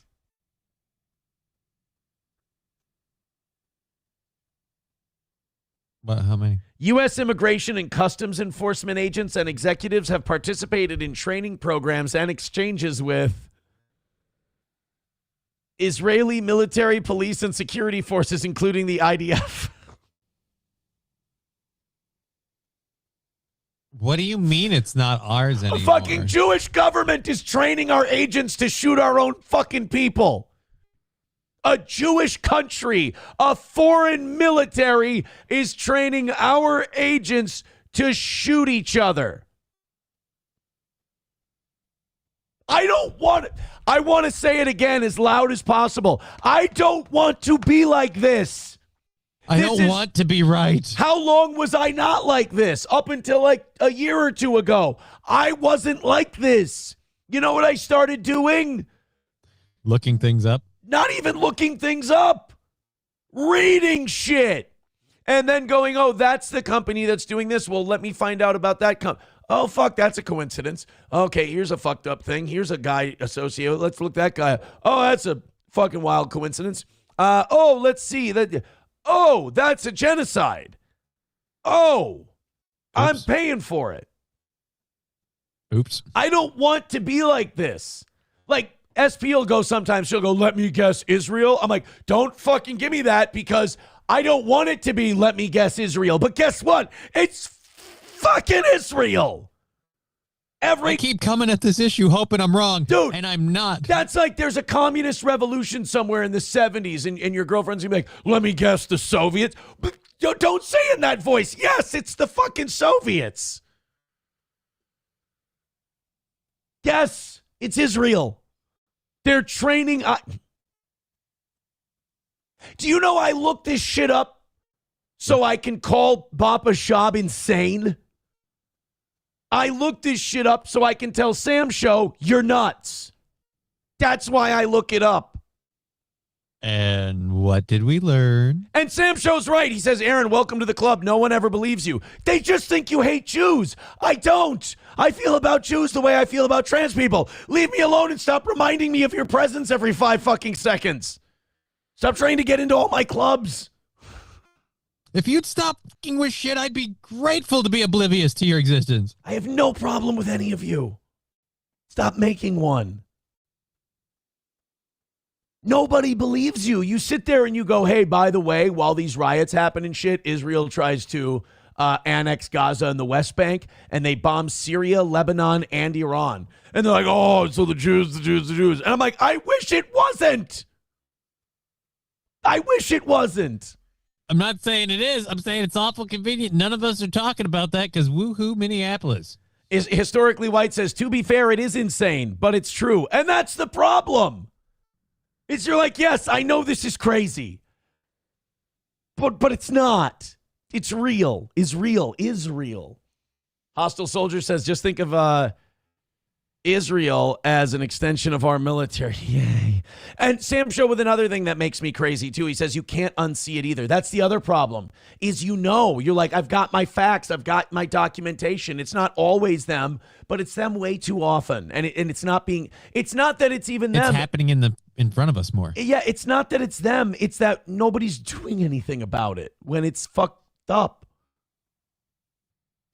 Like people are like a lot of them and not a lot of repercussions. It's startling me. And they're good at what they do, and it gets people to believe it. And they go, I'll have conversations with regular 9-to-5 type people, like my dad or relatives. Will be like, "Well, Iran can't get a nuke." I'm like, "Why?" And they're not ready for that question because nobody ever asks it. Why can't the Soviets had enough nukes to wipe the world out multiple times over, and we were fine? And then you're like, well, Iran can't get one because they'll use it on us. When has Iran ever attacked us outside their borders? When have they ever attacked us? Never. But will they support terrorist groups like Hamas? Well, let's talk about that group and who some of their supporters are. You know what I would say to those people who said, yeah, they support Hamas? I'd go, you know what? You're right. Anyone who's ever helped secure any funding for Hamas, let's fucking blow them up. I'll make that deal right fucking now. Right now, let's go to war with every country who's ever facilitated funding for Hamas. Let's do it. We hate these terrorists, right? Let's go get those terrorist sons of bitches. Hey, you know who secured billions of dollars in Hamas funding the last 25 years? Argentina? Let's go get them. Let's get them, boys. No, the answer was Israel. Son of a bitch. That close. Who's the motherfucker who asked me to look up who trains ICE? Who did? Because you have completely ruined my day. Who was it? Was it a donation or did I just catch it? I don't know. No, it wasn't even a donation. I just read it. Whoever did that, and I don't remember who it was. Congratulations. Bravo. Congratulations. Let's open up these a couple of these stories. By the way, you guys have been going on a crazy run right now. Honestly, lock it down. Finish it up. Thank you. Thank you. Just for me losing my fucking marbles there for a second. Mikey, and then Mikey Two Milks writes, and the home of the brave. By the way, Shuli Madoff is the one who did it. There it is. I mean, it never makes you look good when you yell, I'm not crazy. It never looks good to shout, I'm totally lucid. I'm normal. You know what you don't look like when you shout that? Crazy. Thank you. Like. I appreciate that because I was worried that I did. Yeah. Indeed look crazy. Gift some memberships. Throw a couple bucks our way. I'd appreciate it. 36 memberships away from 500. Please and thank you. You guys are the best. Streamlabs, PayPal, Venmo, Rumble Rants, whatever the fuck I usually say that I haven't said yet today. We appreciate the audience totals from today, too. It was very good. Mm-hmm. Keep hitting like. President Redacted with $2 says 2026, the year of based toe takes. My takes are so fucking based, I get yelled at for having so many of them. Let me guess, Israel? You can't say, let me guess, Israel, because it is. If you would just take that sarcastic statement seriously, you'd be the most informed person in the world. And by the way, this isn't like a worldwide secret cabal thing. The rest of the world fucking hates their guts and knows they're behind all this evil shit. We're the only ones who ignore it. It's not like Benjamin Netanyahu secretly runs the world. The world court, he's wanted on war crimes charges. There are certain countries he can't go to because they will arrest him. Last week or so, he publicly made a joke of like, hey, we picked up a bunch of black people on boats, this time not as property. Right. I mean, come on. He said this is the first time that we have brought Africans here, not as slaves, but as, it's like, but I say You're that. not supposed to be able to say that. 09 Canyon says, how long before Aaron is in downtown St. Cloud screaming, I'm not suicidal? I'm not wrong. They're fucking with you. I'm fine. I'm all right. No, I decided I'm fine. I'm okay. I'm good. Okay. So what if the Israeli Defense Force trains our ICE agents and then our ICE agents kill Americans? By the way, killed a Jew on Saturday. Oh. Right? That's not good. Thanks, IDF. Well, now you're going to tell me this is the first time they've sacrificed one of their own people to push a narrative that helps them get their football down I have the a field? feeling that guy was not a Zionist. Oh. I have a feeling that was... Veldrain with $1 says, Iran did try to nuke us, but the long-range Camel didn't make it. Well, that's a good point. That's a fair point. I just don't think we can keep sitting on our laurels. They've been, according to Israel, they have been 6 months from developing a nuclear weapon for like the last 35 years. It's How long until that amazing. snooze And button then works? every time Israel bombs them, they said we've knocked out their nuclear capabilities for the next decade. And then 6 months later, they need They're to bomb bombing them them again. again. Holy shit. The supervillains in Tehran. Well, anyway. Why I'm are you sure- blowing up Hey. these civilian targets while Hey. there was a physicist living there? I'm sure that the next Nick Shirley documentary will expose all the bad guys. And then Cam Higbee and Nick Sorter will tell us the truth of the matter. If I see Nick Sorter down there, I'm going to be like, hey, Nick, fucking based. Good job, buddy. Hey, while I'm filming you here, do you know who trains ICE and who, some of their funding even comes from or any of that? No, that's interesting. Ask your donors, see if they'll tell you. Speaking of which, you ready for an Erica Kirk story? Well, yeah, what's she up to now? I'm starting to think this lady ain't on the up and up. This isn't necessarily, I have to warn you, this isn't necessarily an Erica Kirk story. Okay. This rules, and I'm 1,000% on this person's side. And Not the Bee is fucking gay and cringe, and they are not based at all. They are fucking slaves. There is a drag queen who's now going by Erica Quirk, and I'm endorsing it 100%. It rules. It's based. Not the Bee hates it. They go, there's now a drag queen named Erica Quirk, in case you still wonder how low leftists will stoop. Shut the fuck. We're not buying the left-right shit anymore. First of all, Erica Kirk Erica Kirk helped run an orphanage that was probably used to traffic children to Otto Buscher in the NATO military base. So I don't need to hear it. At the very least, a lot of people knew what was going on, and Erica Kirk did nothing to stop it. Her mom is also part of the military and intelligence industrial complex, and her dad was a big wig with Raytheon. Okay, so I'm sorry if I don't see Erica Kirk as a saint, because her husband that they had her marry and keep tabs on got murdered, probably by his own people. I'm not saying she's a glowing fed, but I am saying a lot of people say she lights up the room. Do the math. They do. They say she lights up the room. So Erica Quirk is now a drag queen, and I have to say, I think Erica Quirk might be more likable than Erica Kirk.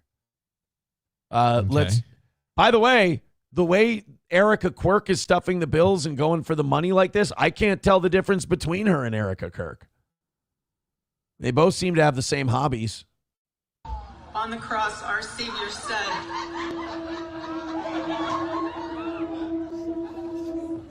Father, forgive them, for they not know what they do. All right. What do you want to say to the other people that are putting these lies out into the world right now? Stop.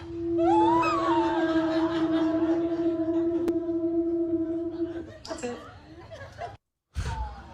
I'm sorry, but where's the bad part? I don't know.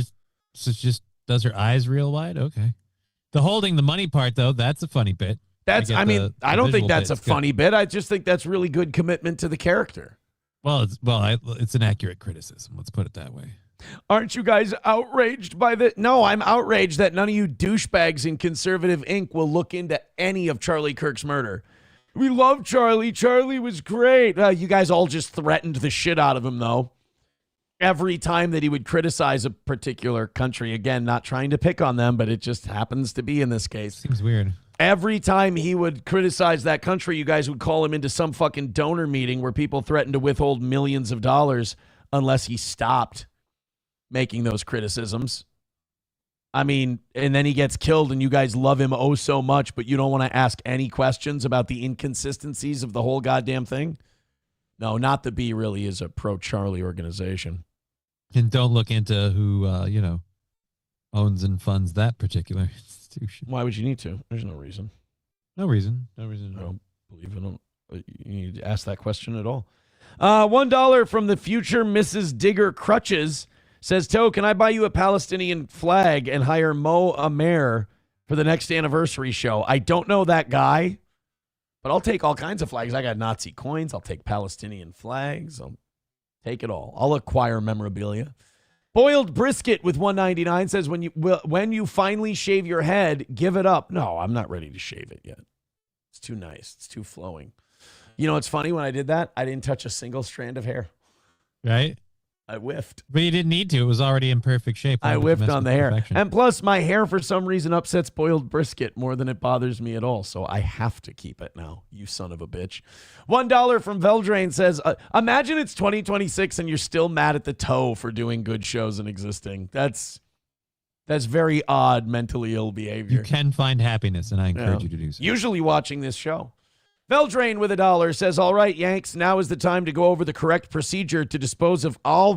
Jesus Christ, Veldrain.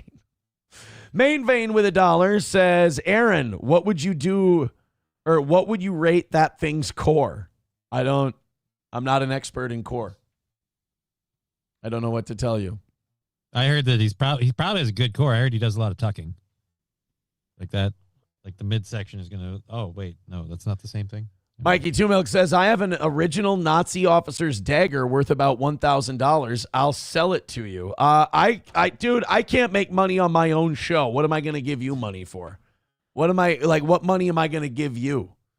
Don't QVC me your attic. We're kind of, pushing it here. My own show's fucking eating a shit sandwich. Most views it's ever had, most subscribers it's ever had.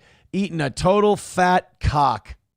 A whole goddamn thing. Hit like, hit subscribe, hit follow. That's what the people want to see. Pity donos, pity Venmos, pity PayPals. You guys were on a run there where it looked like we were going to be okey doke. But I don't know what to think yet. I can't make a prediction quite yet. We'll see. Just get real generous these next 15 minutes, then hopefully that last 5 won't be a nightmare. Let's do the Lamar Odom one first. So, Lamar Odom got arrested for DUI recently? Shut the fuck up. Yeah. And then, like, a few years ago, he had that situation where he almost died at the Bunny Ranch. Uh-huh. You would think that Lamar Odom probably has some kind of substance abuse issue. At the very least, I'd stay out of Vegas. It doesn't go well for you. Right. You might want to stay out of Las Vegas. So, a few days after his DUI, guess where Lamar Odom was? Oh, me. Guess. Where was he? Las Vegas? No. More specifically in Las Vegas. What kind of establishment The was Bunny that? Ranch. He went No, back. not that bad. I'll give you this. It's not that bad. A bar? He's at a bar. No. All right. Is it weird now that I'm relieved? Like, we walked it back. I'm like, okay, it's not the Bunny Right. Ranch. You thought so bad that, like, just kind of bad is fine. Yeah. It was like, okay, so he's just getting sauced. He's getting soused. Put him in a taxi. We're good. Dude, it's still that rich guy, poor guy justice system, though, because, like, usually if you get a DUI, I've never had one, but usually if you get a DUI, you're heard by the court and they say, all right, you can't drink while this procedure, while this, while this proceeds, this case continues, the whole process, you can't be drinking. Lamar Odom doesn't give a fuck. He's got millions of dollars. He's going to, look at him. He's just going to show up at the bar. And in case you're wondering, maybe he's just at the bar hanging out. Nope, they just handed him a drink. There you go. There's my shot. I'll just take that, please.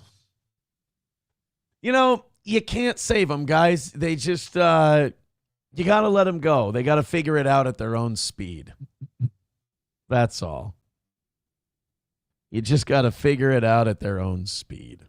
So you think they'll like add to his charges because of this? I mean, it seems like it's publicly known that he was going against the DUI. I wonder if there are even any rules. He might not have any rules where he has to abstain from drinking.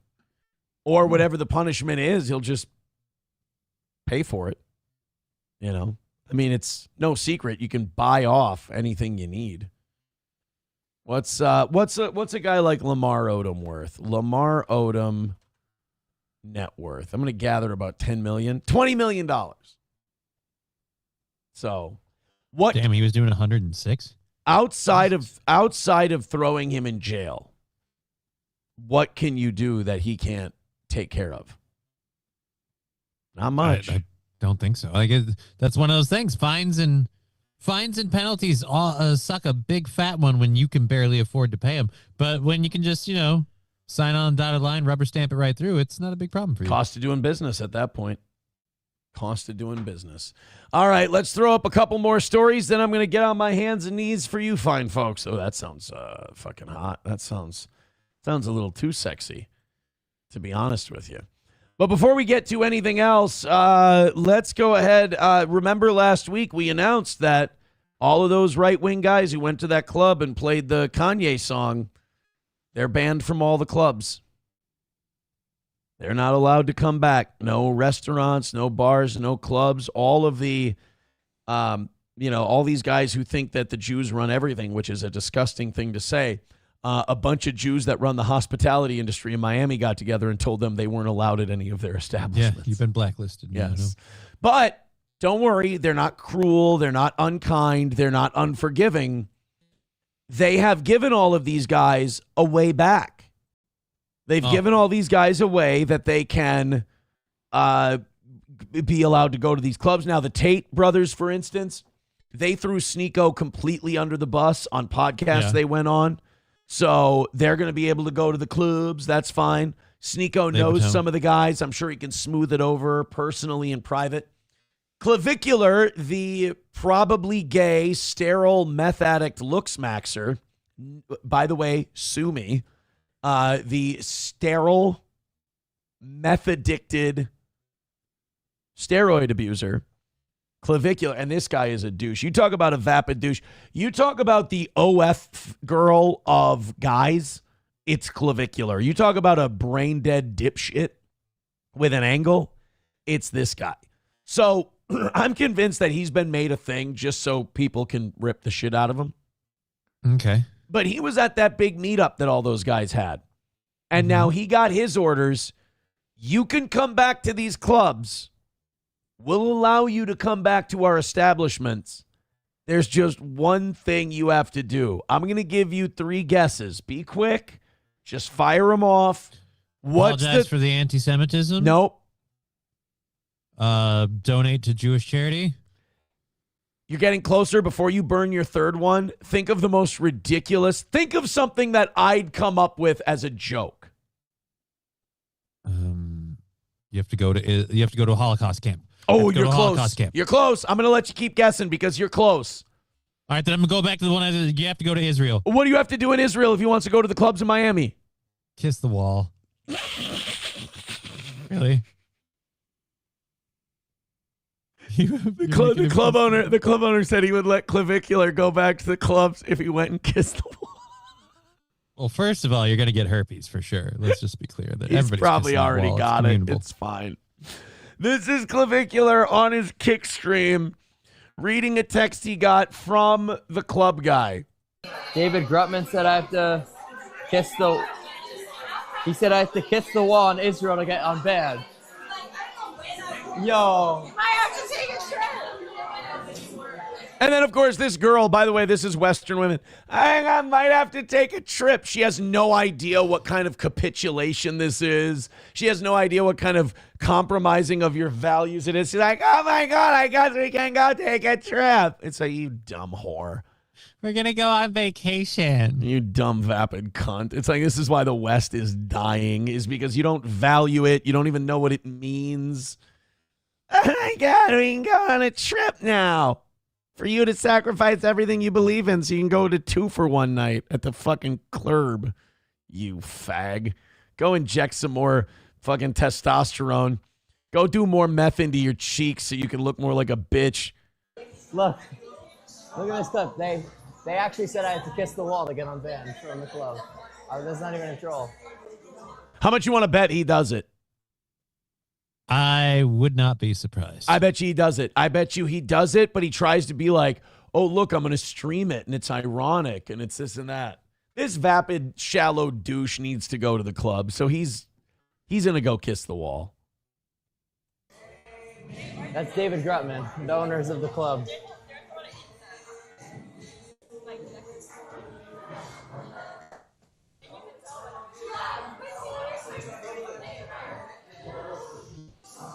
So every time you're going to Israel.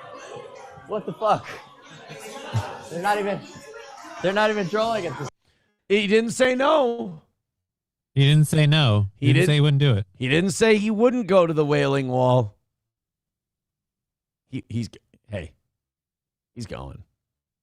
He's going to kiss the walls, the rings, the feet, whatever he needs to get back into the club. He's going to kiss the wall. You know what he's going to do? He's going to outsmart them, Aaron.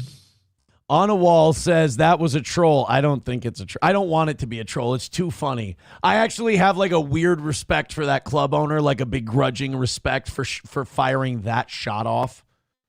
It's kind of like when someone asks me, hey, how much for you to do this on the show? And I clearly don't want to do it, so I just name a huge number. Like a completely preposterous number. He doesn't want that retard at any of his clubs. So he's like, all right, you want to come to my club? You got to go kiss the wall. If he doesn't do it, this guy doesn't give a shit because he doesn't want him there anyway. But if he does do it, he can be like, dude, I made that guy kiss the wall because he wants to be in my club so bad. Win-win for him. Hey, this is where I'm a dick. Like, you didn't sign on the dotted line. So if he does kiss the wall, you could just say, I never said that. You made this up and posted it online. Exactly. Hey, I've got news for you in your, what do you call it? Your MAID program? Yeah, what about it? Got bad news for your MAID program. They're officially jumping the shark. We knew this day would come. We knew it would happen. I mean, they've already been inching closer and closer. They're going to, like, in Canada with people with depression. What are they doing here? They euthanized a woman against her will. Yeah. Dude. Oh, yeah. Isn't that called murder? That is called murder. I could have swore. Yes. I'm not kidding. Canadian woman was euthanized against her will after husband was fed up with caring for her.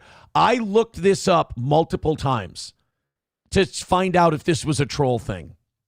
Guys, that's called murder. One case study was that of a woman in her 80s referred to as Mrs. B, who had complications after a coronary artery bypass graft surgery.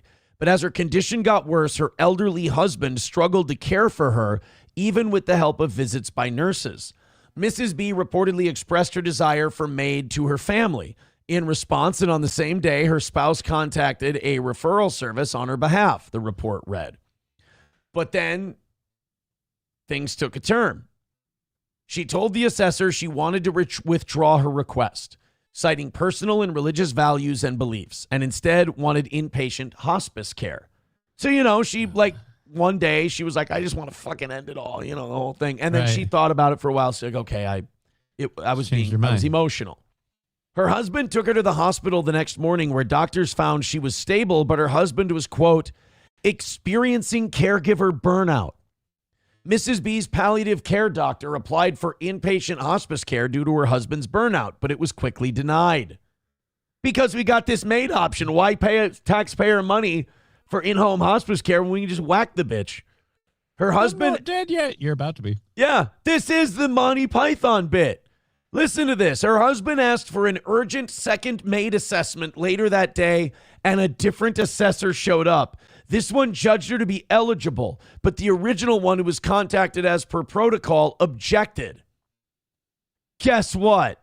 They still fucking killed the bitch. Oh. Nobody in the family was like, hey. Oh, do me a favor. It said death till you part. I didn't realize she was going to stick around for this goddamn long. Let go of the board, Rose, and drift down. They killed her. They killed her and just went, well, she wouldn't shut the fuck up, and her husband was annoyed, and it... Dude, I gotta say, I knew we'd get here at some point with that Canada thing. I didn't think it would be now.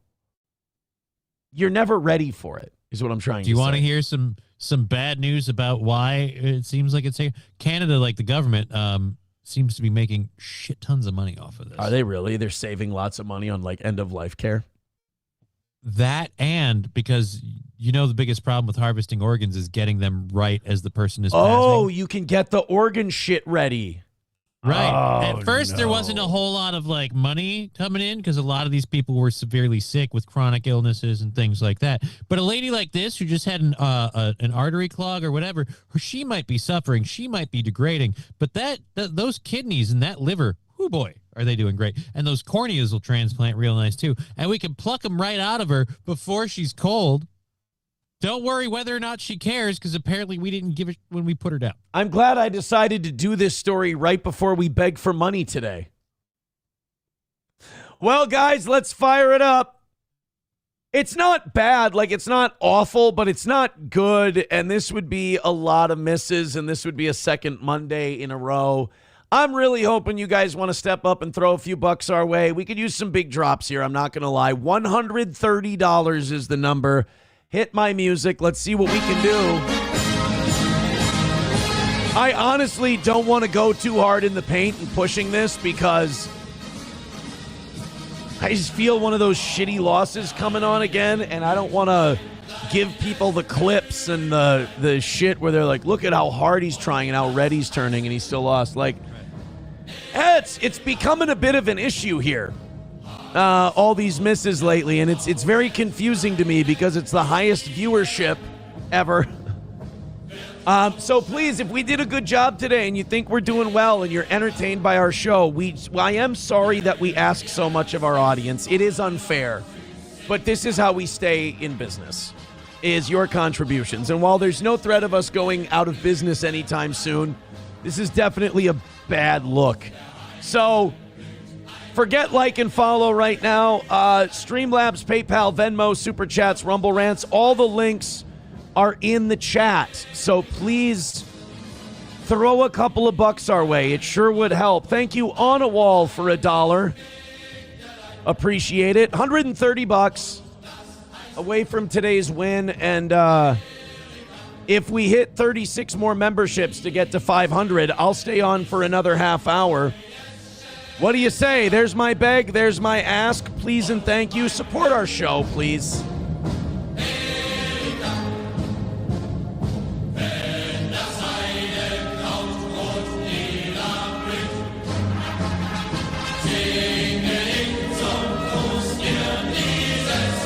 I mean, nothing I can really do at this point. We did a great show. We gave you, I hope, a good one. I hope you appreciated it. Now I'm just asking that you throw a couple of bucks our way. $130 away from a win today.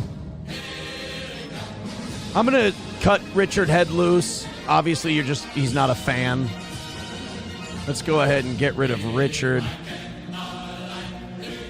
We got so many fans now. Our views have gone up so much. I don't need to keep people around who are just going to be shit. Zen Man gifting a membership. Thank you. You have no idea how much that means to me. I hope everybody feels like throwing a membership or a couple bucks at us. It really means a lot. On a Wall gifting another membership. Thank you. 120 away from today and 34 memberships away from 500. Please and thank you, guys. We need everybody. We could use a lot of help here. 120 is the number. I would appreciate everybody getting involved. It can be done. Our first run of music is almost up. Thanks for the start here. Let's keep it going. Let's go and knock that out in this last few minutes. All right. Keep it going for another half hour. About 3 minutes left. Let's fire up this one. Streamlabs, PayPal, Venmo, Super Chats, Rumble Rants. If we didn't do well enough for you today, I'm sorry. Let us know what we can do to do better. But a lot of losses lately, a lot of misses. That really sucks. I never feel good about a miss. 120 is the number. 34 memberships away from 500. Come on, guys. Make me feel like I did something right today. Make me feel like I did a good show, because right now I feel like I'm fooling myself. Too many misses lately, too many losses, and too many views. Too many views to too many losses. I don't like it. I'd really appreciate your contributions. Don't worry, guys. I cut him loose for the rest of the stream. I don't, beg, bitch. It's like, yeah, no, I get it. We beg for money at the end of the show. I get it. We hold our can out for a couple of minutes. I do it as least obtrusively as I can to give you guys the show you like. A few contributions wouldn't hurt. 120 away. I'm sure he is cool, and tomorrow he's going to come back and he's going to be even cooler. All right, 120 bucks away. Hit like, hit subscribe, hit follow. But throw us a couple bucks. Throw us what you got. Memberships.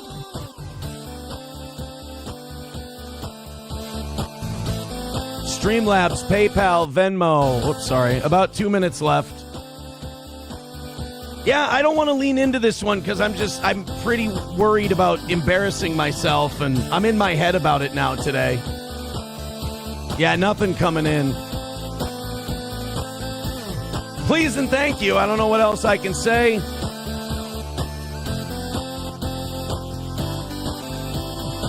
Streamlabs, PayPal, Venmo, Super Chats, Rumble Rants. They're all still there. Please, come on. It's not going well, that's for sure. $120 is the number. Looks like another triple-digit Monday loss is on its way.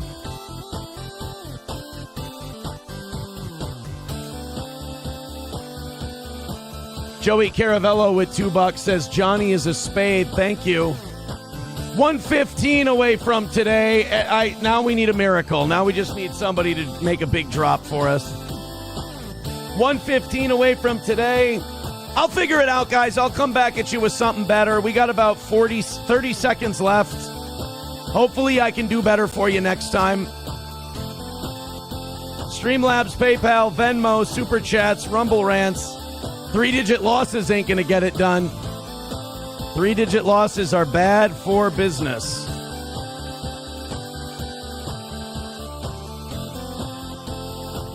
Sorry, guys. I apologize for fucking up today.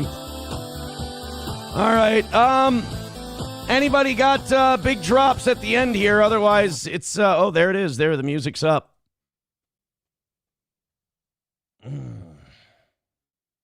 Yeah, I mean, if you've got anything productive to send us, and I know this will get clipped and people will laugh and enjoy the victory.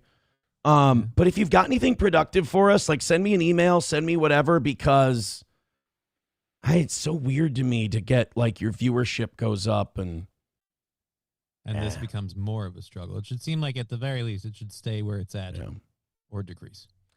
All right. Well, send me an email, send me a DM, send me something. If you feel like donating later today, Streamlabs, PayPal, Venmo, Super Chats, Rumble Rants. I'm glad I didn't get like really shouty and everything at you and then lose.